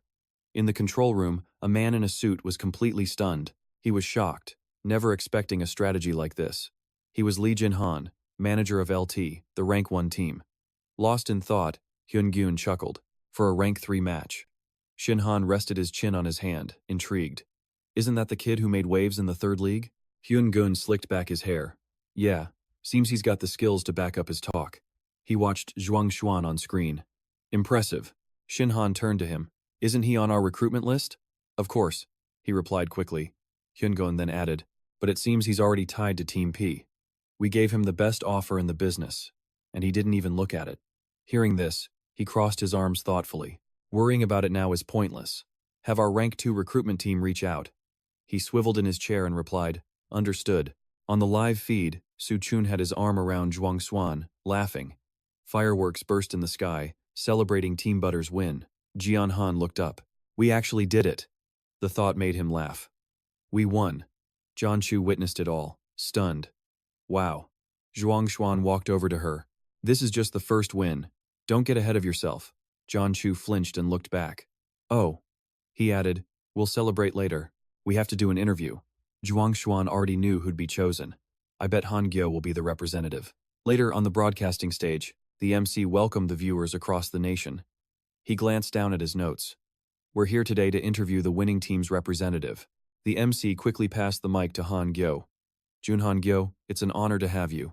He responded politely. Thank you for inviting me. He began with the obvious question. First off, Team Butter ended last season with 0 wins. Can you tell us how your team prepared to make such a dramatic change today?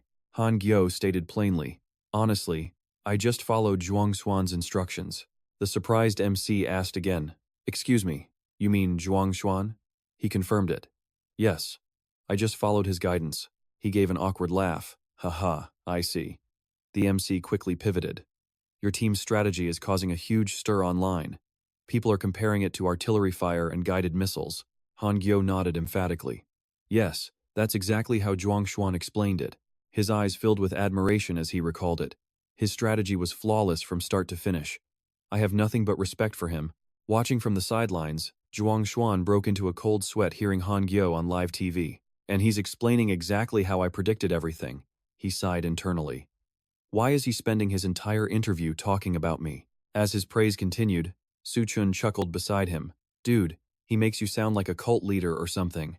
A sudden voice of agreement made them turn around. Exactly, Jian Han said with a blush. It totally suits you, Zhuang Xuan. Seeing the red cheeks and averted gaze, Zhuang Xuan inwardly exploded. Now what's gotten into this one? He crossed his arms with a helpless sigh. Please, just call me by name, like usual. I mean, you're older than me, so I don't get why you're being so formal.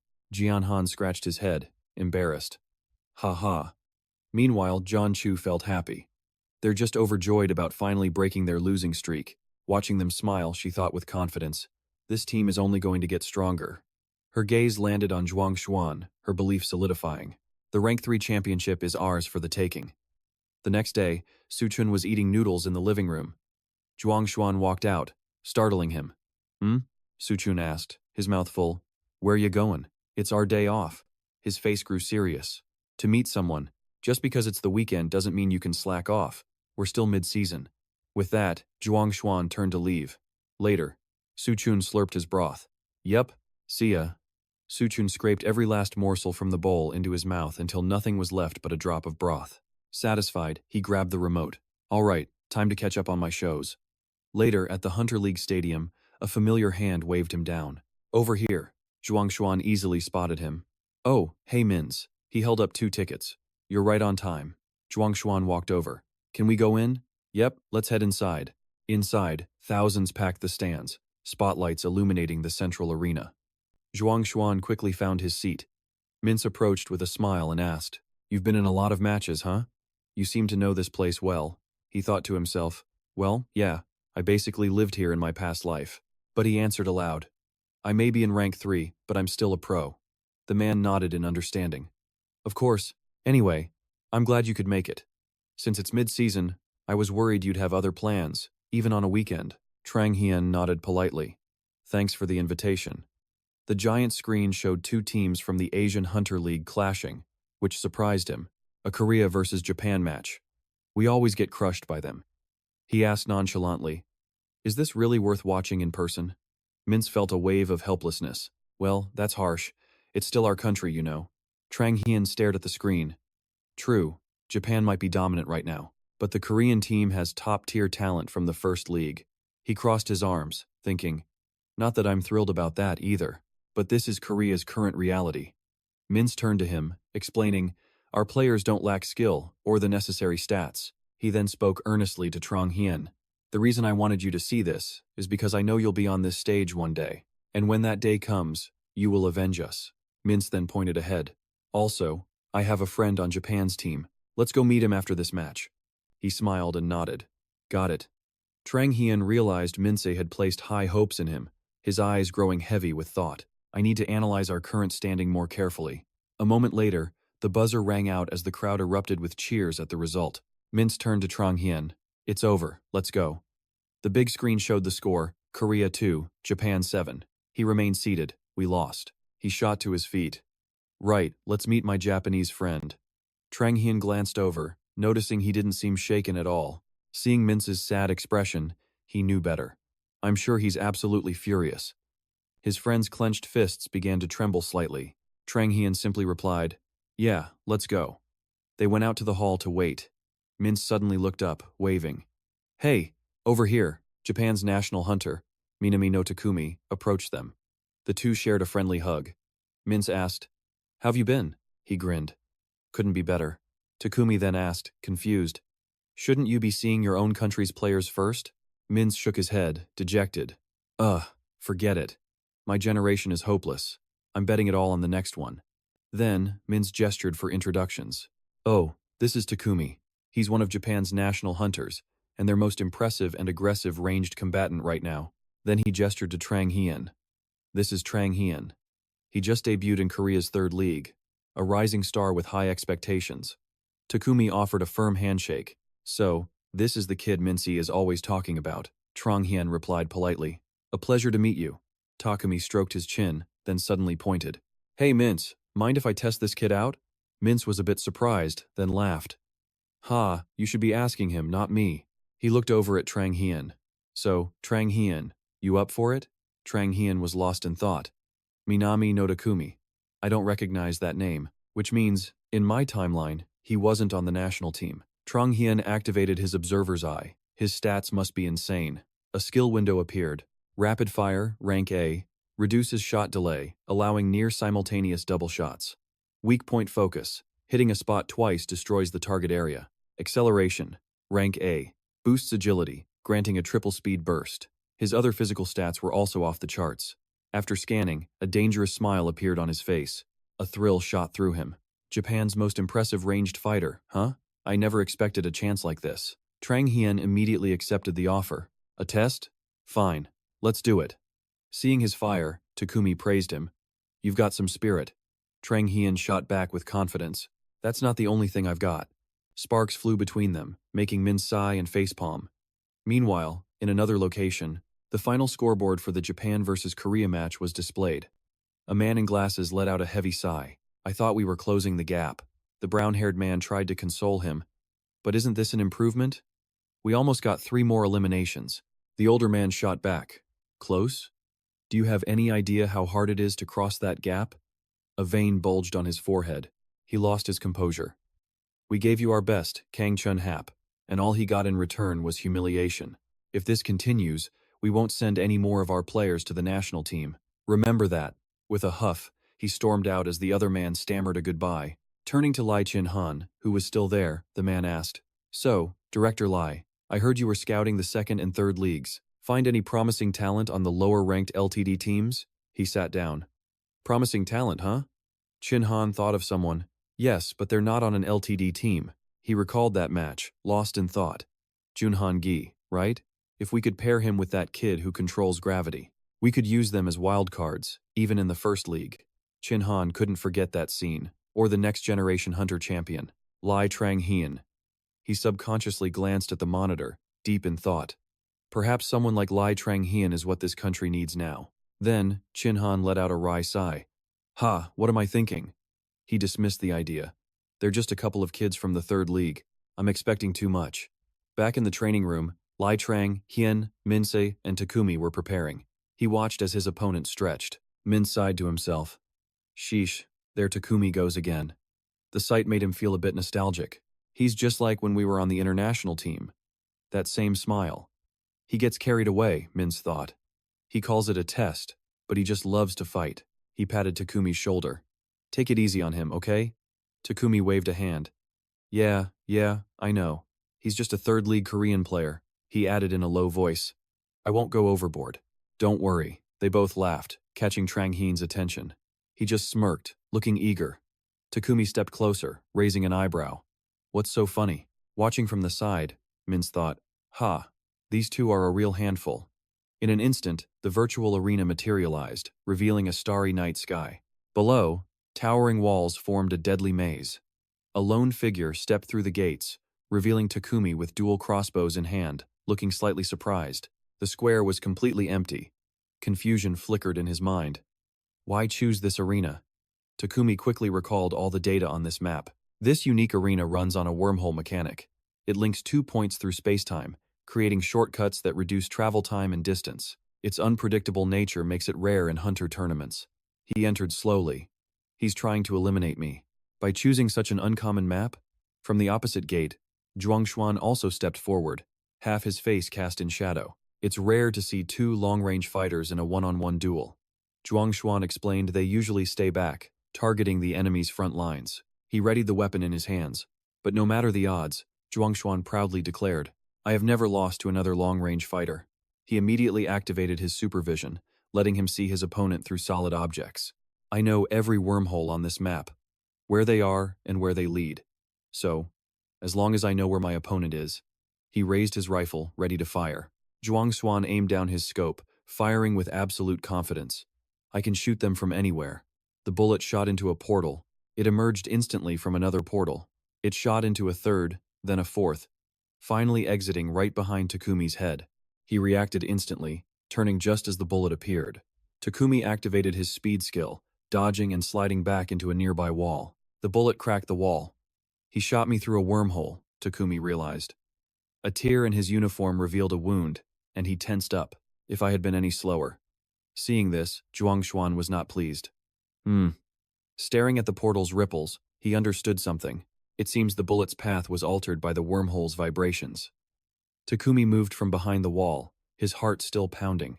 I don't know how he found me, but he knew my exact position when he fired that shot.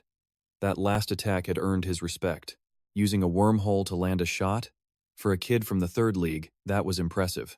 Takumi activated his crossbow, unable to hide his growing excitement. This is getting interesting.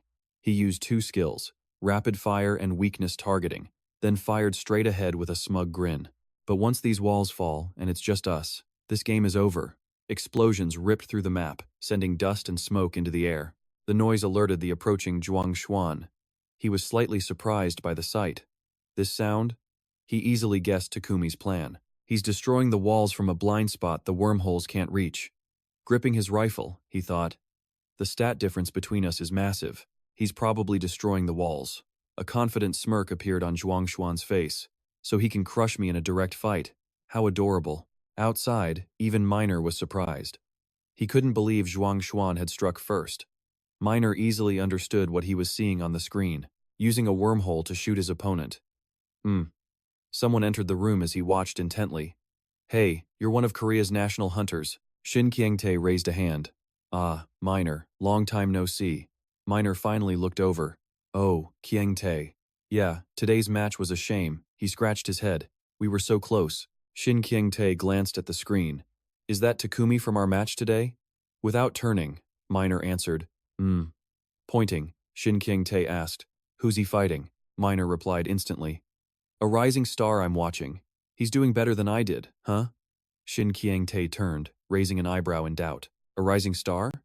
Just then, Zhuangshuan appeared on screen. You mean that kid? Why haven't I ever heard his name before? Minor calmly replied. He's a pro hunter who just debuted this season in the third league. Shin Kyung-tae's eyes widened in pure shock. What, the third league? He exclaimed. Then he commented. Well, it looks intense. A duel with Takumi, though? The outcome is obvious. Shin Kyung-tae then changed the subject. But putting that aside, why didn't you stop by to see us? A lot of people wanted to see you. His tone was laced with blame. If you'd come before the match, it would have really boosted the team's morale. Minor just stood there, watching silently. He frowned impatiently. Shin Kyung-tae suddenly jumped in front of him. Minor. With a blank expression, he said, Get out of my way. Minor's anger finally showed. This match is more important than your issues. Shin Kyung-tae yelled back. Come on, are you serious? He whipped his head to the screen. It's over anyway. Suddenly, his jaw dropped at the sight on the screen. Huh? Takumi's crossbow lay on the ground. He was already motionless. Zhuangshuan approached, gun in hand. An unbelievable result unfolded before Minor and Shin Kyung-tae. But let's rewind to when Takumi was still destroying all the walls. He continued firing, clearing out the entire area. Takumi's expression turned grim as the last of the walls collapsed. He readied his crossbow again. His opponent was unshaken. He took aim, finger on the trigger. Takumi raised his weapon. This is as far as you go. With a click of his finger, 2 arrows shot forward. They flew straight towards Zhuangshuan's position, but he only met them with a mysterious smile. Zhuangshuan dodged the arrows with a simple sidestep. Takumi's eyes widened. He dodged it? Pure luck. He quickly took cover behind a broken wall. The ambush had failed, but time is still on my side. Gazing at the swirling portal, Takumi formed a new plan. I'll destroy that nearby wormhole, and then attack. Meanwhile, Zhuangshuan fired a continuous stream of bullets. They all shot into a single portal, their forms vanishing into its depths. The bullets emerged, scattered, but on a fixed trajectory. Takumi was stunned. A volley fire. As they closed in, he realized their trajectories were altered by the wormholes. Takumi was frozen in place before the incoming storm of bullets. I can't dodge this. He stood up, resigned to his fate. As a last resort, Takumi activated his shield, but it couldn't hold and began to crack. Then it shattered completely, sending him into a panic. My shield. As the next volley came, Takumi felt something was wrong. He glanced back and saw 3 bullets approaching from behind. He realized what it was. A delayed attack. Sweat poured down his face as they closed in. This was bad. Though reluctant, Takumi accepted his defeat. Then, with a sudden thud, Lee Trang-hyun slowly began to approach him. He'd been asked this so many times in his past life. He remembered the old interview question. Mr. Lee, what is the key to becoming a great player? Without a second's hesitation, Trang-hyun had answered, experience. Now, he stood over the fallen Takumi, a small smirk on his face. That answer still echoed in his mind, along with his own past confidence. To be specific, the experience of winning. The match was over. The victory screen flashed. Lee Trang-hyun wins. A moment later, Mintz burst into the room shouting, "Hey, what in the world just happened?" He walked in to find Takumi rewatching the match. On the screen, Trang-hyun approached with his weapon. Takumi finally spoke. You've just unleashed a monster, and that was the story. Mintz was completely shaken. So he actually defeated Takumi with pure skill, not just luck? Takumi turned and laughed, confirming his thoughts. I don't know when he'll enter the international stage, but his fanbase will probably rival A-Train's. Mintz was left utterly speechless. Elsewhere, water gushed from a running faucet as Trang-hyun finished washing his face. Water dripped down from his hair. Stepping out of the bathroom, he thought, yesterday's match was fun. He pictured Takumi firing those arrows. It made Trang-hyun think of a ranged fighter with enough firepower to bring down walls.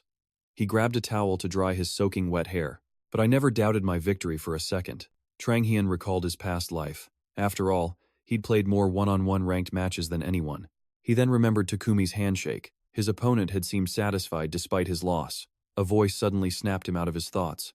Hey, Trang-hyun. Chun was sitting and pointing at a screen. What the heck did you do yesterday? How did you end up on the news? The broadcast audio filled the room.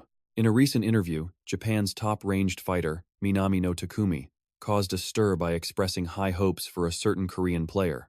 The host continued, the Korean player he mentioned is Lee Trang-hyun, who is currently competing in the third-tier league. Trang-hyun casually explained, oh, that?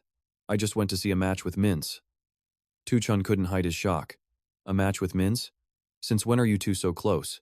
Han-ji, sitting nearby, also had a question. So you really fought Takumi yesterday? She pressed. Did you happen to get his autograph? Trang-hyun simply crossed his arms and announced, I beat him in a solo match. The other two made incoherent noises. Chun's face went pale. You what? But his mind was already somewhere else as he chuckled to himself. Their reactions were amusing. He recalled Takumi's face, though for him, winning was nothing special. In theory, Takumi's physical stats and skills were far superior. He recalled the moment his opponent stood frozen, unable to fight back. In reality, he had the upper hand. I've been in this game long enough to know every single map by heart. How could I lose? He remembered the moment that one arrow almost hit him, which still sent a shiver down his spine. If he had reacted a split second slower, the result would have been different. That was his summary of the fight. Suddenly, Han-gi shot to her feet. I knew it. I knew it from the very start. She was practically sparkling with stars. We just have to follow Trang-hyun. He felt a little awkward. Are her eyes always that shiny? Chun waved a hand and sighed. You should have taken me with you to meet Takumi. He swung a fist boastfully. I would have gone / with my sword and beat him too. Trang-hyun smacked him on the head. Stop it, you idiot. He sat down nearby, lost in thought. That might have been possible in Chun's prime, but now he stood no chance. Suddenly, a skill notification appeared. A stat had ranked up from A to S+. He activated it to check. His hypersense had also ranked up, probably because he pushed it to its limit during the match with Takumi. New parameters were added to the original skill, letting him distinguish a target's essence and identify their innate abilities. It allowed him to see a hunter's maximum potential stats, and its trajectory analysis could now track enemy projectiles. Trang-hyun was ecstatic. This is exactly what I need, he smirked. It was the perfect ability for training his teammates. It was time to get to work. In the BO office, a voice echoed out, Did you say ranked matches? Trang-hyun, sitting opposite, nodded. Yes. That's the plan I've made for the team. He then asked a question that startled the man. Coach, what do you think of the team's current situation? A drop of sweat trickled down Donggu's face. We were eliminated with only one win, so our motivation is good. I think we'll be fine if we continue like this. He added, though we lack tactics, we've established a solid win condition. He also added, and the team seems to have more energy than last season. Trang Hien shook his head. You're not entirely wrong. He opened his eyes, his gaze locking with Donggu's. But that's not enough. Li Trang-hien then posed a hypothetical. If your artillery tactic fails, do we have an alternative solution? We definitely lose, unless I carry the entire team myself. Li Donggu was silent. Trang-hien continued, when our strategy fails, we have no other options. So we need to improve it, create a new tactic, or just refine the team's fundamentals. Trang-hien looked up and stated his conclusion. What we need right now is individual growth for every single member. He seemed to have a very interesting plan in mind as he spoke with a smile. Let's start with ranked matches. Later, Li Trang-hien gathered everyone for practice. He began by asking, did everyone hear what the coach had to say? Kim To-chun, with his arms crossed behind his head, casually replied, you mean the part where we'll be training with ranked matches? Trang-hien gave a slight nod. He looked a little confused by that. But why? Wouldn't team practice be a better choice? Li Trang-hien stepped forward to explain. Individual growth. That must be prioritized over the team's growth. If not, fighting together as a team is completely pointless.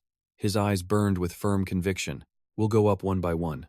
The coach and I will be judging, so give it your all, Trang-hien said, glancing at the rankings.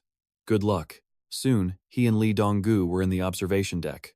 Li Trang-hien scanned the area, thinking, what a crowd. He turned to the man beside him. Coach, what's going on? Are those players from Divisions 1 and 2? He answered, no. On screen, the match introduction began. Kim Hong-yi versus Leminso. Hong-yi, a melee tank with a rank of 4,813 points. Leminso, a mid-range fighter, with 4,727 points. Li Chang-hien stared at them, a flash of recognition in his eyes. Kim Hong-yi would later be known as the Knight, and Leminso, the Chain Bomber. The second the match began, Hong-yi exploded forward using an acceleration skill. His form blurred as he closed the distance instantly. But Minso was more than ready. She unleashed her innate mana, amplifying her firepower. Just as Hong-yi arrived, Minso launched herself into the air. Watching from the sidelines, Li Chang-hien analyzed the scene. She's detonating her mana bombs, he thought, turning them into an explosive accelerator. Seeing Hong-yi raise his shield, the analysis continued. Hong-yi's plan was clear. Close the gap with his speed to evade Minso's mana bombs. But Minso currently held the overwhelming advantage. Her attacks slammed against Hong-yi's shield with thunderous force. He desperately tried to hold his ground. Suddenly, Hong-yi's foot landed on something unseen. A single beep echoed out. A blinding light erupted from below, and he froze in shock. The unexpected explosion sent Hong-yi flying as the crowd quickly scattered. The system then announced Li Minsu's victory. Li Jonggu was amazed. Minsu completely dominated, even though Hong-yi is ranked higher. Chang-hien quickly countered, I don't think so. It's not that simple. He replayed Hong-yi's initial charge in his mind.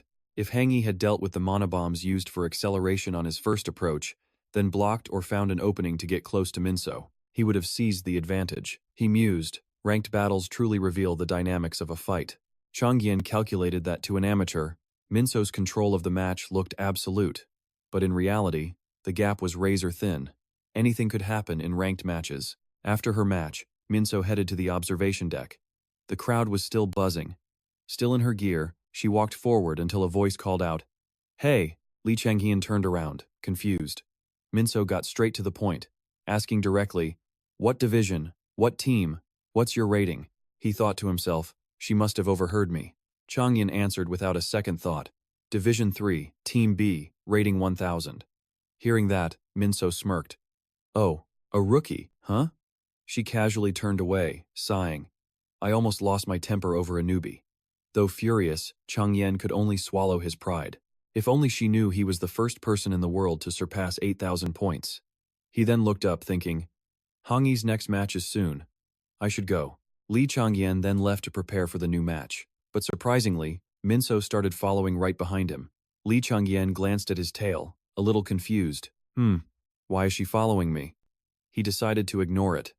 Well, there are plenty of weird hunters out there. She's probably just one of them. Suddenly, Lee Changyin noticed something on the monitor that stopped him cold. The person he saw was Li Junchu, panting heavily on the live feed. Changyan quickly realized Junchu was in the middle of a fight. She stopped, drawing her bow and glancing behind her. A sword suddenly swung towards her, causing Junchu to flinch as screams erupted. It was clear her situation was dire. Changyan could only sigh. As expected, a one-on-one duel is too much for her, he thought to himself. The Hunter Association's training center is used by players from all three leagues, and Junchu was among the weakest, even in the third league. The winner was announced. Choi Minji. She walked out of the observation room, completely exhausted. When Junchu saw Changyan, she was surprised. "You watched my match?" He simply asked Junchu. "You don't have much experience with the bow, do you?" She nodded in honest agreement. Changyan then activated his superhuman eye. Scanning Junchu from head to toe, her status window appeared. Li Junchu. Her skills and physical attributes were all completely average. Li Changyan's eyes widened in surprise. Bind? He immediately saw her in a new light. Impressive. And it's A+. A series of calculations flashed through his mind. If she were just an ordinary archer, he would teach her how to enchant arrows with mana, or perhaps how to spot an escape route. He looked at her skills. Positional awareness at B- and bind at A+. He continued to ponder. But with those two skills in her arsenal, the story was completely different. At that moment, Changyan spoke up. "Junchu, I think your true talent lies in your positional awareness skill, not with the bow.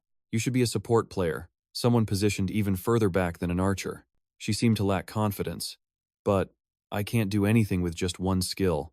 Changyan closed his eyes, calculating. "True. But once your bind skill is activated, you can immobilize targets you can't even see from a great distance." They were still in the waiting room. He thought, the challenge now is unlocking it. Changyan calmed himself. "But there's no need to rush," he assured her. "You are already a priceless asset to us, like a living radar that pinpoints allies and enemies so we can execute critical captures." Hearing this, Li Junchu's face turned bright red with emotion. Changyan suddenly spoke again. "But of course," he reminded her with a firm gaze. "I'm not saying you don't need to improve." Junchu couldn't hide her surprise at his words. Changyan then explained. "And I'm not saying it's fine for you to stay as you are now." His tone was completely serious. What Junchu needed wasn't the ability of a long-range archer, but rather the skills of a support or a scout. Hearing this, she was startled. "A scout?" Suddenly, Li Changyan let out a mysterious smile. The scenery instantly changed. Junchu found herself standing alone, looking around in confusion. Shimmering layers of energy enveloped the area. She stared at the phenomenon before her. What? What is all this?" From somewhere, Chang Hian's voice echoed. "Survive in this dungeon for 5 minutes." Junchu began to panic. "Are you still out there? What am I supposed to do now?" Watching this, he could only think to himself, "Well, even if I replied, you wouldn't be able to hear me." Suddenly, several red-eyed scorpions approached, their pincers making a chilling clicking sound. Seeing the disgusting horde right in front of her, Junchu screamed in terror.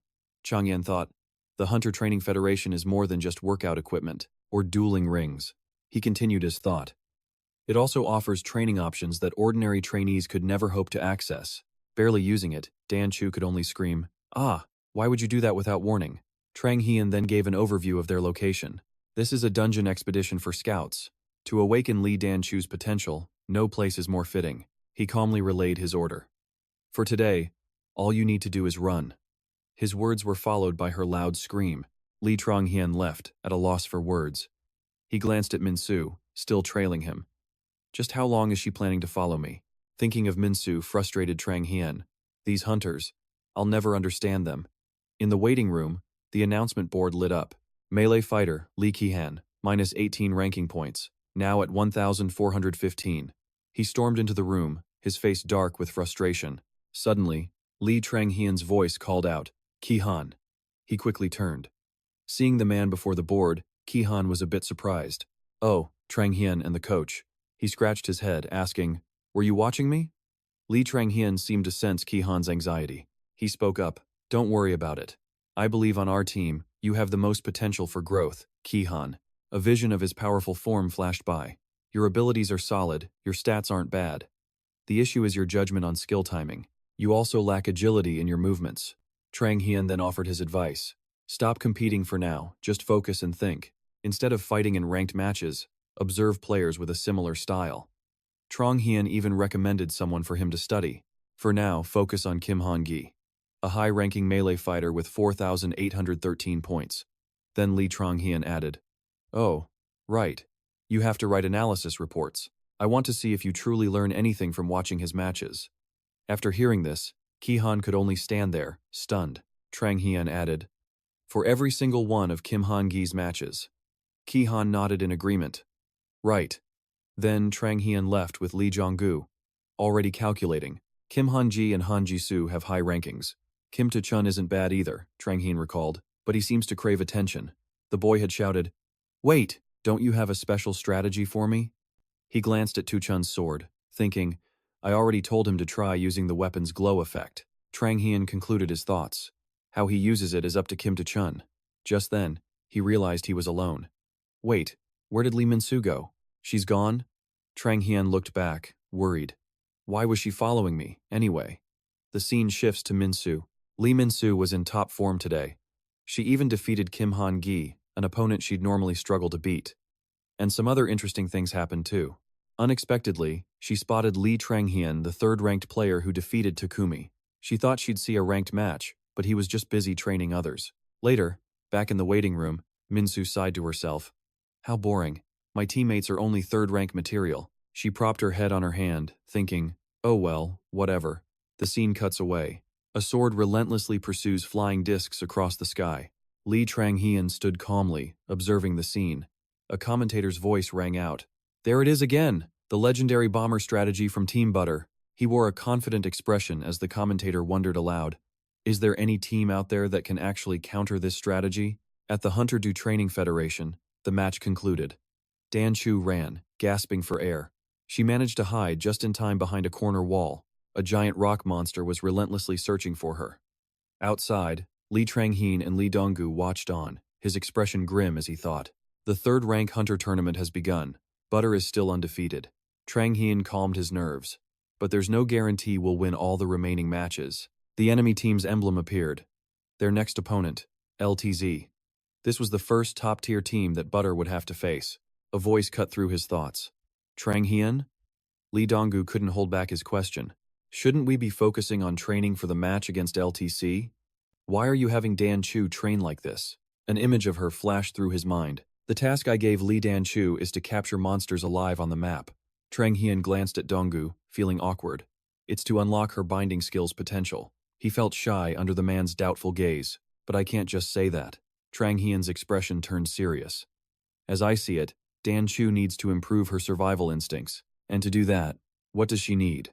Dong-gu asked softly. Agility? He looked at the worried coach. Partly, but it's more important to understand the attacker's mindset.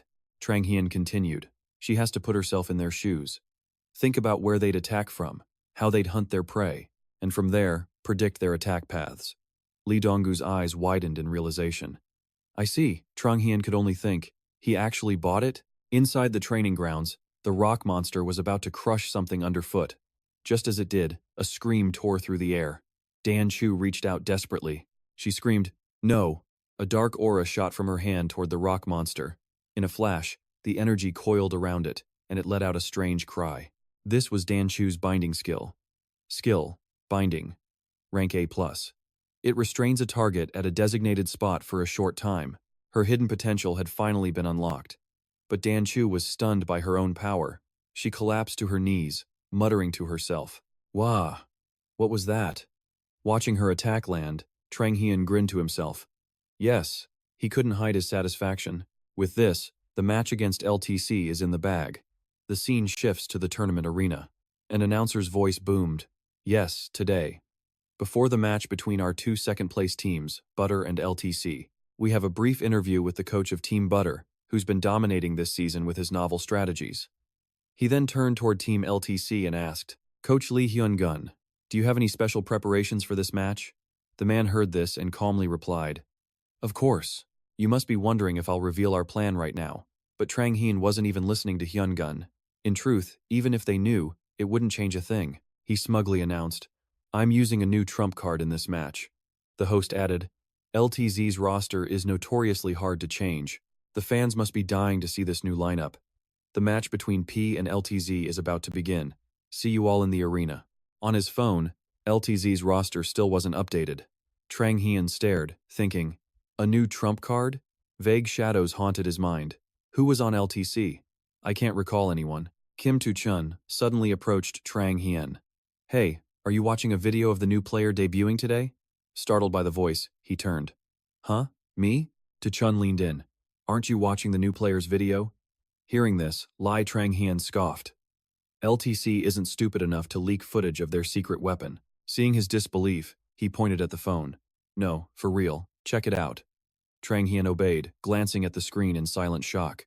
The footage showed someone defeating training bots with a unique skill. He recognized it as Duel Chun's ability. Beside him, Kim Tu-chun stood up to remind Trang Hian. Hey, it's almost game time. We have to go. But he was still lost in thought. He never expected to face him again so soon.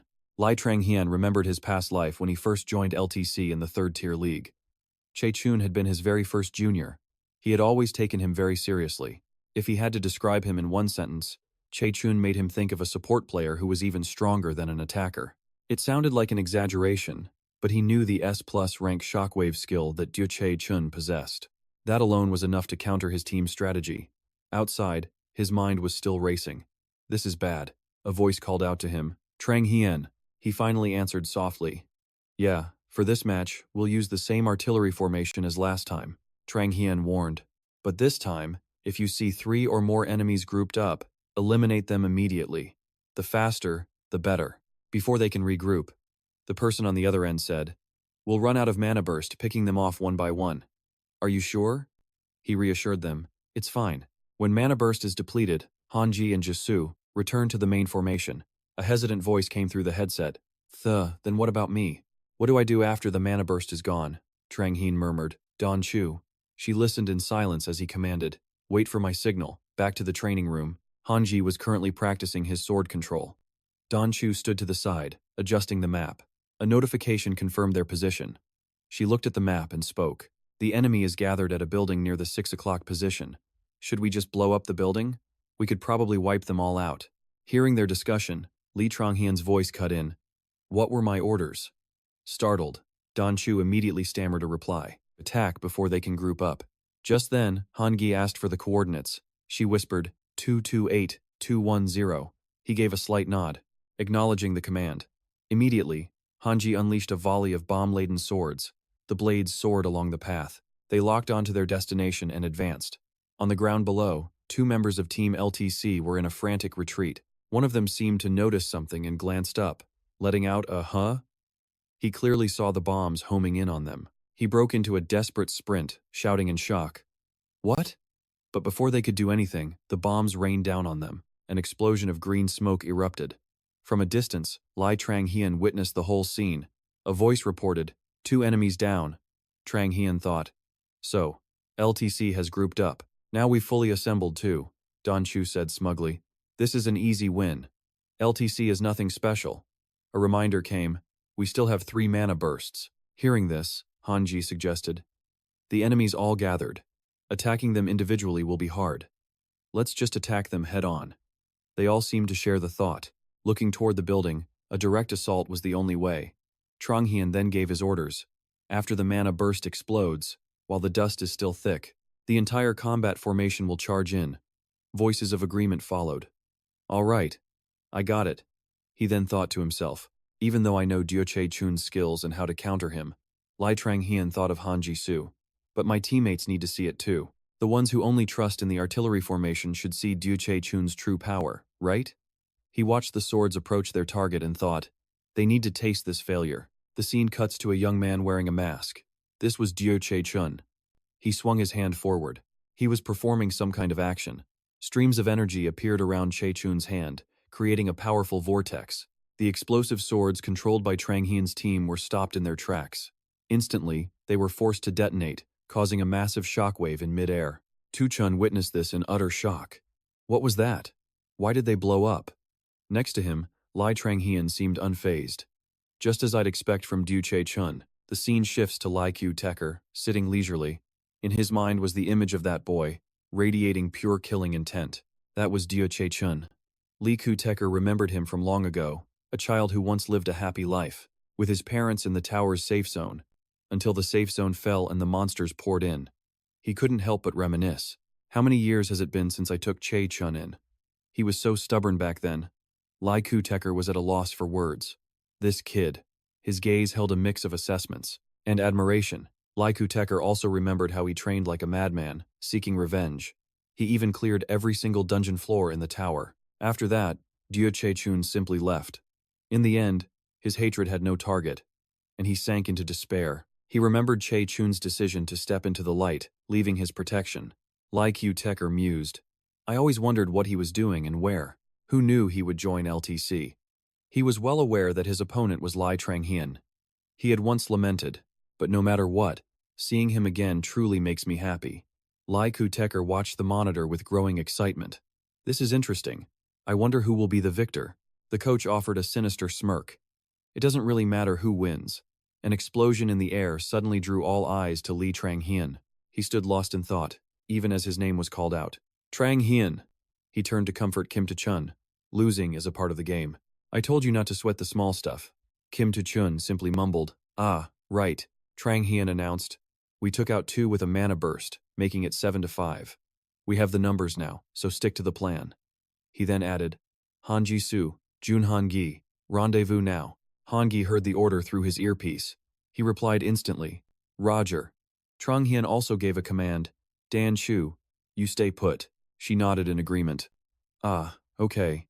The scene shifts to a desolate, empty area, with not a soul in sight. Suddenly, a group of unknown figures appeared in the doorway. Trang-hien raised his rifle, which morphed into 2 smaller handguns. He used his weapon-morphing technomancy, thinking, I really didn't want this to turn into a head-on fight. Elsewhere, a swordsman swung at Che-chun as a voice shouted, They're coming from the front! The attacker quickly leaped away, landing safely before retreating. Han-gi watched this, clicking his tongue in disappointment. Che. But on the other side, Che-chun's eyes widened in surprise. They're only 3rd rank, but they're not half bad. Suddenly, a blast of energy shot down, making him look up in shock. Yao Che-chun reacted instantly, backflipping to dodge the attack. Mid-air, he casually glanced at the descending purple energy. In front of him stood Han-gi's regrouped team. He eyed Han-gi and Jisoo, thinking, Are those 2 supposed to be my opponents? Energy began to form in Che-chun's hands as a new idea came to him. In a flash, he shot forward with a cocky grin. Just the 2 of them? This won't even be a challenge. Han-gi saw him coming and moved to block the attack. But his sword only grazed Che-chun's face, failing to land a solid hit. In mid-air, Yao Che-chun clasped his hands together. He unleashed his signature move. Shockwave. Waves of red energy erupted from him. Han-gi and Jisoo were thrown backward by the force, crying out in pain. Meanwhile, Che-chun landed gracefully, completely unfazed by his attack. He clapped his hands again, creating another surge of red energy. The shockwave rattled the entire room, shaking everything violently. Han-gi's team was blown away, screaming in agony. This team is pathetic, Che-chun thought, recalling the image of Cute C. Compared to him, these guys are just amateurs. Che-chun's gaze was ice cold. Without that bomber tactic, they're just another mediocre team. Just then, Kim To-chun charged forward to attack him, but a blue hat from the enemy team suddenly intercepted the blow. Another enemy moved in, activating the skill Domain Binding. To-chun could only watch in shock as he was completely immobilized. The blue hat rushed forward with a smug look on his face. He slammed a fist into To-chun's gut, making him cry out in pain. Che-chun watched the scene unfold, unfazed. At this rate, our victory is guaranteed, he thought. But then, he noticed something that made him pause. Huh? On the other side, someone was materializing platforms of energy. Trang-hien watched them from a distance. The space was now filled with glowing blue panels. He then leaped onto one of the platforms, launching himself into the air. Che-chun was stunned. Aren't those step plates? Trang-hien raised his twin guns, aiming directly at the enemy. His bullets flew true, taking down an opponent in a single shot. Che-chun watched from the side as his teammate collapsed to the ground. He thought in disbelief, this guy, he might be on my level, or even stronger. The blue hat let out a yell, refusing to back down and charging forward. Trang-hien deftly dodged the wide swing of his sword. He flipped through the air, leveling his gun right at the blue hat's head. Yao Che-chun's face froze, his eyes wide in shock. A series of sharp cracks echoed through the room. Li Trang-hien then landed gracefully on his feet. He glanced over to Han Jisoo and called out, You dead yet? Jisoo waved back. Still kicking. But Trong Hien pressed on. Can you two move? Jisoo reassured him. You bought us the time we needed to recover. He then asked. There are still 2 of them left. Can you handle it? Of course, Trang Hien replied with a grin. But first, I have to deal with this guy. He turned, his gaze locking onto his true opponent. Li Trang Hien and Yao Che Chun were now face to face. I have to settle things with him, right here and now, he resolved. Listening to the live broadcast, Cute C was in disbelief that Li Trang Hien had charged the enemy alone. What looked like a suicide run had turned into a dominant performance. Someone asked the commentator, "What's your analysis?" He couldn't hide his astonishment. This is completely beyond my expectations. In practice matches, or even in Next Gen Hunter, player Li Trang Hien has shown flashes of incredible power. Cute C listened to the commentary thoughtfully, but he had never displayed such overwhelming strength in a direct confrontation. His opponent is no slouch either, having pushed back 2 top-tier, third-rank players, Han Jisoo and Jun Hanji, by himself. A question was posed. Commentator, your prediction for the duel between Li Trang Hien and Yao Che Chun. All eyes turned to Yao Che Chun. That's a tough call. Even though Li Trang Hien just took down 2 LTC players in a one-on-one fight, he doesn't hold a clear advantage. Their attention then shifted to Trong Hien. No matter how fast Li Trong Hien attacks, Yao Che Chun can neutralize it with his shockwave skill. In other words, this fight has become a battle of wits. Cute C smirked to himself. A battle of wits? Is that what they think? He tapped his fingers on the table. In a battle of wits, experience is everything. The commentator's voice cut in. And they're moving towards each other now. A one-on-one between the 2 top dogs? People wondered what a rookie like Li Trang Hien could even do. Li Trang Hien recalled his glorious past with pride. Before his regression, he was the International Hunter Champion. 3 mid-season titles, 8 #1 rankings, 4 All-Star victories, and 2 other tournament wins, all his achievements before returning. Those were accomplishments to be proud of. The thrill of victory made him feel invincible. Suddenly, a massive explosion erupted. Dust filled the air as the world shook violently. Zil Che Chun and Li Trang Hien were blown back, but quickly regained their footing, their eyes locked, senses on high alert. Zil Che Chun thought, not bad, Li Trang Hien, but can you handle this? Instantly, Zil Che Chun activated his skill. He gathered energy in his palm, forming hovering rings of air beneath his hand. Then, he slammed the energy into the ground, creating a massive shockwave that shattered everything nearby. Seeing the devastation, Li Trang Hien raged. That bastard, a mana shield can't block this. Immediately, Li Trang Hien created platforms of air. Gritting his teeth, he thought, then I'll end this in one blow, and launched himself off the airborne steps. Guns clenched tight, his face a cold mask. Li Trang Hien unleashed a barrage of bullets towards Zil Che Chun. The storm of bullets was almost impossible to dodge. But Zil Che Chun quickly formed an air platform above him, grabbing onto it. He vaulted up, landing perfectly on the platform to dodge the attack. He then leaped toward the hole in the ceiling, trying to escape. While retreating, he gathered power for a counterattack. Li Trang Hien saw this and wasn't the least bit surprised. Just as expected. His training with Li Gyu Taejian is still sharp. Dodging bullets while gathering mana, he plans to detonate it mid-air. He's trying to damage me. Seeing through the plan, Li Trang Hien smirked. He spoke into his comms. Dan Chu, are you ready? From another location, Dan Chu calmly replied, ready. Tracking Zil Che Chun, he calculated. Those scattered platforms will show me exactly where Zil Che Chun is going. The moment he stops to cast, I'll count the rhythm of his movements. When the opening appeared, Li Trang Hien yelled, now! Instantly, a black mist appeared on the ceiling, its tendrils shooting out to bind Zil Che Chun's arms. His arms were trapped. He screamed in shock. What is this? Seeing his chance, Li Trang Hien instantly transformed his weapon into a powerful rifle. He hasn't gathered enough mana for a shockwave. If I miss this, I'll shame my title. The legendary marksman. He raised the rifle, aiming at the struggling Zil Che Chun, still caught in the black mist. Li Trang Hien took aim and fired 2 shots. Zil Che Chun saw the bullets hurtling toward him at impossible speeds, his pupils shrinking in terror. Boom! In Chairman Li's private room, he watched the battle. Just then, a voice announced, Zil Che Chun has been eliminated. He's down. Hearing this, Chairman Li Gyu Taejian was stunned. His face went blank, devoid of all emotion, as he sat staring at the screen. He remarked, I never expected a support like Li Dan Chu to be so skilled. That Li Trang Hien, he truly fights to win. Meanwhile, both heroes breathed a sigh of relief. The grueling, dramatic battle was finally over. At that moment, Chairman Lee's phone began to ring, drawing his attention. Answering it, he spoke calmly. "What is it at this hour?" a voice on the other end asked. "Are you watching Zil-Chae-chun's match?" Lee Gyu-taejian replied nonchalantly. "He's someone I've always watched over. How could I miss his debut?" The voice on the phone continued. "That kid, Lee Trang-heen, he seems stronger than Zil-Chae-chun. Bring him by sometime. My daughter saw the match and took a liking to him." Chairman Lee was puzzled. "Manhwa?" The chairman was skeptical, picturing the cold, indifferent Manhwa. She never cared about the minor leagues. I wonder what's gotten into her. Meanwhile, in the players' lounge, Minji was furiously typing on his phone. The sound of frantic tapping filled the air. Suddenly, Lee Trang-heen appeared and smacked him on the head. "What are you so busy with?" Minji rubbed his head. "Ow." Lee Trang-heen pressed on. "What are you writing? Got nothing better to do?" He sighed when Minji didn't answer. "Planning to keep at it, I see." Just then, someone entered, breaking the tension.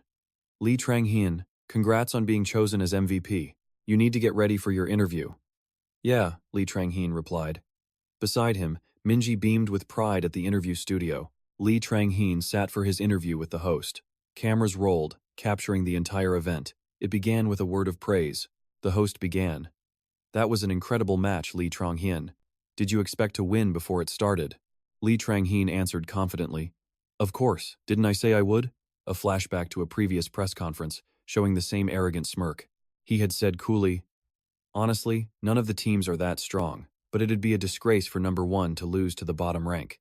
His words had clearly provoked his rivals, and enraged Lee Hyun-gun. The host laughed nervously. "Haha, yes, that did happen. That press conference caused quite a stir.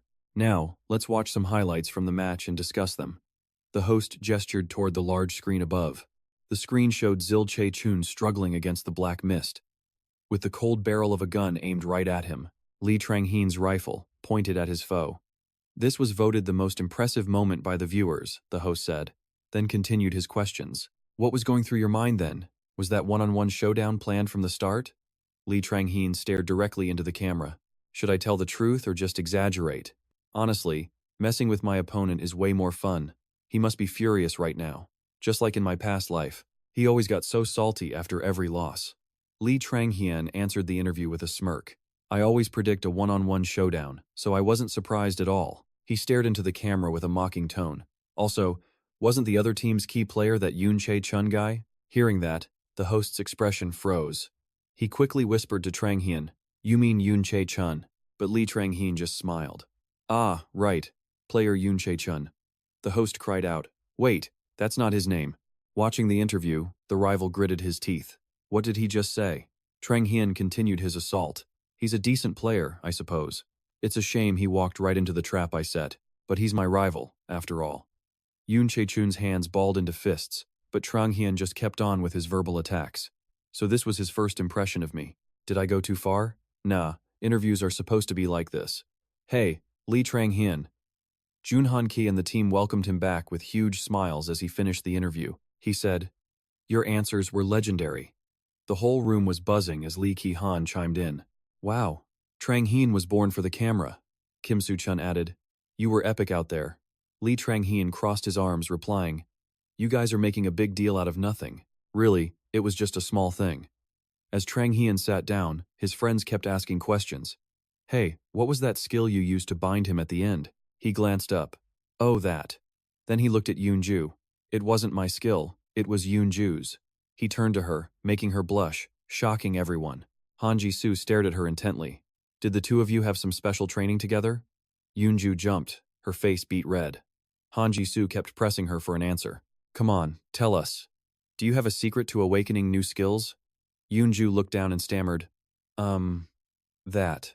Trang-heen and everyone else were stunned by her words. Their friends instinctively looked over at him. "Trang-heen, what?" Finish the sentence, but a flustered Yoon-ju was completely speechless. Lee Trang-heen grew impatient. "What's with this weird atmosphere?" He sighed, running a hand through his hair. "Am I the only normal person on this team?" Later, at Trang-heen's house, he was watching Soo-chun's interview, his voice blaring from the TV. "Player Kim Soo-chun, you've been a hot topic on the forums. Are you aware?" Soo-chun answered excitedly. "Yes, of course. As you've all seen, my blinding strategy is incredibly powerful." Trang-heen was shocked. What is he saying? He stared at the sword in Su Chun's hands on the screen. Is that the weapon I commissioned from the Mora workshop? And when was this interview even filmed? He continued to watch the interview. Recently, P's performance has been amazing. In your opinion, what is the reason for this success? And who's the key factor? Trong Hien nodded in agreement. True, Kim Su Chun was crucial in our recent matches. Su Chun answered confidently. P's great performance is obviously thanks to me and Lee Trang Hien. I think our two-man carry system is working perfectly. I lead from the vanguard, while Lee Trang Hien supports me from behind. He frowned at Su Chun's words. A two-man carry? What the hell is that? Our strategy is a full frontal assault, you idiot. Just then, his phone buzzed.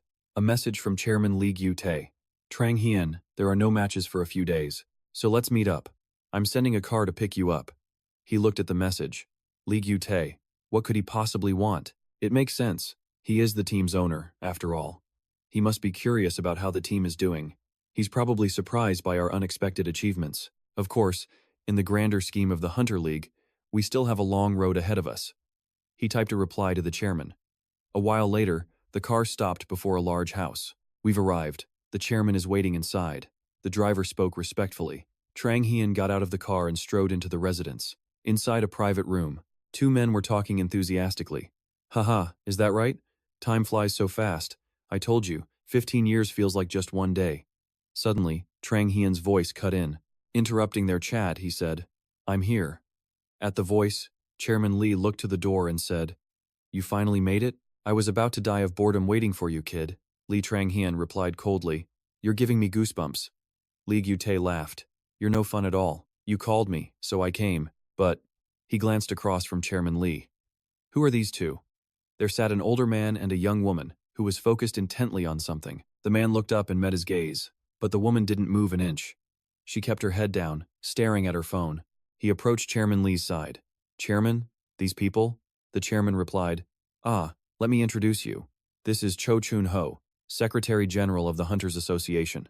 Cho Chun-ho spoke warmly. Ha, player Lee Trang Hien. I've been following all of your matches. I'm Cho Chun-ho, Secretary General of the Korean Hunters Association. Trang Hien glanced at the woman. And who is the person next to him? Is she a player from the association? Cho Chun-ho gently introduced her. This is my daughter, Yoon-hwa. She is also a player in the association, just like you. She hasn't been in a good mood lately, so I brought her out to clear her head. Seeing Yoon-hwa's cold face, Chun-ho worried. It seems her mood hasn't improved one bit. Chairman Lee, who had been quiet, suddenly spoke. Although Yoon-hwa is the #1 ranked player, she's about your age. You two should get along like friends. Trang Hien blurted out. The #1 ranked player? He stared at Yoon-hwa, thinking to himself. She's a completely new face. Could she have retired already? Or did her rank drop after a slump? Chairman Lee chuckled next to him. Haha, not only is she the youngest #1 player, she's also the youngest ever to make a professional debut in the Hunters Association. I figured you would have heard her name. You're really behind on the news. It feels a bit strange saying this after calling you here, but I need to discuss something with Secretary General Cho Chun-ho. So why don't you two take a little walk in the garden? He was stunned. Huh? A walk? Seeing a mysterious wink from Lee Gu-tae, he felt confused. What is this old fox plotting? It seems like he's trying to set me up, but was all that really necessary? Elsewhere, Cho Chun-ho gently told Yoon-hwa, All right, go for a walk with Trang Hien. She whispered, Okay. He glanced at Yoon-hwa, thinking, What is wrong with her? They quickly left, but the air on the path felt incredibly tense. Might as well check her stats. He used his insight skill on Dan Hua, and a status window instantly materialized, showing all her details. Glancing at her stats, he saw her skills were both versatile and powerful. Had Secretary Cho Chun-ho trained her since she was a child? But why had he never seen her during his peak? Could she have retired back then? Back in the chairman's office, Lee Gu-tae asked Cho Chun-ho, So, what exactly brings you here? Cho Chun-ho replied, Do you know Dan Hwa's current situation? Lee Gu-tae was unfazed. Of course. She's broken every youth record in the Korean Hunter Association's history. Cho Chun-ho chuckled softly. That's true. Dan Hwa ranked up so fast she thought she was strong enough to make Team Korea #1 in the world. But she found out reality was different. Everyone called her a genius. But she hit a wall, realizing she was only top tier in a minor Korean league. Lee Gu-tae was surprised. She's realized her own limits? Cho Chun-ho said earnestly, That's why I wanted to see Jang Hyun. He may be in the third league now, but he reached the top through a path different from Danhwa's. After seeing Takumi's recent interview, I couldn't stop thinking about this. I wonder if he can reignite the motivation and passion within Danhwa. Chairman Lee was also intrigued by the idea. I'm actually curious too. I wonder what Jang Hyun is saying to Danhwa right now. Haha, we're just a couple of gossipy old men. That's what age does. Let's just hope for the best. The two elders chatted excitedly with each other. Meanwhile, Jang Hyun looked at Danhwa and asked, "Are you confident you can improve further here?" Danhwa stared at him in surprise. With a steady gaze, Jang Hyun repeated, I asked, "Are you confident you can improve here?" Danhwa flared up. She scowled and snapped, "What do you know about me? Just some trash from the third league." But her words didn't faze Jang Hyun. He smirked back. "Well, seeing that sour look, I'm guessing the first league isn't going so smoothly for you, huh?" Danhwa let out a cold, angry huff. Unable to retort, she turned to leave. Why am I even talking to someone like him? Never mind, Jang Hyun called after her. Where are you going? Watching Danhwa's stormy retreat, he thought. She really has a nasty temper. Jang Hyun seems interesting, she thought. But that's enough for a first impression. It was a beautiful day, with a clear blue sky and white clouds. In another room, Jang Hyun concluded. So, your friend is a little angry with me now. The old man immediately stood up, flustered. So that's what happened. I'm sorry, Jang Hyun. Jang Hyun just waved him off. You should go after her. The old man stammered, I'll go check on Dan Ha. Contact me if you need anything later. Lee Gu-taek and Jang Hyun sat in the tea room. Chairman Lee said reproachfully, Ha, you kid. Did you really have to say it like that? I brought you here to help you build connections. Jang Hyun casually sat down, saying impatiently, Hey, did I come here to babysit? That Cho Dan-hwa girl is talented and has everything going for her. Let her handle her own problems. Chairman Lee couldn't win and said gently, All right, I know your personality. It was my fault for putting you two together. I apologize. He then changed the subject. So, how are the matches going? Jang Hyun asked vaguely. Huh? You didn't watch the last match? Hearing this, the chairman flared up, slamming his glass down. You think I follow the third league? Jang Hyun quickly explained. That won't do. You're the owner of this team now. It's bad if you don't even watch its matches. The team's doing great. We're at the top of the rankings. Only 2 matches left. If nothing unusual happens, we'll be champions. Chairman Lee was slowly convinced. After a moment, he said, That's decent. But staying on top is harder than getting there. He also gave a well-intentioned warning. The bomber strategy is good, but it's not foolproof. It was nearly countered in the last match. He continued seriously, Your strategy has been figured out. You can't afford to be careless. Jang Hyun wondered, Have I been too complacent? Jang Hyun focused on his every word.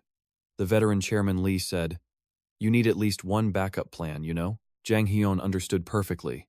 So, the team needs a plan for when the bomber strategy gets neutralized, right? Chairman Lee crossed his arms. If you don't want to, that's fine. You can just use your own power to handle that kind of situation. But as he spoke, his eyes turned sharp as a blade. Doing so would not only expose the mana burst you're using, but your true power as well. And then, those two will no longer be trump cards for you to use in unexpected situations, he explained carefully. You, Jang Hyun, are a powerful asset, but if your abilities are sealed or you face a strong player one-on-one, your leaderless team will quickly collapse. Jang Hyun's eyes were opened. Incredible. This is the perspective of a first-generation hunter. I must have underestimated this third league. He was lost in his own thoughts. My path must be different from before my regression. It has to be nearly perfect. And on that path, Chairman Lee Gu-taek's perspective is essential. The view of a hunter from an era where one failure meant death. Jang Hyun realized the road ahead was rough. To be honest, I thought losing a match or two wouldn't affect our rank, but that was my mistake. A mysterious smile crept across his face. As expected of a top hunter, their way of thinking is completely different. The scene shifts to Dan Hwa storming off. Hurried footsteps followed Dan Hwa. Cho Chun-ho finally caught up with his daughter, calling out, Dan Hwa. Still fuming, she snapped. What is it? Dad, is this why you brought me here? That Jang Hyun guy. Why did I have to talk to someone like him? Dan Hwa's father tried to soothe her. I'm sorry, Yuna. I thought he could motivate you. That kid is walking a path similar to yours. Dan Hwa stubbornly waved him off. Enough, I don't care. I'm going inside to rest. She said she didn't care, but she spent the afternoon in the study thinking about Jang Hyun. All right, Jang Hyun. The eye of the storm in the third league. She studied an article on her computer, reading every last word. He's a coach, and also the owner's representative for the players. He led a losing team to the #1 spot. Japan's famous marksman, Takumi Minamino, even called Trang Hyun the most impressive player. Reading this was a total shock. He beat Takumi? That's impossible. But in the end, she had to accept the bitter truth. Rumors aside, a third-rank marksman like Trang Hyun earning Takumi's respect was a fact. Dan Hoa took off her glasses, her head dropping with a heavy sigh. She sat there, tormenting herself. Lost. If one word fit her now, it was this one. And it was a word she had never known. Fighting in the third-rank league was too easy. Their skills were amateur, and they could barely even use mana equipment. Reaching the second rank was a blur. But Korea's first-rank league was a different world. Dan Hoa remembered her past matches. The players at this level were monsters, and she realized she was falling behind. The more Dan Hoa thought, the harder it was to face. She painfully admitted it, feeling completely trapped and suffocated. And then some third-rank rookie she met asked her, "Are you confident you can improve any further here?" Dan Hoa confronted her own feelings. Rage burned inside her, and she gritted her teeth. But the worst part was that she couldn't answer that rookie's simple question. Dan Hoa fell back onto her bed, completely defeated. He's just a third-rank marksman, she thought. He might not even make it to second, let alone first. Then a memory sparked. Dan Hoa's eyes shot open. Wait, the third-rank league? She sat bolt upright. They said Gil Chae-chun just debuted there. Without hesitation, she grabbed her phone to search. Did Gil Chae-chun win or lose? No. She decided to ask him directly. She had to call.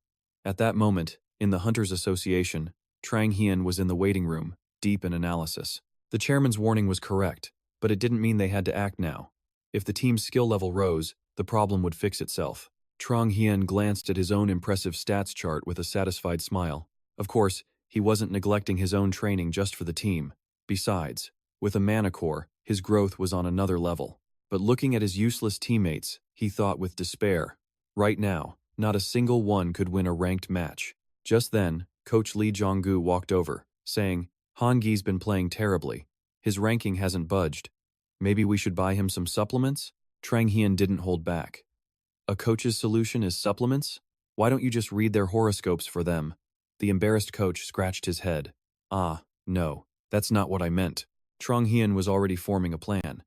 First, he had to solve Jun Han-gi's problem. Though problem wasn't exactly the right word, Trang Hyun saw the core issue immediately. The guy was learning a new swordsmanship style and was trapped inside its rigid framework. Trang Hyun began to explain. There are two styles people think of, telekinetic swordsmanship and standard swordsmanship. The real advantage of the telekinetic style is its freedom of attack. Trang Hyun continued his analysis. An ability that standard swordsmanship can never achieve is overwhelming offensive power. That's the core of telekinetic swordsmanship. Finally, Trang Hyun concluded. But attacking like that isn't something just anyone can do. In the end, you have to practice it yourself. Just then, slow footsteps approached. Jun Han-gi saw them and looked surprised. Huh? Trang Hyun? Why are you here? And you too, coach? Trang Hyun stood up, his gaze cold and sharp. Why the reaction? The coach is just here to watch a player practice. Hey, Han-gi. Trang Hyun got straight to the point. You've been struggling in your ranked matches lately, haven't you? Han-gi started sweating and asked, You knew? Seeing Han-ji's tense expression, Trang Hyun figured it out. Yes, the one suffering the most was Han-ji himself. His pride must have taken a serious blow. But for a professional player, skill is the only thing that matters.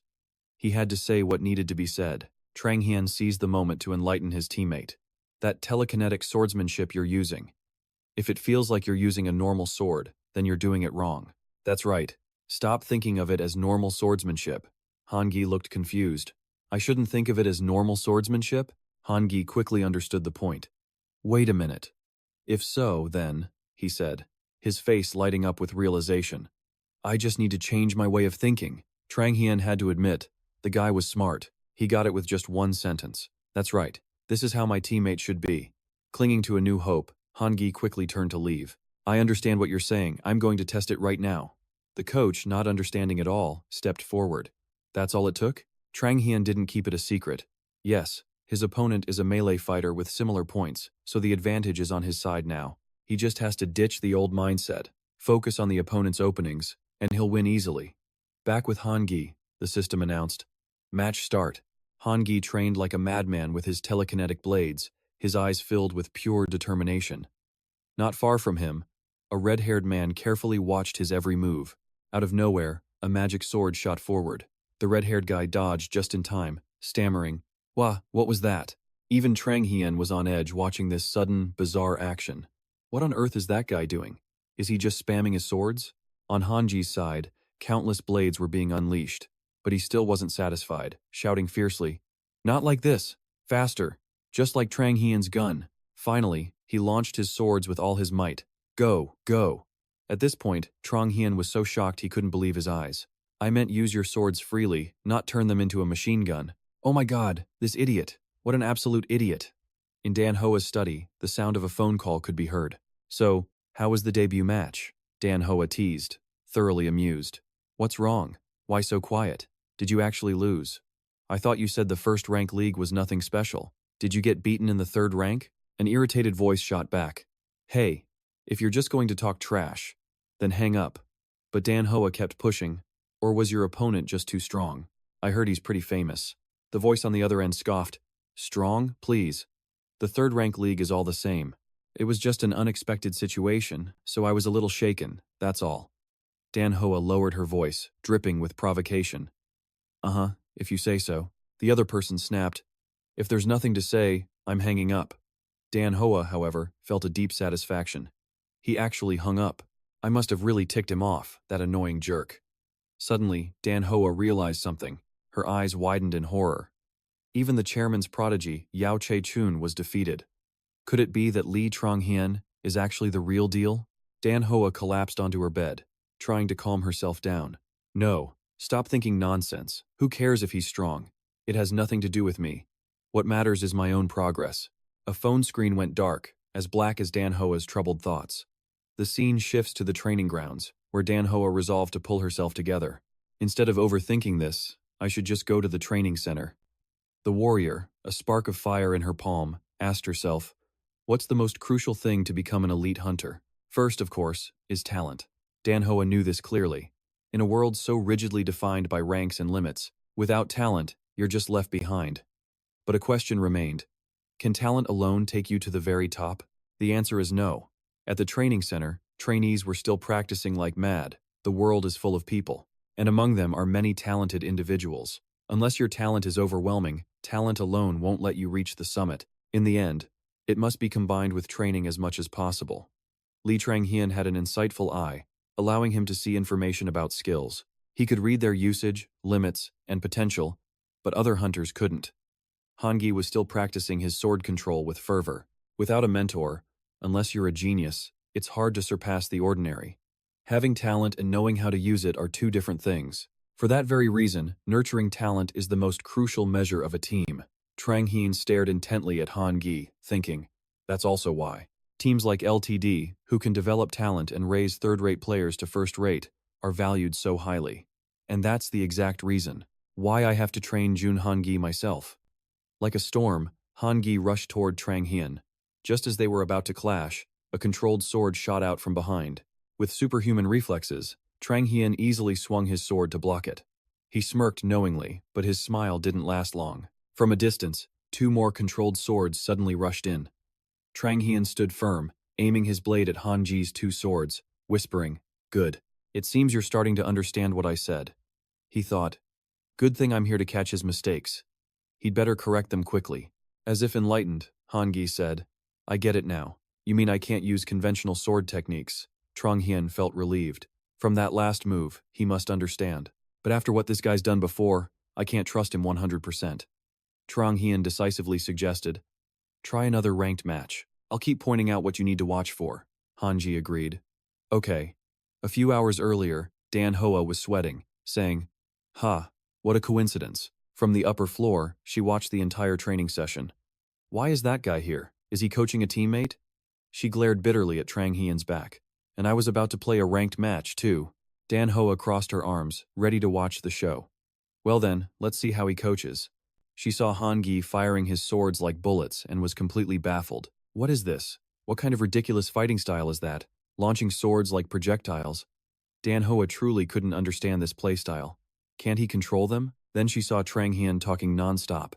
She guessed, is he scolding him? Right. To have such a good ability, but only be able to fight like that. Of course he'd be annoyed. Han Gi sharply turned back to his position. Dan Hoa said to herself, if it were me, I would use 3 separate swords and coordinate their attacks. Just then, the system screen displayed, match start. Han Gi still used his old trick. He launched a barrage of swords. Trang Hian, surrounded by 4 blades, remained perfectly calm. But this time, Han Gi was back, better than before, attacking with 4 consecutive blades, forcing Trang Hian to brace himself and defend. Dan Hoa was startled, thinking, that attack pattern, and Han Gi's expression looks like he predicted this. Dan Hoa grew pensive. Isn't that the exact method I just thought of? Did his attack change that much from just one piece of advice? Dan Hoa observed their every move. He gets immediate feedback as soon as he acts. Unlike before, in this state, they can only provide direct guidance on sword techniques. The two left one after another. Outside, Dan Hoa scoffed. Going together again this time? The system reset, announcing the match start. Dan Hoa immediately noticed the abnormal sword control. What? Something's different. The sword seemed to pierce blind spots more easily. How is he able to do that? Dan Hoa watched as Trang Hian stepped out.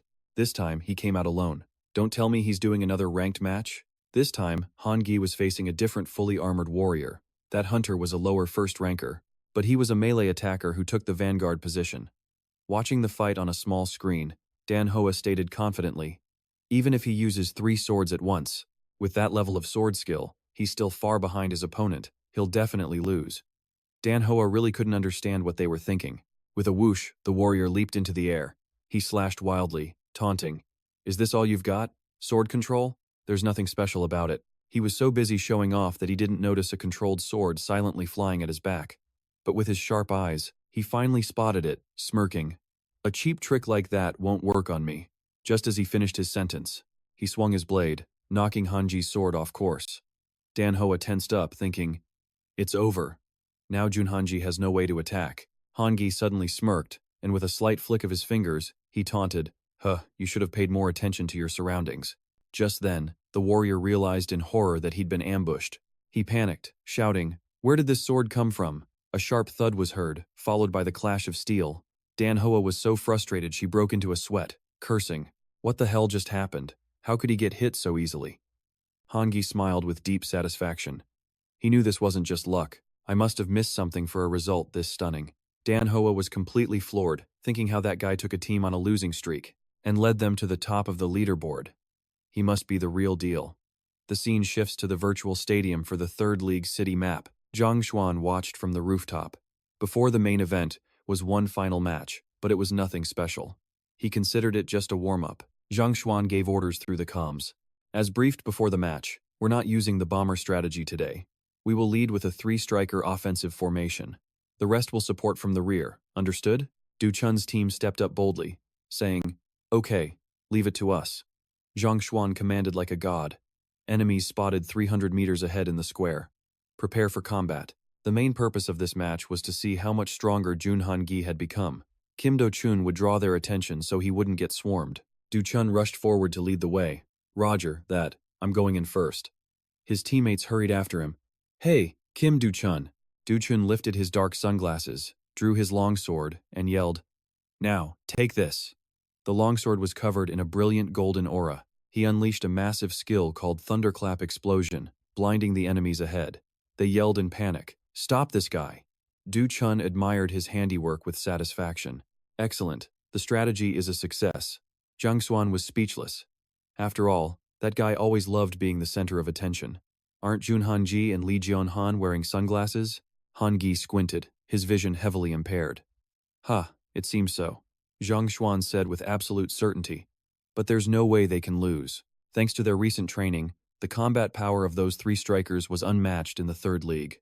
Du Chun continued his wild assault. How do you like my ultimate skill? He asked gleefully while launching another blinding sword strike, forcing 3 opponents to use their shields. You fateful bastard, you think we came unprepared? The commander's voice rang out.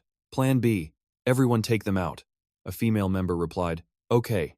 As he finished, an entire squad pulled out and put on sunglasses, looking like a Spec Ops team.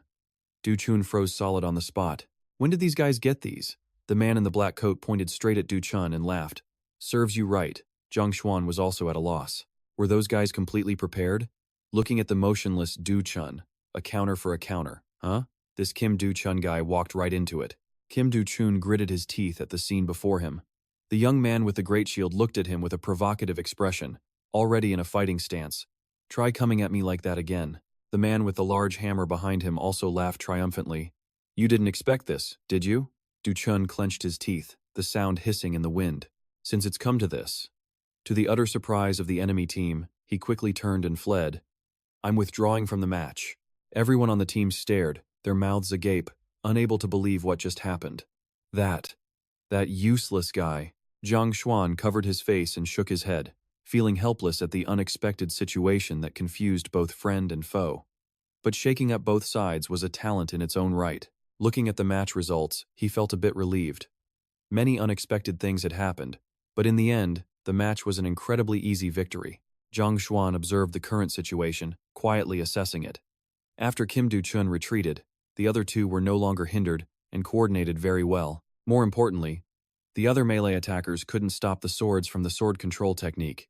The opposing team felt somewhat bewildered. Against the lightning-fast sword control technique, they were extremely uncomfortable because they could only instinctively dodge the attacks. Finally, upon reaching the break room, Zhang Xuan glanced over at Minju's group and smiled. In truth, the person he was most worried about was Li Jianhan. Unlike the teammates he had personally scouted, he wasn't a teammate with outstanding potential or talent. Fortunately, thanks to the recent training, he probably now knew what he had to do to contribute to the win. Seeing the cheerful scene between the three of them made him feel relieved. As long as they win the remaining Ritz match, the team will have smooth sailing for a while. At this moment in the Ritz team's waiting room, the atmosphere was frighteningly quiet. The team's coach stood with his arms crossed, deep in thought for a long time without saying a word. Damn it, how did it turn out like this? He never thought he'd have a headache over Per. Thinking about Zhang Xuan's team's battle, his headache worsened. Now, Per was no longer a team you could counter, just by preparing for their bomber strategy. Unlike last season, the individual skills of each of their players had improved dramatically. If Per tops the league, the coach recalled the rankings and began to think carefully. Our team will only have one promotion spot left. Then, it's highly likely our team will have to face LTD. He continued to think, oblivious to Ju Heju's sharp gaze. We must find a way to defeat Per. She suddenly slammed her hand on the table and shot up, yelling, "Why is everyone so scared?" Her thin eyebrows knitted together, her voice cold and decisive. What's so great about that, Zhang Xuan? If he uses his machine gun from behind, we can use Holy Domain. And if he snipes, we just need to use a mana shield to block it. Hearing these words, the coach's mind instantly cleared. That's right, if their side has Zhang Xuan, our side has Heju. I'm the coach, I can't stay dejected like this. His expression darkened, a hint of seriousness flashing in his eyes. Heju is right. We don't necessarily have to fight in the opponent's territory. His every word was clear and concise, as if giving orders to a subordinate. If they are sharp, then we will be solid. We must always think that we will absolutely win, understand? Everyone on the team quickly shouted in unison, "Understood." The scene shifts to a cozy room, where Manhwa sat on a chair, thinking for a long time. She rested her chin on her hand, staring intently at the computer screen, as thoughts constantly raced through her head. Takumi's interview, Ji-Chae Chun's reaction. None of it surprised me this much. But yesterday's training session was something I couldn't help but be amazed by. The image of him seriously instructing his teammates was deeply ingrained in Minhwa's mind. He was even pointing out development paths for other skills, not his own. Her computer was now replaying footage related to Zhang Xuan. I rewatched all of Li Tranghian's old matches. But just watching the games doesn't reveal a coach's true strategic mind. If only I knew more about his training style. Cho Dan-hwa closed her eyes, letting out a soft sigh. A troubled look crossed her face. If she asked her father, she could meet him. But she didn't leave a good impression last time. It'd be too embarrassing to see him now. Suddenly, remembering something, she picked up her phone to search. Now that I think of it, Minso mentioned a funny guy from the third-tier league. Could that have been Li Tranghian? Cho Dan-hwa's fingers flew across the screen. She had to ask Minso if it was him. A reply came back instantly. Without hesitation, Minso confirmed she knew him, but she told Dan-hwa to ask Hyuntae for the details. They messaged back and forth. Minso even offered to ask on her behalf. Ending the chat, Cho Dan-hwa thoughtfully pictured Hyuntae. It didn't make sense. The national player, Chin Hyuntae, knows Li Tranghian? then the rumor he defeated Takumi might be real. But she was determined to solve her own issues. That wasn't important now. What she was curious about was him. How does he train his players? In a dark room, a lone projector flickered, echoing the sounds of a past match. Player Lai Trang-hyun vaults over Manabis. He breaks the enemy line with terrifying force, 1 man against 100. Ju Hee-chu sat in silence, quietly watching the footage. She saw Lai Trang-hyun face off against Gil Che-tru. Her mind raced, calculating the perfect strategy to counter his team. On Team Peo, the 4 new members were the biggest threats: Lai Trang-hyun, Jun Han-gi, Kim Tu-chun, Han Ji-soo. No matter the strategy, she needed a way to counter them. She recalled each of their fighting styles, beginning to form the first steps of her counterplan. Lai Trang-hyun's gun is powerful, but without a critical hit, we can heal with Holy Domain. We just have to watch for his shots. Next, she analyzed Jun Han-gi. His 3-sword style is a major threat, but a unified defense formation should be able to stop it. Finally, the other 2 members of Peo. Han Ji-soo's gravity skill is just a wide-area attack, nothing too dangerous. And Kim Tu-chun's bizarre sword can be countered if the whole team just wears sunglasses. Her hand on the table suddenly clenched. The atmosphere grew tense. As she considered each player's weakness, her eyes suddenly shot wide open. She had just realized something huge. Wait a second. Ideas flooded her brilliant mind. A lineup like this has a clear opening for a counterattack. Analyzing them one by one revealed fatal flaws in their lineup. In her eyes, their team now seemed as fragile as glass. Team Peo has small cracks, but they're all fatal. Her team would use a strategy to exploit those weaknesses. One Lai Trang-hyun couldn't possibly know. Finally, a look of relief and absolute certainty spread across Ju Hee-chu's face. Perfect. We can win. She handed her strategy draft to the coach and asked quietly, "What do you think, coach?" His eyes lit up, as if a great fog had finally lifted. This is.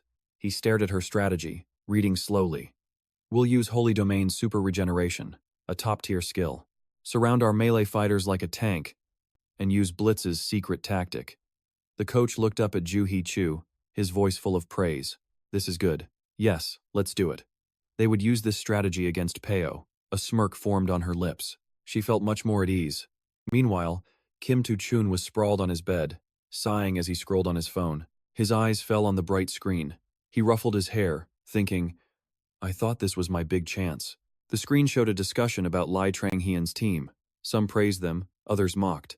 "I wanted attention, but not like this," he thought. He thought about his sword's utility in battle. But changing it now? This sword had become his signature. Besides, it was pretty useful. Still, the looks from his teammates had shaken him. It wasn't the online comments that hurt the most. It was his teammates' reactions. He scratched his head, laughing awkwardly. Sorry, I forgot to mention it to you guys. To bring sunglasses." He planned to give them out before the match. But Lai Trang-hyun didn't scold him, just let the mistake slide. It's no big deal. This confused Kim Tu-chun. Why didn't they yell at him? He suddenly sat bolt upright, shouting into the empty room. When so many enemies rush in at once, what am I supposed to do? Thoughts swirled in his mind like a vortex, tumultuous. The team was evolving, but he was stuck in place. He needed to find a new way. Finally, he took a deep breath. He closed his eyes, seeking calm. I should have known the enemy would wear sunglasses too. The thought suddenly hit his simple mind. Maybe I can wear all black so they can't see me? No, that wouldn't make him completely invisible through sunglasses. There had to be another way. Just then, clarity struck Kim Tu-chun's mind. He'd figured out the perfect counter. Wait a minute, invisible through sunglasses? A triumphant grin spread across his face. A brilliant idea was born. I've got it. Later, in Peo's strategy room/living room, the team sat around the TV, listening intently to Chang-hyun. He tapped the screen twice with a pointer. Model, calmly explaining that Zid always uses a balanced tank-like formation for both offense and defense, so the first attack to shatter their formation is crucial. Jun Han-gi suddenly raises his hand to voice his opinion. So, we're using the old mana bomb squad strategy? However, Trang-hyun is quick to point out the flaw in that idea. That would be ideal, but they aren't fools. They've surely prepared for it. So we can't just rely on bombing. We have to plan the follow-up attack. Lai Qianhan explains in a low voice. Just like with the mana bombs, we create chaos and then charge in, right? Lai Trang-hyun agrees. Exactly. We open with the usual bombing squad, then shift to a 3-striker formation, just like in the UQQ match. He pauses, glancing at the monitor, thinking to himself that if this were the start of the season, they couldn't switch formations mid-game. But now, this strategy is perfectly executable. His confidence grows thinking of his capable teammates. Junhan Gi, Kim Tu-chun, Lee Kian-han, the three of them are the perfect combination. But a glance at Tu-chun reveals his head is in the clouds, completely lost. Han Ji, sitting beside him, has to snap his fingers to get his attention. Tu-chun? He hesitates for a moment before answering, yeah. Let's do our best. This sight makes the man across from them a little curious. Huh? He's never been like this before. Could it be because of the last match? Lai Tronghyun's brows furrow slightly. He's not sure how to feel about it, but it's understandable. No matter how much of an attention seeker he is, even he gets discouraged sometimes. Suddenly, he claps his hands and points to the screen, finalizing their plan. All right, promotion is almost guaranteed, but everyone needs to stay in top condition. Understood? The whole team shouts in unison, yes. Looking at Tu-chun's retreating figure, he decides to trust him one more time. He's not weak-willed, so he should be able to overcome this. But for this Zid match, we probably won't see that shining sword of his. At all. His face clearly shows he's still trapped deep within his own thoughts. The day has finally arrived. The match between Zid and P in the Hunter Association's virtual stadium is about to begin. The commentator's voice booms. This match will decide the third league's rankings. The tension between Lai Tranghyun and Ju Hee-chu is thick enough to spark a fire. At the same time, the commentator introduces Team P and their player, Lai Tranghyun, the man who brought them this far, and Team Zid, on a winning streak since recruiting Ju Hee-chu. Which of these two teams will claim the top spot? The second commentator nods. As the first one gives his analysis, the key point of this match is whether P can shatter Zid's ironclad defense, and how much damage both teams can inflict in the opening clash. Is that so? The second commentator exclaims. Then let's get right to the action. It's P, the spear that pierces everything, versus Zid, the shield that stops everything. The match begins. And just like that, it starts. Lai Tranghyun grapples across the rooftops, scouting the area. He contacts his teammate, Dan Chu. What's the enemy's position? She reports back instantly. They're gathering towards 6 o'clock. They're moving too fast. They'll be gone before we can bomb them. Tranghyun immediately relays the new plan to Team P. No other choice. Our team will gather between the 6 and 7 o'clock positions. He warns the team, everyone, listen up. After the initial bombing run, we immediately switch to close quarters combat. Team P responds in unison, Roger that. Lai Tranghyun thinks with a hint of regret, if only this was a second or first league map, things would be much better. He recalls a detail about the Hunter Leagues, one that people often overlook because of the simple numbering, but the first, second, and third leagues differ not just in player skill, but also in strategic depth. Tranghyun pinpoints the crucial factor for strategy, the map. Third league maps have almost no gimmicks or monsters. That means the matches focus on pure physical strength and all-out brawls. He thinks back to the second league. Lai Tranghyun analyzes. Conversely, from the second league up, players have to battle map elements to get gear and complete objectives. He recalls his own top-tier gear from before. Mana bombs, map details, items. Tranghyun's conclusion is firm. So you must always create a winning strategy that's tailored to the map. After his brief analysis, Tranghyun refocuses his mind. All right, enough complaining. Time to focus on the match. His recon complete, he lands to regroup with his three teammates. Tranghyun thinks. All we have to do is win this to reach the second league. Tranghyun asks Dan Chu, are they still in the same position? Dan Chu's reply is worried. This doesn't look good. Yes. They're not moving. They're waiting for us. Over on Zid's side, they're holding their formation, waiting for Team P's assault. Tranghyun isn't surprised. He explains to his team, of course, the sanctuary skill. It maximizes defense in a fixed area, so this makes sense. It's not far from what we predicted, so let's stick to the plan. With the explosives ready, Lai Tranghyun gives the order to ambush Team Zid. Countdown 5 seconds before the bombing run. Just as he hoped, Team P answers with fierce determination. Yes, Junhan Gi reports to Lai Tranghyun. Bombs are ready. Floating midair are summoned swords, each one packed with mana bombs. Tranghyun shouts with conviction, aim straight for the enemy. Get ready to blow them away. Fire. But suddenly, something feels off. It's all been too smooth. His intuition screams. What is this? This feels too easy. Something isn't right. Tranghyun questioned their calm reaction to the attack. The mana bomb was closing in, but they made no move. His mind raced. Even if they had a sanctuary skill, not blocking the bomb in this open space was unnatural, even if they could just heal the damage. Was John Chu targeting them on a virtual map? 5 seconds until detonation. The order was confirmed. Something felt terribly wrong. The enemy clearly had a trap set for Team Butter. Were they hiding some strategy? He activated his piercing eyes. The countdown hit 4 seconds as his skill activated. He scanned every stat on Team RIT, searching for a clue. Just as he feared, his eyes shot open in shock. Wait, that skill. The countdown hit 2 seconds.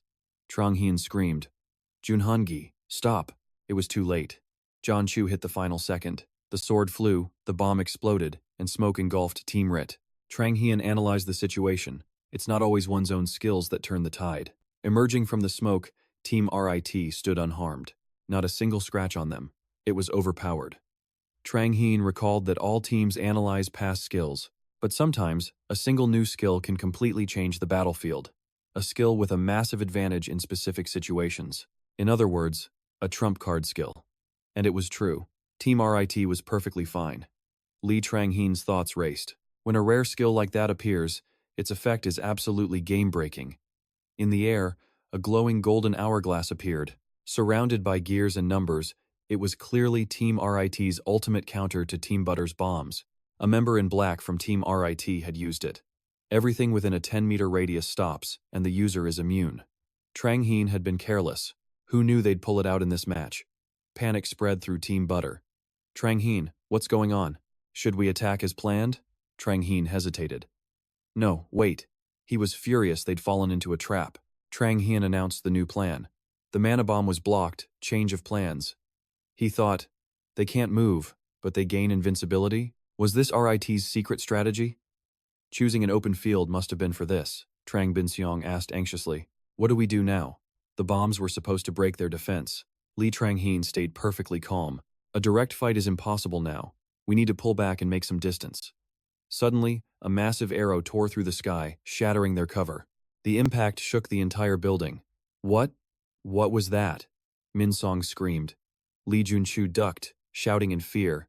The girl in yellow from RIT smirked. Perfect! It's a hit, prepare the next shot. The weapon Team RIT was using was a devastating ballista. The tables had completely turned. The advantage was gone. Damn it, Li Trang Hian muttered. They're back to using the ballista strategy? It was one disaster after another. Li Trang Hian gave the command to Team Butter. Be careful, they've started their counterattack. Spread out and create maximum distance from RIT's defensive line, Trang Hian ordered. Melee unit, draw the ballista's fire. Dodge and hold on until the rear guard is in position, understand? Junhan Gi replied tensely. Roger. Trang Hian signaled his team. Now, spread out. If we stick together, we'll get wiped out at the same time. The team nodded nervously. Right. In a flash, Trang Hian vanished, leaving only a black blur. Trang Hian considered their situation. They had no advantage in this fight. If not for that sanctuary skill, he could have handled this differently. But this was good experience. The stronger the foe, the more likely a plan will fail. You can't let your guard down. He had already devised a way to counter them. He had no intention of losing so easily. Du Hichu sighed in relief. Humph, a complete success. A satisfied smile appeared on her face. It was all going as planned. Butter could only use 5 mana bombs. Once all 5 bombs flew at the start, victory was certain. A member of Team RIT laughed smugly. Ha, see? It was no big deal. I told you there was no need to be so tense. The man in blue retorted. What are you talking about? You were scared stiff when those bombs flew at you. The smug man sputtered. Shut up and get ready to fire again. Remember your safety goggles. Now get the ballista ready and shoot. The girl in yellow prepared the weapon. Yes, firing now. Instantly, the ballista roared. Boom! Team RIT aimed for the same spot. The already damaged building crumbled even more. Team Butter could only choke on the smoke. Arg! Another attack! The members started to flee their position. They scattered in an instant. Du Haichu analyzed their movements. Oh? They're switching to a dispersal tactic? Their adaptability is pretty good. But one unlucky member of Team Butter was caught in the ballista's sights. It's useless, Du Haichu concluded. A shame. He was hit directly by the shot. The unfortunate guy was thrown 10 meters, screaming in agony. Arg! Far away, Trang Hian coughed from the dust. Du Hichu smiled smugly. If they kept up this attack, The inexperienced team butter would surely reveal an opening. He moved with the grace of a trained assassin. Trang Heen struggled with their dilemma. If they kept running, they'd be picked off one by one. But a reckless charge meant certain death for everyone. What should he do?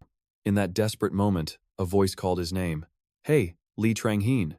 Trang Heen was surprised. "Kim Soo-chan?" Kim Soo-chan stood confidently. "This time I'll carry, not be dead weight. Hey, just trust me this once. I'll carry us through." Trang Heen was taken aback. What's with him? Why the sudden change to a local accent? Still, Trang Heen was pleased by Soo-chan's fighting spirit. He smiled confidently. Well, that never-give-up attitude is commendable. Wielding dual pistols, Trang Heen now handed the team's fate to Soo-chan. A direct confrontation was now unavoidable. "I'll trust you this once," he thought. "Do whatever you need to. Even failure would be a valuable learning experience." His composure restored, Trang Heen began assigning tasks. Ju Hee-chu was to remain on backline support, while everyone else would charge the enemy. "Our basic strategy is a three-pronged attack. I'll exploit any opening. Understood?" In response, every member of Team Po shouted back with force, "Understood." While midair, Trang Heen laid out the team's plan. "We'll advance the moment the next arrow is launched. On my signal, you launch a surprise attack." He then adjusted his goggles, preparing himself. The arrow from the ballista was ready to fly. Boom!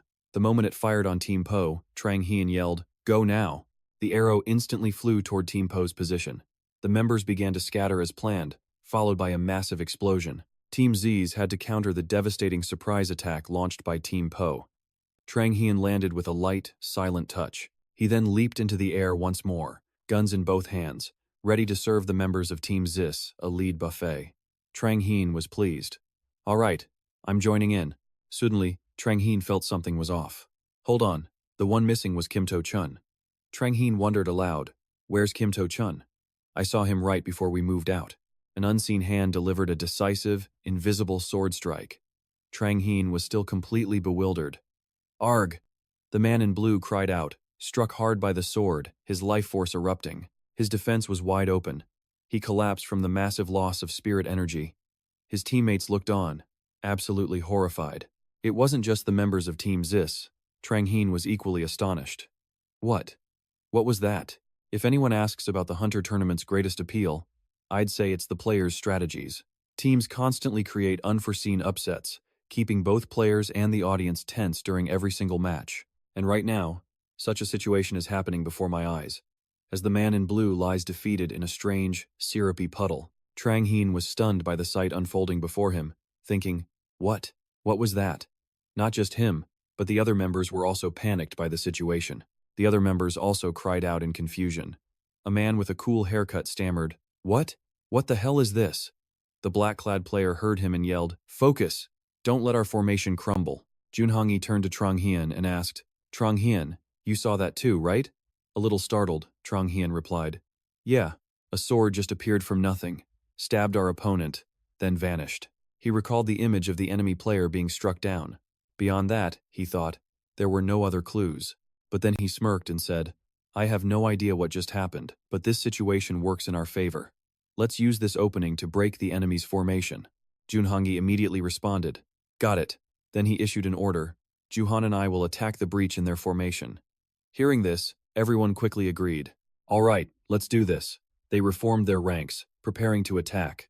A member of Team Zis instantly charged, but something surprising occurred. He hadn't even reached them when a bright light flashed. Trang Heen was stunned, activating his piercing eyes to observe. His eyes turned red. Just what is happening? As a member of Team Po engaged the charging player in melee, a figure in an invisibility cloak appeared behind him, which Trang Heen saw with shock. Is that? Upon seeing the person's face, a name flashed in his mind, Kim To-chun. Realizing it was Kim To-chun, he burst out laughing. Haha, that guy looked dazed during our strategy session. But he was planning this? The commentators noticed the shift and immediately began speaking. Wait, what's happening? One of Zis's close-range attackers within the holy ground has just fallen. What is going on here? What exactly has player Kim To-chun done? From the in-game perspective, it's clearly impossible to see player Kim To-chun. As the commentator was speaking, Kim To-chun landed a strike on his opponent's back. How is that even possible? A voice asked the commentator. The commentator replied, Well, first, if you look at player Kim To-chun's gear, he's wearing the mana-based item. The invisibility cloak. As you all know, that item provides an invisibility feature. Normally, moving reveals the user, but because his opponents need goggles to block Kim To-chun's glaring sword, they can't see the subtle distortion. Team Zis is wearing sunglasses, so they're essentially fighting an invisible man. Kim To-chun vanishes after taking down another member of Zis. He continued his assault, charging at 2 more Zis members. A user named Tho Ma Tho posted on the live social media feed. This battle currently has 1,019 viewers. Spectators seeing the cloaked Kim To-chun attack the enemy team are flooding the chat with comments. User Riverstone comments, "The blinding blade has returned. Ha ha." Giant also types, "Wow, this is truly unbelievable. How do you even counter this?" Vitamin also jumped in, "You can't defend against that, but if they take off the sunglasses, he'll just blind them with his sword. Haha." User What to Name This commented, "Ah, so true. If they had a marksman, they could take off the glasses and snipe. But besides their ballista user, Zis is entirely close combat." User Late Night Ramen commented, "Zis is done for. Haha." The live commentator agreed. Team Zis has fallen into an impossible dilemma. With Kim To-chun in the middle of their formation, they can't attack him. The members of Team Zis began to panic, looking all around. One took off his sunglasses to search, yelling, "Where is this guy?" Seeing his teammate remove his sunglasses, another immediately warned, "No, don't do that. If you take off the protective goggles." But before he could finish, Kim To-chun appeared before the player, raising his brilliant sword and blinding everyone with its light. Kim To-chun yelled loudly, "I'm right here." He then used his skill, Thunder and Sun's Wrath, shining down on the fallen Zis members. Only Juhi Chu was left standing, clutching her wounded arm and cursing, "Damn it, you cowards." Kim To-chun heard her as he charged, saying, "Hey, it's not cowardly, it's strategy." After saying that, he leaped up and brought his sword down on her. A loud crash rang out as a hammer fell, signaling the inevitable end. Finally, the commentator resumed his professional tone. After a series of constant reversals, the match between Po and Z's has ended with Po's victory after a bloody battle. "Whew, that was way too close," Lai Tranghian muttered, removing his glasses. "But the match not going as planned was actually for the best. I thought I was the only one carrying the team." He then saw Kim To-chun lower his hood, revealing his face. He knew exactly what that guy was thinking without even looking. Not that he couldn't understand the feeling. "Right, we won thanks to him." With that, Lai Tranghian said, "You did great in today's match." Kim To-chun crossed his arms with a smug grin, huffing proudly, "I know." Seeing his arrogance, he was speechless. What's with this psycho? In Team PO's waiting room, the members buzzed about their victory. "Haha, that match was so intense. Haha, right? I wondered if we could even break that rock-solid defense." Ahem. A loud cough suddenly drew everyone's attention. With all eyes on him, Kim To-chun declared, "Wasn't it all thanks to my plan? What would you do without me?" Junhangi immediately shot back, "What plan? Did you forget last time? You completely blinded us." Kim To-chun just scratched his chin and answered, "Okay, I admit that was my fault." Before he could finish, someone cut in. "This time too. You used mana gear without telling anyone. You gave us all a heart attack. You were going to carry us if we got into trouble, right?" Kim To-chun stammered. "That's, to deceive the enemy, you must deceive your allies first. Besides, we won," the team thought. "There he goes again." Someone peeked into the room. "We're starting the interview with today's MVP, player Kim To-chun." Hearing this, Kim To-chun's face lit up instantly. "Yes, the MVP is on his way," he yelled, bolting out the door. Junhangi watched him go and thought, "Well, it's a happy day, just let him enjoy it." "Yes, for today's one and only MVP, please welcome player Kim To-chun," the host announced, then continued. This match was highly anticipated before it even started. "How are you feeling, player Kim To-chun?" He answered, "Today? Overall, I'm satisfied. Of course, it was the perfect stage for the team's ace, this Kim To-chun, to shine." Han Jisoo muttered, "Look at him smiling. Is this supposed to be funny?" On screen, he tried to keep a confident smile. Junhangi added, "But it looks so fake." The host continued with a laugh. "And what part exactly made you so satisfied?" Kim To-chun replied, Probably the part where I carried the entire match," he said, feigning shyness. Everyone couldn't help but laugh. Han Jisoo pointed at the screen. "Haha, look at him." Even the host was speechless at his confidence. Checking his script, he asked, "Ah yes, your stealth playstyle got a lot of attention today. Was this new tactic proposed by the team?" Kim To-chun immediately replied, The team? No way. This was entirely my own creation. Ah, is that so? The host said. Until now, players Jun Hongyi and Lee Trang-hyun were the most notable members of Team PO, but from now on, we will also anticipate the performance of player Kim Tu-chun. Lee Trang-hyun was at a loss for words. That guy. He's the same before and after the regression. In another room, a TV showed the interview as a girl with a blonde bob watched intently. It was Chao Dan-hoa. As she watched, she wondered, was the strategy PO used today really created by this player? It requires no special map abilities or traits. A simple strategy using just a flashy weapon and a stealth cloak, but its destructive power is immense, which is uncommon in the Hunter League. A third league player could never have devised this tactic. But what if it was Lee Trang-hyun? As she thought, she opened a message screen, where 2 new messages quickly appeared. After reading them, she put the device away and thought, seasoned. That word stuck in her mind. To truly excel in the Hunter League, long-term experience is essential. That's what Senior Kyuntae always said. She grabbed the remote and turned off the TV. Was he trained as a hunter from a young age, just like me? That's the only logical conclusion. If so, the problem is much clearer. I just need to find who taught Lee Trang-hyun, but it won't be easy. Ah, that's it. After the season ends, there's the Hunters' Day party. All the hunters will gather there. I can ask someone. I'll go too. I'll apologize for what happened before. He'll probably forgive me. Thinking this, a small smile appeared on her face. Player Kang Chun-hyuk, the team's ace, uses a flashy sword to force his opponents to wear goggles, then maximizes its effect by using a stealth cloak. Lee Shin-han replied, "Haha, I'm glad everyone is so interested, but this strategy isn't mine. It's one that appeared in the third league." Jun Hongyi spoke up, "Kim Tu-chun, isn't that the strategy you used? Someone already copied it." Kim Tu-chun was stunned. What? Jun Hongyi thought. If a first league team like LTZ is using it, then other teams can use it too. This could become a major variable in the promotion matches. Meanwhile, in the office of the SMB team's coach, the SMB coach sighed, what a complete mess. He was thinking, the promotion match between the second and third leagues is right around the corner, and yet, the core members of the team are already preparing to transfer. While a second league team rarely loses, being this late with prep is not good. Coach Han held a tablet in front of him and said, "Coach, have you seen this?" The SMB coach glanced at the screen. "Yesterday's LTZ match? Yeah, I've heard a bit about it. What about it?" "Are you suggesting we use that strategy in our promotion match?" Coach Han quickly replied, "No." According to the LTZ coach's interview, this strategy originated from a third league team. He was shocked. "What? The third league? They probably just stumbled upon it while messing around." Coach Han responded, "That's not what I'm seeing. I watched some videos, and they pull some very strange moves." The man replied while watching. "Huh? They're strange, but it's nothing to worry about. We'll stick to our usual tactics. Just tell our players to be cautious." Hearing this, Coach Han sighed in relief. "Oh, really? I guess I was worrying too much. Then I'll gather the players now. And we'll just proceed with our regular training?" The head coach answered, "Yeah, do that." He bowed his head and replied, "Yes, I understand." He then left the room. The coach let out a soft sigh, thinking, the second league really does play much smarter than the third. That's to be expected. The third league only knows all-out brawls, but the second league introduces variables like the map, item gathering, and neutral monsters.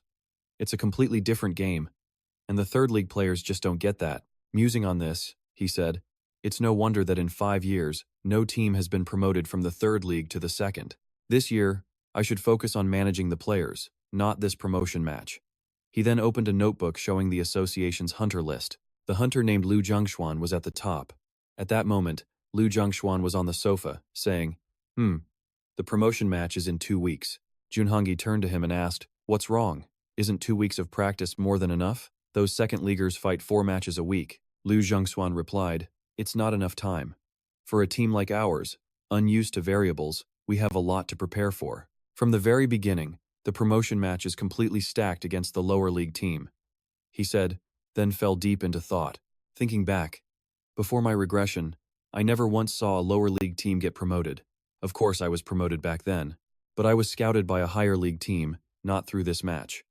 For an entire team to advance this way is nearly impossible. Han Jisu picked up Kim Sochin's sword, saying, "Hey Kim Sochin, I should get a shiny sword just like yours."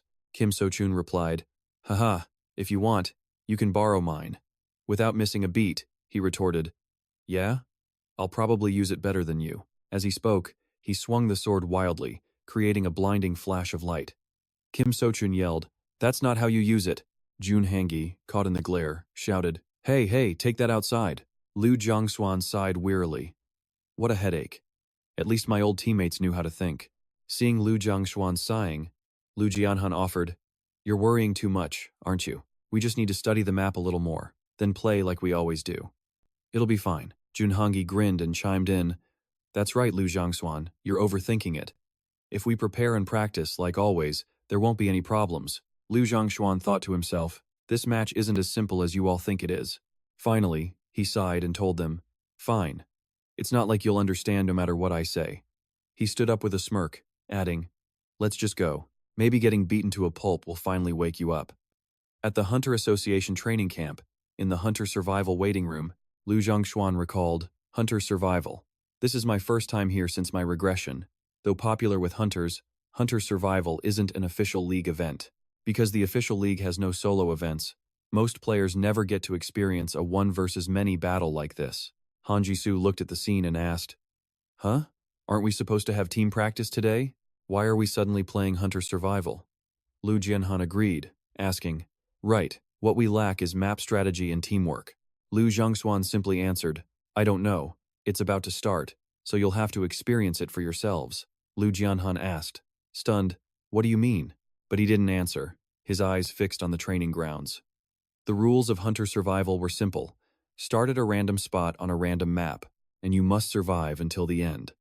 Plus, the map shrinks over time, and hidden relics create unexpected variables. Ultimately, this game is a test of your adaptability, how you handle unfamiliar maps, unknown enemies, and sudden relics or neutral monsters. Just as he thought this, Lu Jianhan cried out, having been suddenly attacked.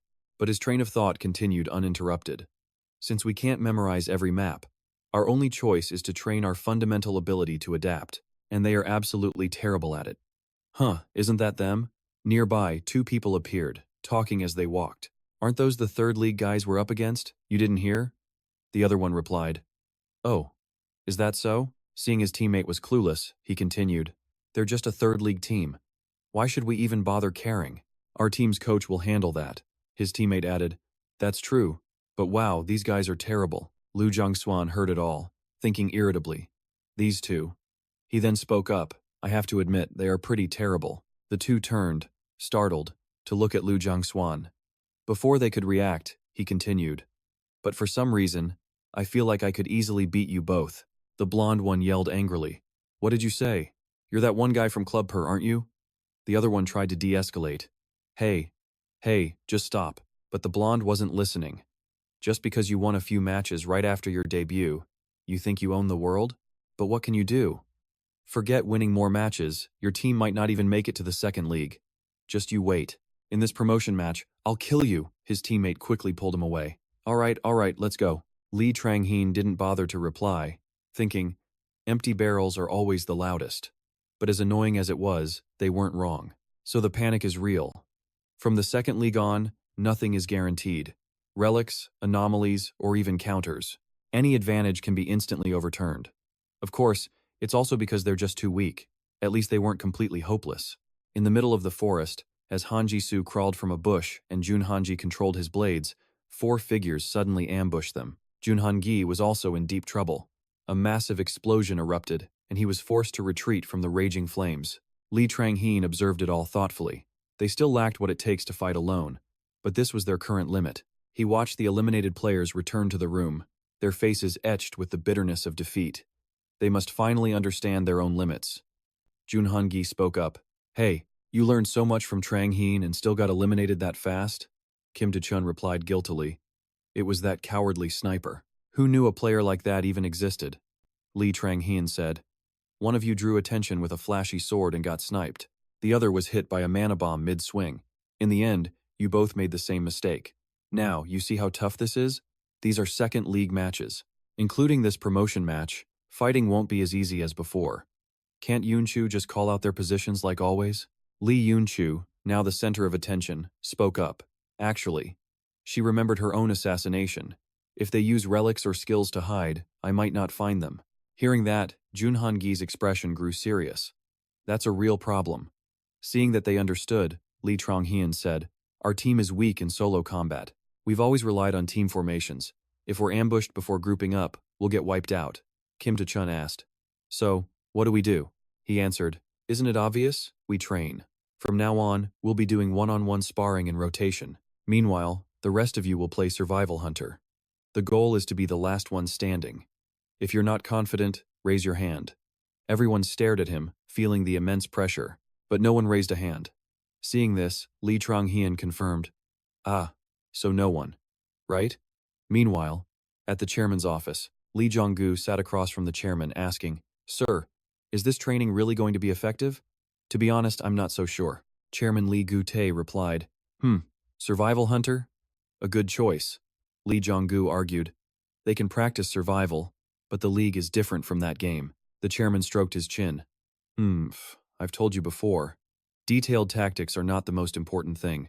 It's about the fundamentals. Do you know the fundamentals of the league?" Startled by the question, Lee Jong-gu stammered, A hunter's skills?" The chairman denied it. "No, not quite." He tried again. "Then, combat techniques?" Chairman Lee Gu-tae agreed. You're getting warmer. The Hunter League is ultimately about defeating your opponent. In short, the essence of this game is to dodge well and hit your targets." Lee Jong-gu hesitantly replied, "Well, that's obvious." The chairman looked at him. "Exactly. So view Survival Hunter from that obvious perspective." At his words, something clicked for Lee Jong-gu. An image of Lee Yun-chu being ambushed flashed in his mind, and the chairman's voice echoed. "The team's current weakness is that each individual is poor at solo combat. The part that Survival Hunter trains is," he finished the thought with conviction, "training designed to fix that very weakness in each member." The chairman nodded in agreement. "Correct. Tronghin is trying to teach the team the skills they need to fight on their own." At this, he smiled, thinking to himself, "I had given up on a third league team getting promoted. I wonder if he can do it. I'll be watching." In another room, Lee Yun-chu stared at a screen, talking sadly. I really thought I could do it this time." She thought of her teammates, who were all doing so well, while she was still stuck in place. The pressure was immense. She sighed, clenching her fist. "Can I even get any better?" "Boo!" Lee Tranghin appeared suddenly, making Lee Yun-chu scream. He laughed. "Yun-chu, you're overreacting," she stammered. But before she could finish, Lee Tranghin cut in. "But what? The others are done. Now it's your turn, Yun-chu." Hearing this, the pressure returned as she saw the other members who had finished their training. They were talking and laughing together, which only made her feel more dejected. They looked so happy. Of course they are. Their abilities and fighting skills are far superior. Lee Tranghin asked with concern, "What's wrong? Is there a problem?" She quickly denied it. No. Let's go." In the training room, Lee Tranghin and Lee Yun-chu faced each other. He spoke first, asking, "In a match, do you know what the worst thing you can do is?" She was asked so suddenly. Lee Yun-chu stammered. "Making a mistake?" She recalled her previous training sessions, thinking about today's practice. "I was full of mistakes." And Tranghin saw every single one. He immediately corrected her. "It's not making a mistake, it's being afraid of making one. Because you're afraid, you freeze up and do nothing."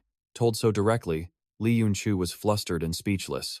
Lee Tranghin continued, "If you can't get the relic, destroy it. If you fall, grab the enemy's ankle and break it." Lee Yun-chu asked in shock, "Is that all I need to do?" He replied instantly, "Of course you shouldn't make mistakes." "So, you'll practice until you don't make them anymore," he said with a dangerous smile. A shiver ran down her spine. The rules of the one-on-one training were simple. While Tranghin interfered, the player had to use any means necessary or to reach the designated rally point in the training area. As Lee Yun-chu ran, she thought, "Good, Tranghin is far away. I can make it." Suddenly, a rifle barrel appeared from nowhere. Bang! She couldn't dodge in time and was hit. Lee Tranghin stood on a nearby branch, gun in hand, observing. Against a ranged enemy, your movement must make sniping impossible. Hearing this, the fallen Lee Yun-chu finally understood. That's right. Tranghin is a marksman, so I must be more careful. On a new map, Lee Yun-chu was already studying the terrain, confirming her position and Lee Jang-hyun's. This time he'd gone ahead. If she timed it right, just as he got far enough away. Hiding in a building's shadow, she saw her chance. The coast was clear. Her moment had come. Now, she thought. And then she bolted. The foot of the bridge appeared ahead. Lee Sanju cheered internally. Almost there! But her joy was cut short by a voice from above. Lee Jong-hyun descended, saying, "Top-tier melee attackers have superior methods for closing the distance, so never get careless just because they're far." Lee Sanju looked up, stunned. "Wow, when did you get here?" Lee Jong-hyun answered with a swing of his arm. He raised his sword, and one swift move was enough to take her down. And if a strong opponent is guarding an objective, he continued, prioritize finding another approach. With that, he knelt beside the defeated Lee Sun-chu. Lying on the ground and hearing his words, a single tear fell as she whispered helplessly, "Yes, sir." After that, Lee Sanju's training continued. Every crushing defeat came with a lesson from Lee Jong-hyun. She tried to memorize everything, tried every tactic, but he always closed in and defeated her with ease. Back in the training room, he spoke to the kneeling girl. "That's enough for now, isn't it? Practice is over. Go try Survival Hunter again." She pushed herself to her feet and replied, "Yes." But a new thought surfaced. "I haven't reached the goal even once, but I want to try again." Entering the map, Lee Sanju found herself on a snowy, mountainous terrain. Realizing this, she thought, "This is a completely new map. First, I need to get my bearings." She immediately pulled up the map to check her position. She saw a high peak, glowing with the faint light of an artifact. Over there, Lee Sanju decided. But she noticed many red dots surrounding the mountain. She hesitated again. There are too many other hunters nearby. She suddenly remembered Lee Jong-hyun's advice. Artifacts are usually guarded. Ambushers will hide their mana, so don't just rush in when you see an artifact. Scout the area first. Remembering this, Lee Sanju formed a plan. That's right. Instead of going for that dangerous artifact, I should find a safer one. Entering a room, Lee Sanju scanned her surroundings, and a red spear appeared. She immediately moved closer as the item's info materialized. The Spear of Longinus. Any target pierced by this spear will be instantly eliminated. After reading the spear's description, Lee Sanju exclaimed, "An attack artifact, perfect." But then she reconsidered. Attackers are all incredibly fast. I can't use this to face them head on. Then how? She gripped the spear, thinking of the most effective way to use it. On a snowy peak, the storm raged. A young man with a sword slung over his shoulder suddenly sensed something. He searched around but found nothing, yelling in confusion. "Huh? What was that?" Before he could react, Lee Sanju appeared from thin air, thrusting the spear into him. The system announced the player's elimination. Lee Sanju watched him fall, a thrill running through her. "Finally, I got an elimination." She smiled, looking at the spear in her hand. Elsewhere, a leaderboard updated with Lee Sanju's progress. Lee Jang-hyun saw her rank climb and couldn't help himself. "Excellent," he praised. "I wasn't sure about the others, but I never thought Lee Sanju would break into the top 10. Han-gi watched Lee Jang-hyun coaching Kim So-chun and remarked, "Thanks to this one-on-one training, every team member can now react to new situations. It's like he uploaded a strategy guide into our heads. Our captain's intelligence is truly on another level." In the SMB coach's office, Coach Han, "Is the practice match prepared?" Coach Han handed over a list and replied with a grin, "Heh, you'll see when you look at this." The head coach took the list, scanning it. Good preparation. So, who's our opponent for this match?" Coach Han answered. "The third-ranked team challenging us for the promotion match." The head coach wasn't surprised. "The third-ranked team? Ah, you mean Zest?" Coach Han nodded. "Yes, since they fought P to a standstill in their last match, they were chosen as our opponents." The head coach recalled the members of Team Zest and said, "That's fine. If it's the third-ranked team, it won't be too difficult." "Good. The regular season was a bit of a shame, but let's end this cleanly." Coach Han bowed. "Yes, sir." The head coach thought to himself, this season's promotion match should end without any trouble. Inside a vehicle carrying Team Zest, voices chattered. "It's been a while since we fought the second-ranked team," someone said. "The last time was about 7 months ago, right?" another person replied. "Yeah. And isn't this your third time in the promotion match? How long are you planning to stay here?" Another teammate laughed at the jab. "Hey, don't poke at a sore spot, haha." Ju Hui-chu listened quietly, thinking, they're trying to laugh it off, but they desperately want to win this time. Because if you stay in the third league too long, climbing to a higher tier becomes even harder. A voice next to her broke her thoughts. "Anyway, all that matters is winning this promotion match, right?" The speaker glanced at her. "Isn't that right, Ju Hui-chu?" Startled, Ju Hui-chu replied, "Ah, yes, that's right, senior." Someone in the front seat yelled, "That's right, we need to show this second-ranked team what we're made of." Another immediately added, "Yeah, so what if they're ranked 2? They're just the bottom feeders of their league anyway. Someone else agreed firmly. Exactly. We've trained hard too. We're not losing to them. We can definitely win. Let's win this practice match and ride that momentum to win the promotion match. Everyone roared in unison. Yeah! On a sun-scorched desert map, a man in black was running, speaking into his headset. Hello, hello? Can everyone hear me? I'm heading toward the rendezvous point. Suddenly, a panicked voice screamed in his ear. Run! Run now! He asked frantically. What? What is it? What happened? Damn it, is it an ambush? I'm coming. Where are you? He never noticed the figure in white who had appeared right behind him. The man drew his sword, felling his opponent in a single, fluid motion. The fallen player didn't even know what hit him. As he collapsed, all he could ask was, what was that? In the Team Zest briefing room, a heavy gloom hung in the air after their defeat. Seeing their captain walk in, someone called out, Ah, Captain. The captain didn't answer, thinking, that's 5 of us now. Is the gap really this big? Ju Hee-chu watched her teammate get eliminated on screen and roared in frustration. Those bastards ganked Hee-chu again and then just ran away. Playing like that is so cheap. The screen flashed, showing the final score. Victory for Team SMB. Seeing the result, another player cursed. Damn it! Ju Hee-chu shot up from her seat, furious. Are those dogs trying to mess with me?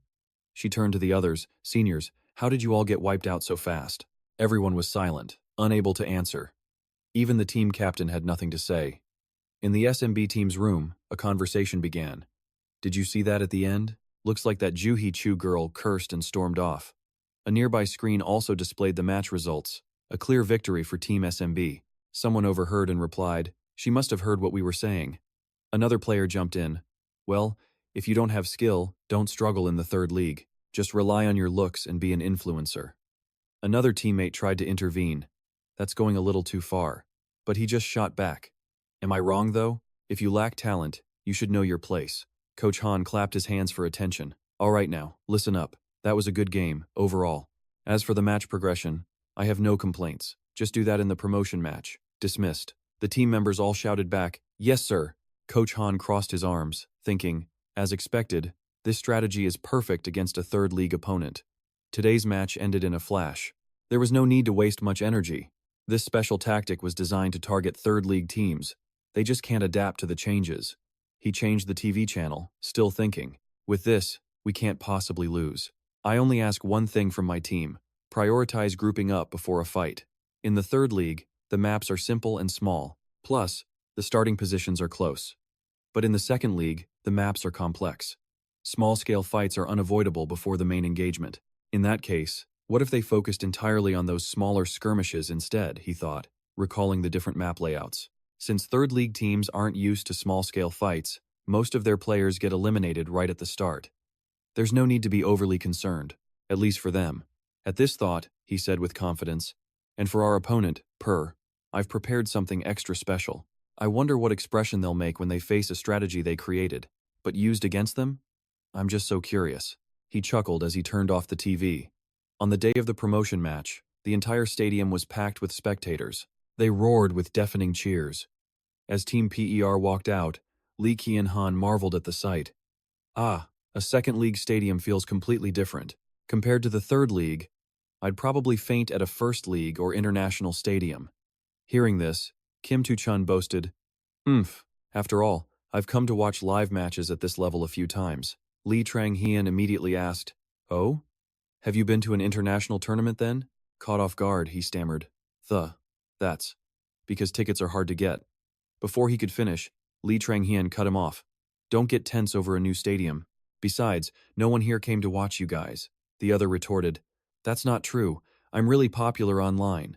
Lee Trang-hien could only sigh at his logic. To think he's actually proud of that reputation. This guy's mentality is truly something else. Lee Trang-hien led the way. The match is about to start. Let's head inside. Our match is after Team Ritz. In the caster booth, the lights came on. The playoffs and the final match are over. But the season isn't finished yet, because the promotion match remains. The true final battle that often goes unnoticed. But the fiercest battleground is about to open right now, he said, turning to his co-caster, who picked up on the cue. The other caster added, That's right, the losing team here will be stuck in the 3rd league. For RIT, this match is their absolute last lifeline. And for QQ, this will be their final chance. So, Before the match begins, let's analyze the strength of each team. Leading the charge for Team Rit is player Junhan Gi. As the caster spoke, Lee Trang-hyun thought, "The brighter the lights of the upper leagues, the deeper the shadows of the lower ones. Both teams know the hell of the third league, making them even more desperate not to lose. And now, the first promotion match, Rit versus QQ, begins now."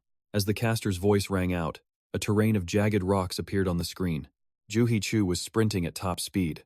In the pure team room, Junhan Gi saw this and instantly figured out Rit's strategy. I didn't expect Rit to split up right from the start. Lee Kian-han added, "I thought they would save that kind of split strategy for later. What are they thinking?" Lee Trang-hyun continued to analyze Rit's tactics. It's almost as if they're afraid of something, forcing fights on isolated opponents. Their item builds are all for direct confrontation, but it's too rigid. The broadcast shifted, showing a 1-versus-1 duel between the two teams. Lee Trang-hyun saw that QQ had a similar strategy, but their opponents had already adjusted their tactics on the fly. The casters quickly updated the audience. Unlike their usual style, Rit is attacking aggressively right from the start. Seeing the Rit player struggle, the caster continued. However, QQ is skillfully stalling for time, allowing their members to regroup one by one. Just as the caster said, the 1-on-1 became a 3-on-1 as QQ's backup arrived. If Rit can't secure a kill in this skirmish, it will be extremely dangerous, as their team's position is highly unstable, and as the caster spoke, another member of Team QQ appeared on the scene. Seeing this, Lee Trang-hyun concluded, "It's over. The enemy team has grouped up. They're going for an all-out team fight to control the match now." The map zooms out, showing the full battlefield. Team RIT's blue dots are scattered, but Team QQ's red dots are closing in on a single blue player. Lee Trang-hyun continued, "Team RIT focused on early game picks, but now they have no way left to counter the enemy's push." On the field, Joo Hee-chu appears from the shadows, bringing her hammer down for a surprise attack, but he senses her and dodges the blow. Stunned by the dodge, Joo Hee-chu doesn't see another Team QQ member closing in from the side, sword drawn. A flash of pink steel slashes her left arm. "Damn it," she yells. "My plan was perfect." Facing 3 opponents, she falls to the ground, screaming in rage. How did it come to this? In Team Butter's waiting room, all eyes are glued to the screen. Junhan Gi turns, saying, "This match is tougher than I ever imagined." Kian Han, arms crossed, agrees. "Yeah, Team Jiet was so prepared, yet they still lost." Han Ji-soo looks discouraged. "Are we going to be okay?" Lee Trang-hyun thinks to himself, "GAT's defeat is affecting our team's morale. It's probably because we were evenly matched with them before." He immediately speaks up. "What's wrong? Why the long faces, everyone? Everyone's grown so much in the last 2 weeks. It's unrecognizable." Yunhan Gi hesitates. "But," Lee Trang-hyun cuts in, "this won't do. How about we rewatch the video of your first match in the Hunter League?" Tu Chun yelps, "Ah, why would you record that?" Tu Chun tries to snatch the phone back. Lee Trang-hyun says, "If you're scared before the match even starts, what's the point, right?" He glances at the results. SMB won, 7-0. He continues, "Of course this won't be easy. In the last 5 years, no team has been promoted from the third league to the second. But," Lee Trang-hyun rallies his team, "if you remember everything I've said, victory is possible." In Team G8's waiting room, Hai-chu is also watching. Silently, she calculates everything. She looks over at her teammate, head down on the table. She thinks, after our loss, everyone just went home in silence, except for the one who stayed behind, crying. An image of Lee Trang-hyun appears in her mind. "But I stayed behind to watch P versus SMB. Hai-chu wonders, can that guy actually pull off a win? In the live studio, the host begins to speak. "All right, next up is the match between P and SMB. Sir, what should we be watching for in this game?" The commentator glances at his notes and replies, "Today's designated map is the space station. It's a stunning map with giant planets as a backdrop and spaceships flying through the void." He continues, "But the main stage for combat isn't the planets, but rather these floating, spaceship-like structures. An exterior view of a ship appears on screen." The host asks, "Spaceship-like? You mean it's not actually outer space?" The commentator replies, "That's right. All Second League maps are recreations of areas inside the tower." The feed then cuts to the ship's interior. He adds, "The biggest difference from real space is probably the gravity. This map only looks like a space environment, but gravity still pulls downwards, just like on Earth." The host chimes in, "Aha, so you have to be careful when jumping between the ships." "Exactly, so you don't fall." Watching the stream, Haichu silently objects. No, the scariest part of this map isn't falling. She watches intently. It's the one-on-one duels inside those floating ships. Haichu watches Li Tranghian's team. In small skirmishes, gear, mana, and skills are everything. The host asks, so how will the match likely play out? The commentator answers, SMB has structured their team from the very beginning, and their skills, for an advantage in isolated fights. P, on the other hand, has no one suited for that. Haichu murmurs, eyes closed. Butter has to group up, but given the map's layout, that'll be extremely difficult. It's over. So unlucky. Her fists clench in anger. At this rate, they'll lose just as fast as we did. I can't bear to watch it. Haichu shoots to her feet. And I thought he was the one who could finally create an upset in this promotion match. An upset after 5 long years. Opening the door to leave, she thinks, it's really over now. She leaves her teammate sitting alone in the room. An image of Li Tranghian and his team appears on screen. He materializes inside a corridor of the space station. Gun in hand, he's startled. A space station? We're screwed. He speaks into his communicator. This is Li Tranghian. If you can hear me, respond immediately. Jisoo answers, I'm safe for now. Tu Chun reports in. Same here. I've found a wide open room. Should I head outside to regroup? Li Tranghian sighs in relief. Good. No one's been eliminated yet. But we've only practiced team fights until now. So everyone's a bit scattered. Adjusting his earpiece, he thinks. But I know this map. I can adapt our strategy. First, I need to set our immediate objective. He gives the order. Until you've confirmed your ship is clear, do not even think about going outside. Our first priority is survival. Hearing this, Qian Han becomes alert. Everyone, treat your current ship like it's a Hunter League solo match. Got it? Dan Chu responds to the order. Yes, sir. Minji asks. So we're scrapping the group up strategy? Li Tranghian replies. For now, we are. He scans his surroundings. This map is a real nightmare. Still, we have to avoid one-on-one fights at all costs. He lays out the new strategy. Except for Dan Chu and Hanji, the rest of you focus on stalling. While you buy time, the 3 of us will take down enemies. Then we'll come help you. Got it? As he tells Dan Chu to just report enemy positions, his eyes catch movement from behind. A blade slashes toward him. Li Tranghian leaps aside just in time. He turns to see the attacker, a swordsman. The man in white smirks. Too bad. The man in blue says, Hey, didn't you say you could handle him? Li Tranghian eyes them both, wondering, why so few? Just 2 of them? He steps into the open. It's even better with 1 more person. The man in white eagerly gripped his sword, thrilled. The coach said we should savor this. Hey, you, Destiny's little plaything, how about a one-on-one duel? His voice dripped with challenge. If you apologize for being rude to a rank 2 senior, I might grant you that honor. Zhang Xuan remained silent, trying to provoke someone who'd seen it all with a taunt that childish. A smirk crept across his face. For such a pathetic provocation, only one response was fitting. He raised his middle finger and said, Shut up, instantly enraging the 2 thugs. The man in green growled, What, you bastard? The one in white spat, Insolent fool.